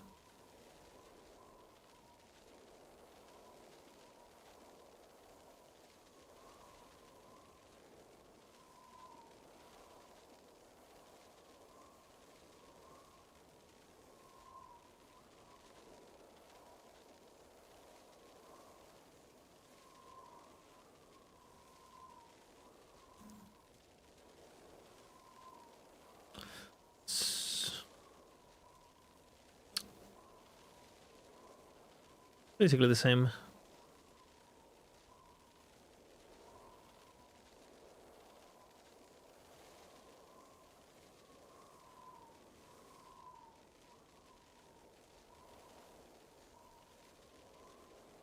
Yes, this is a new creation.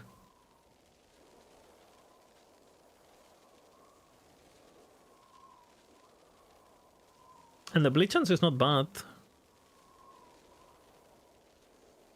And then I respec it.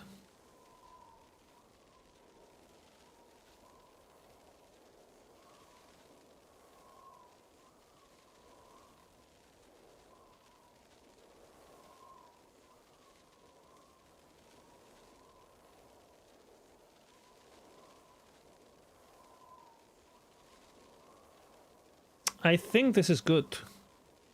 And then when I respec of puncture, I'm gonna respec the entire tree anyway, so...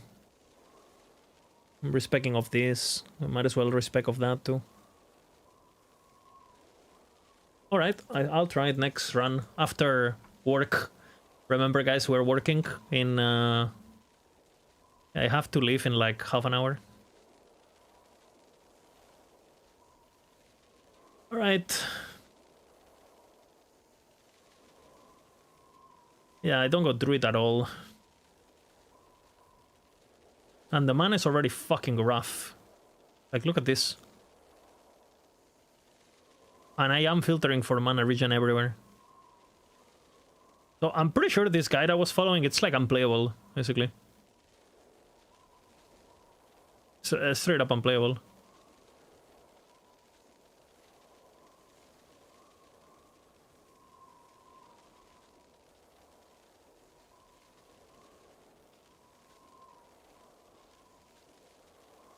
And I'm not even doing Maelstorms. Like, I don't, how is that gonna work? Like, how is this gonna be playable?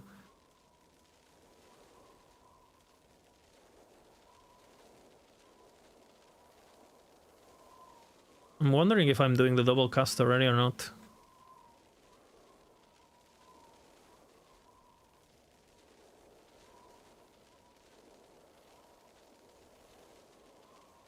Yeah, I know. That's why I wasn't even gonna look at it anyway. Because I assume it was just gonna be not great.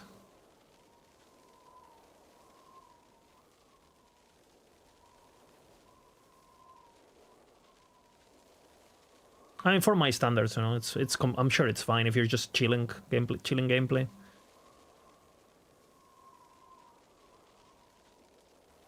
Back to the Bahamas. Okay. See what I do here. Let's see if I'm retarded or not. I am retarded, okay. No, I am not retarded, okay. I did this first. That's good.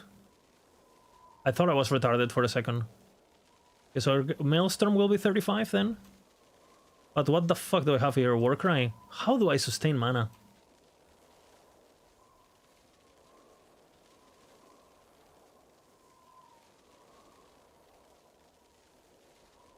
You know how this is a great strategy. If you want to know if you made a good decision or not, I just check on my own. And if I agree with myself of the pass, it means it's probably good. And if I don't agree, it means I was retarded. You know? It's like, was I retarded? And nice, I wasn't.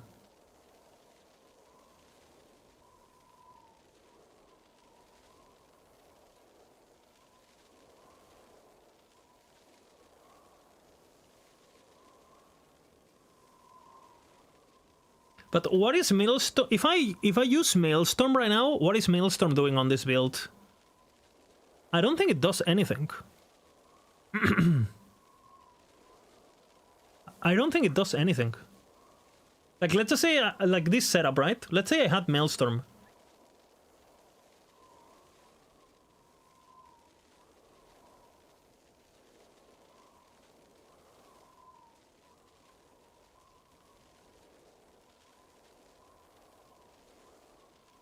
There's no way Maelstrom is early. Like, if I had Maelstrom here instead of Storm Totem, right? I lose 40% movement speed, which is obviously not great. And what is Maelstrom giving me? Let's think about it, right? Okay, so I do Gathering Storm. And then I do Boom Boom, Bim Bim Boom, Bam Bang, Bing Bonk, right? For sure. Then we will see what I do next, honestly. Because this doesn't do shit. I think this is the play, honestly. I went this, but I don't even know. Okay, so now I have Tornado, of course, and we do Frequency into Duration. And then what the fuck do I spec here? Warcry? Warcry for what? Warcry is not gonna do anything, right?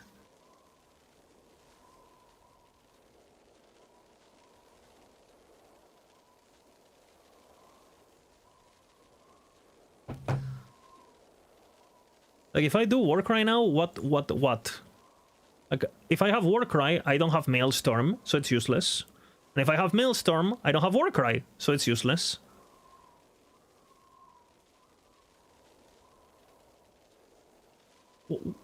What is this guy doing?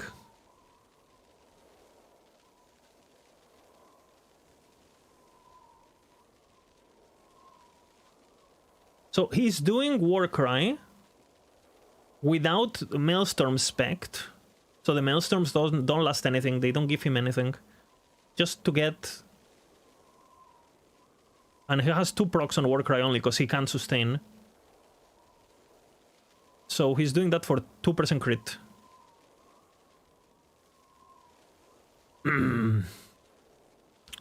I think it's Werber. Is it?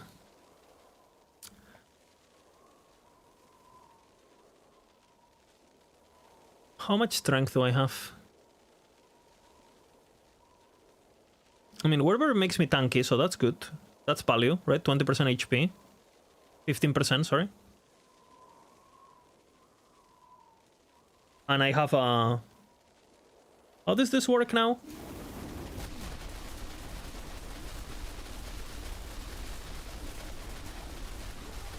Okay, I still have full rage.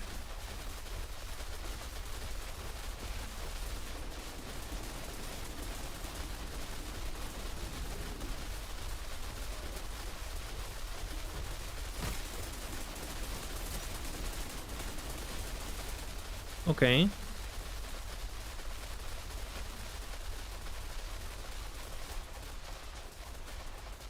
I mean, this will make me immortal. More lightning damage. That's good. 6 seconds.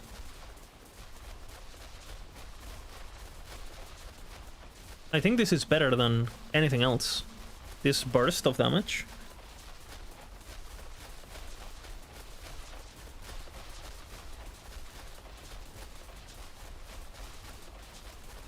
I think.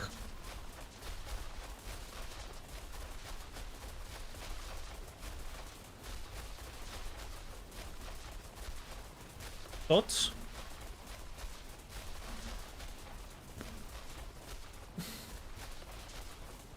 And this is, I mean, this makes me tanky. That's a 40% multiplier. That it's on demand, right? And by default, yeah, by default, let's get no cooldown. 1, 2, 3, 4. It's for 6 seconds, right? And by default, it's 5.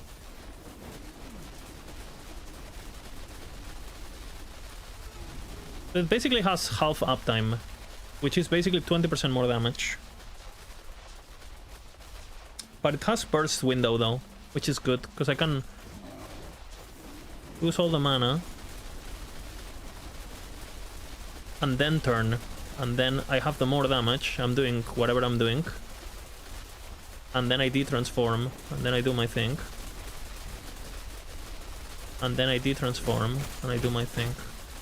Right, there's some mana bullshit here, no?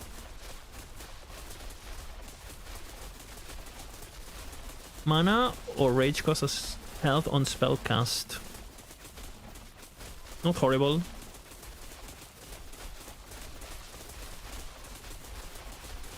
Not horrible. I think I do this over this early, because it's more valuable. The health, right? Especially with the 15%. And obviously this. Mana or rage cost as health.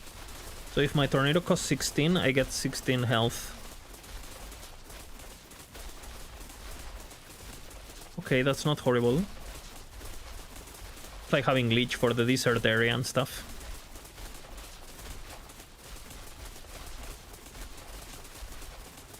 I already have shock, so it's fine.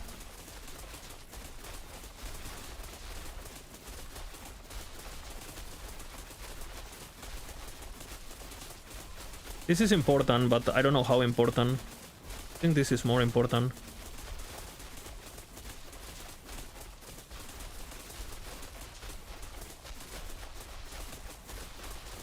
I don't know why I have this.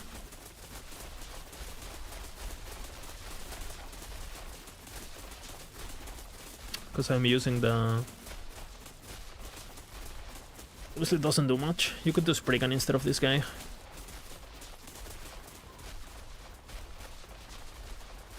I'm not gonna have that on the run, right? So it doesn't really matter. I think this is pretty important, maxing this. It's a lot of value.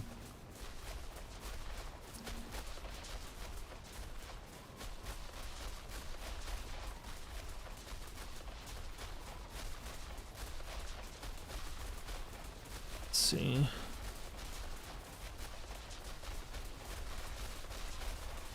But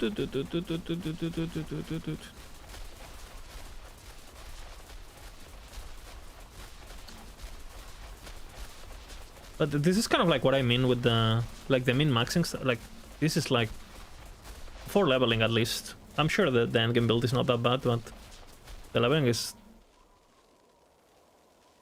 And then without max hit, just don't see it.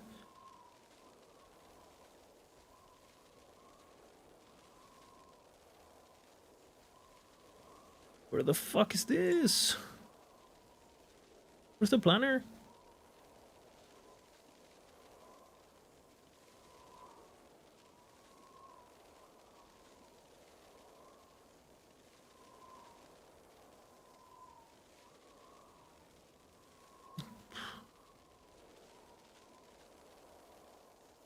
Definitely not.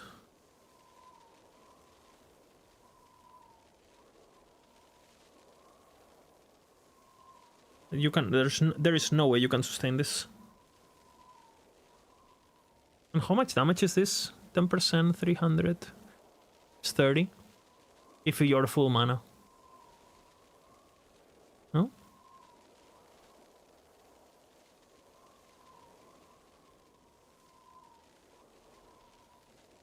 Yep. 30. Am I correct?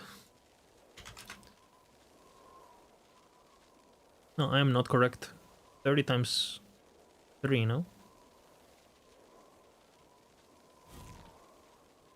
It's 90. Not bad, but I don't think I can sustain it. Did I even do that in my shaman? Did I manage to even do that? And sustain?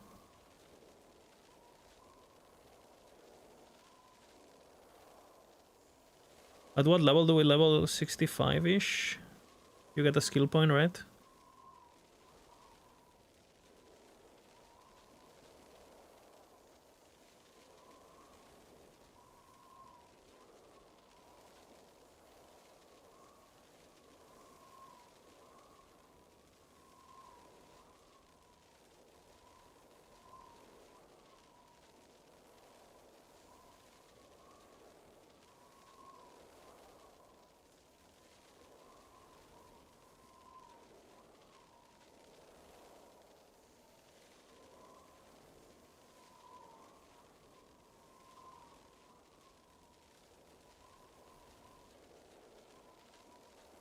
I'm gonna show the fucking totem.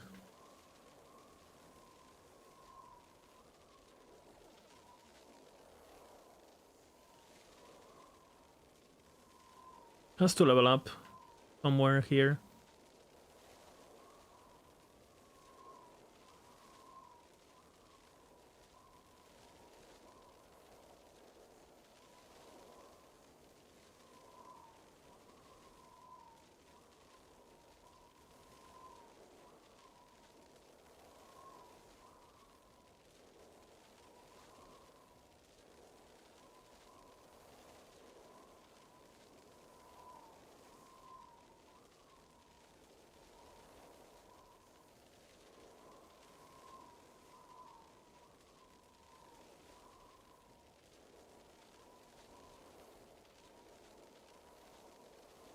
Arena farming, brother.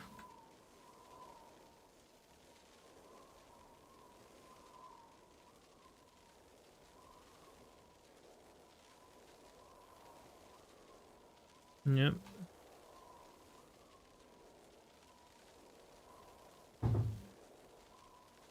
My girlfriend just got home. Hola. Ahora vengo. Sí.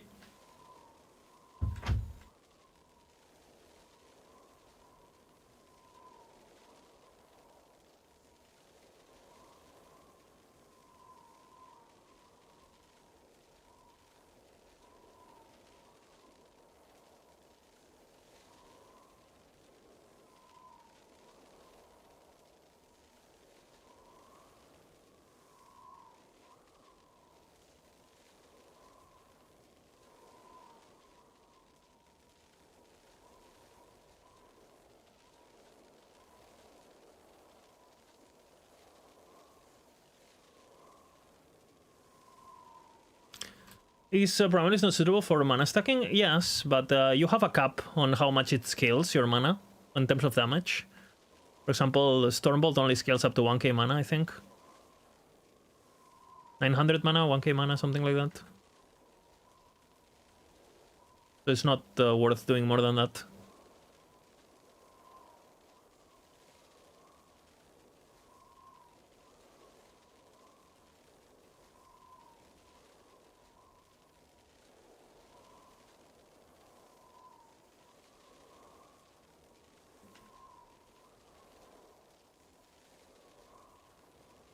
Looking for my skill points, 1 second.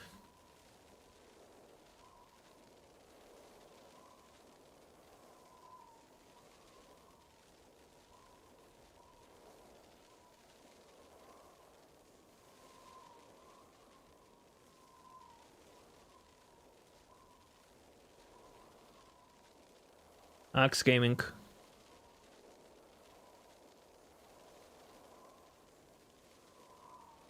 Pretty good weapon, honestly.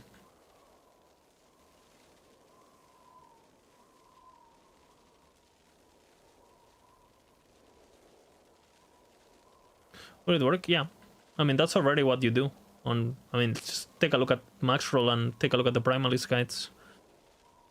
The Tornado guide, for example.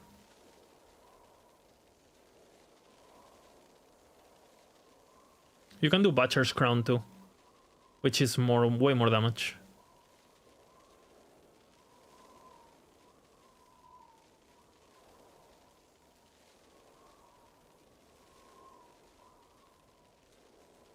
You can do that on any class, really. You can do that on Leech.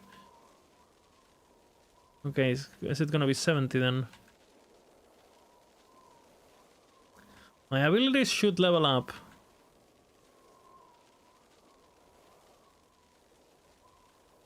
Oh, there it is. Thank fucking God. Okay, so I didn't grab the mana point, like I said. And my mana is still tricky. Maybe I can do it on Bear, just because I have the transformation.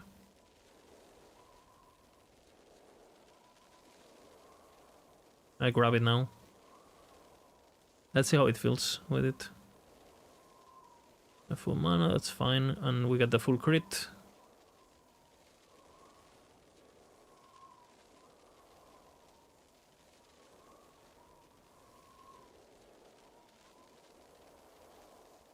That's more crit for the same amount of points. That's why I'm doing it.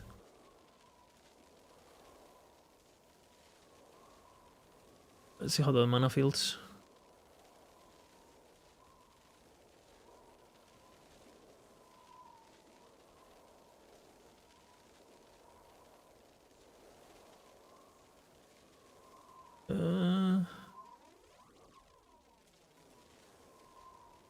I guess if I was a...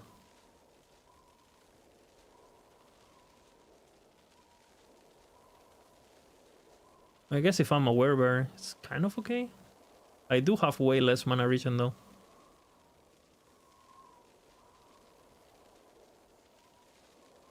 And again, it's based on current mana.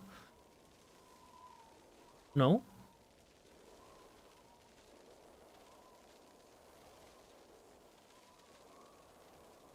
So it basically does nothing unless you're full topped. Yeah, that's bad. Unless you're full mana, it doesn't do anything. And you're not gonna be full mana, because you're gonna be transforming when you are out of mana, right?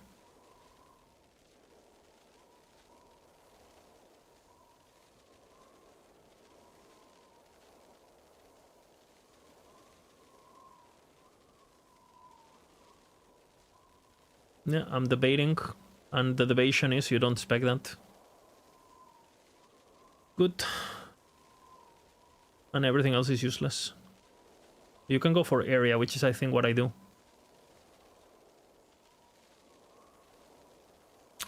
Alright, I answered myself.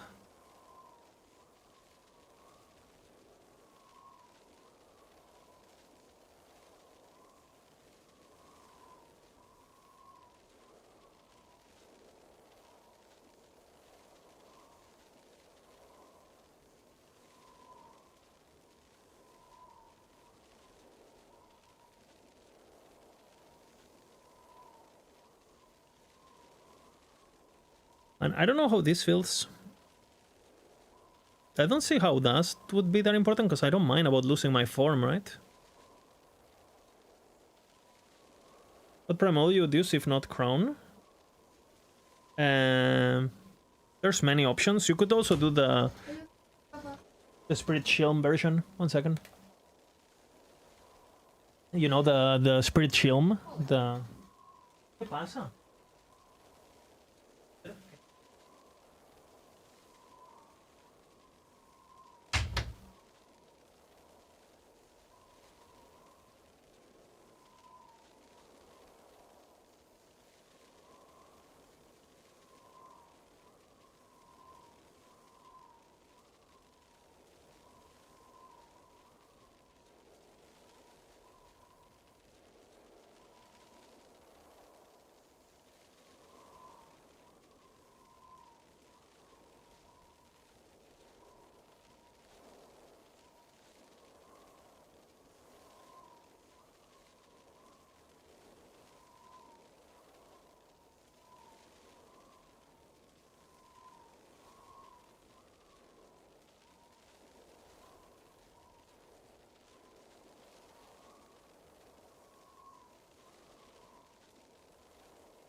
Bina.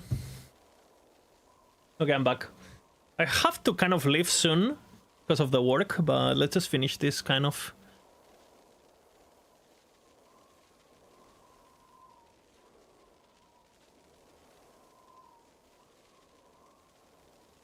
Property 7 items.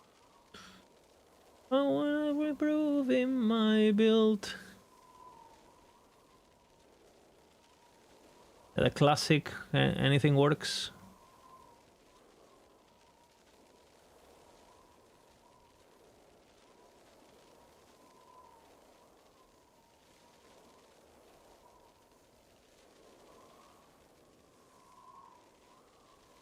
This is so much damage, Crescent Moon. And then Eagle Wing, right?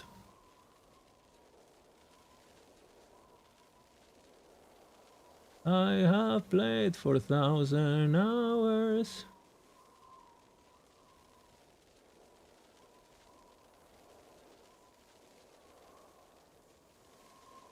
I wonder if I do this. How much strength I have? 3.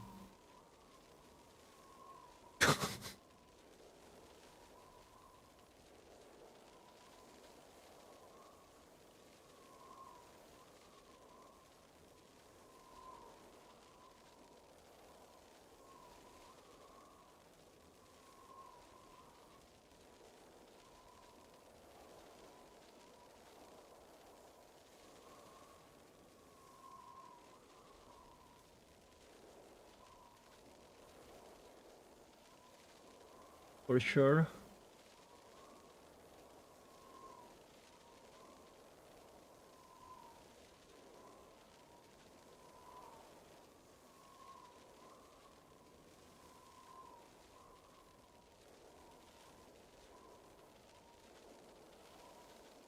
I think we do this later.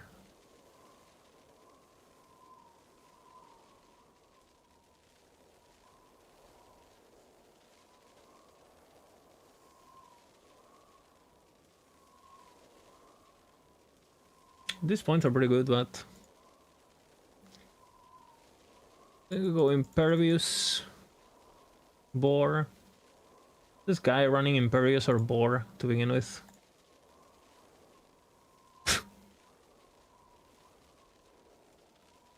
Okay.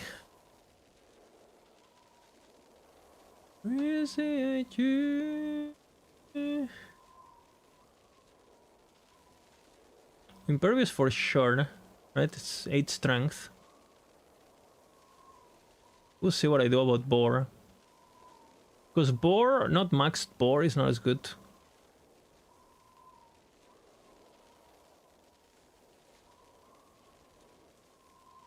To for sure do that.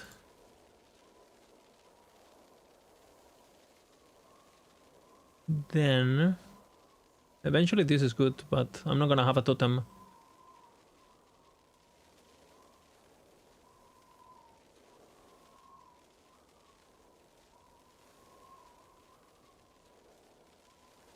Attunement most likely.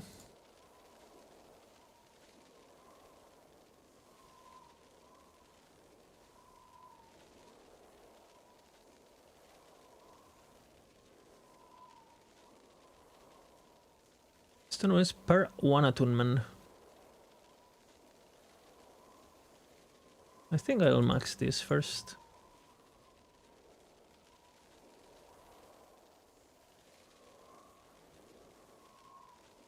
Do you want to live forever?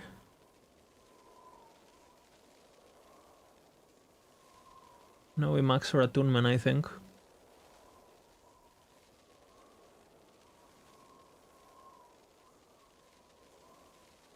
What this guy's doing.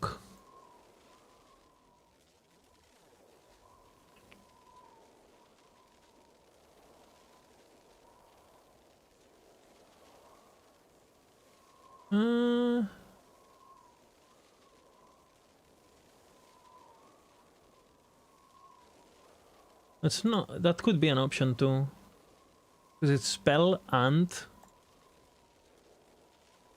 Yeah. Oh, it's on your equipped axe, so it doesn't work, basically, if you don't have an equipped axe.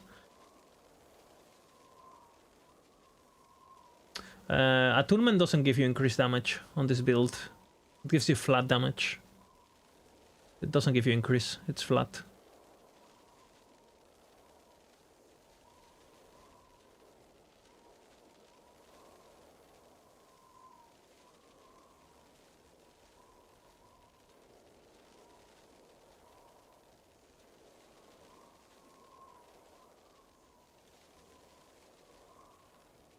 No.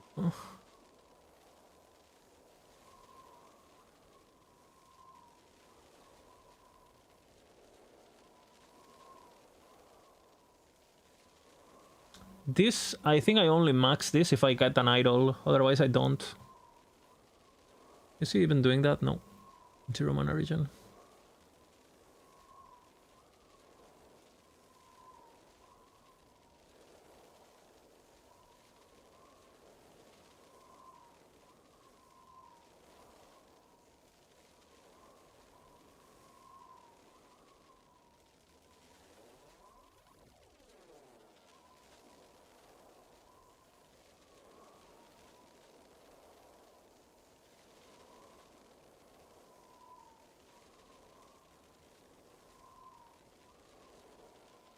Maybe.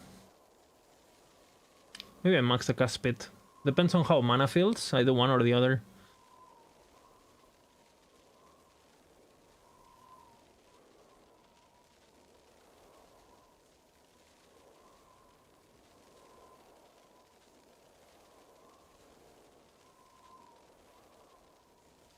This is also kind of tempting. Let's see what he does.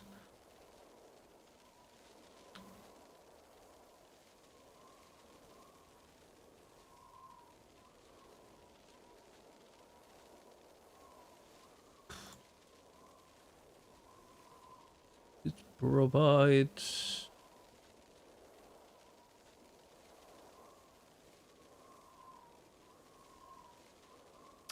That is bullshit, huh? I hate this, but it's good.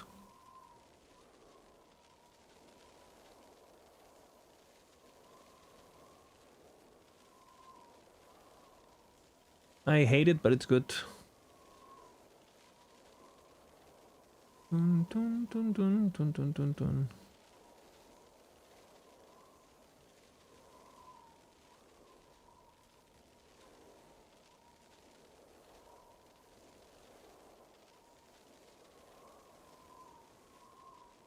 Pretty good.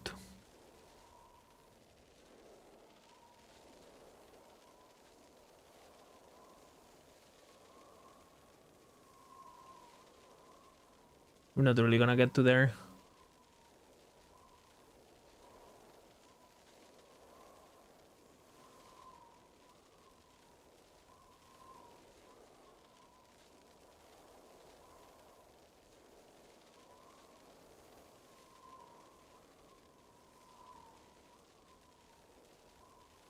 My order is fucked, obviously, but... Shaman points...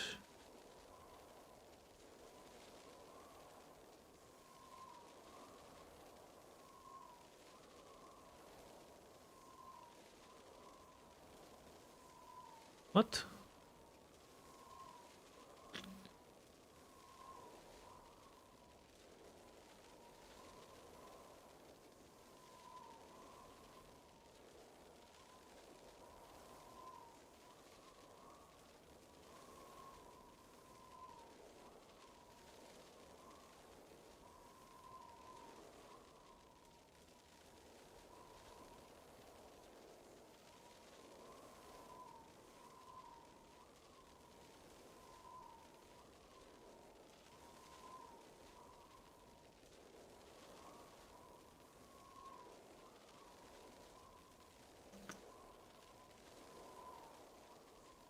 Something like that. The order does matter. And maybe this, but I think this will be good on hardcore. Good HP. And the final points, I think, go here.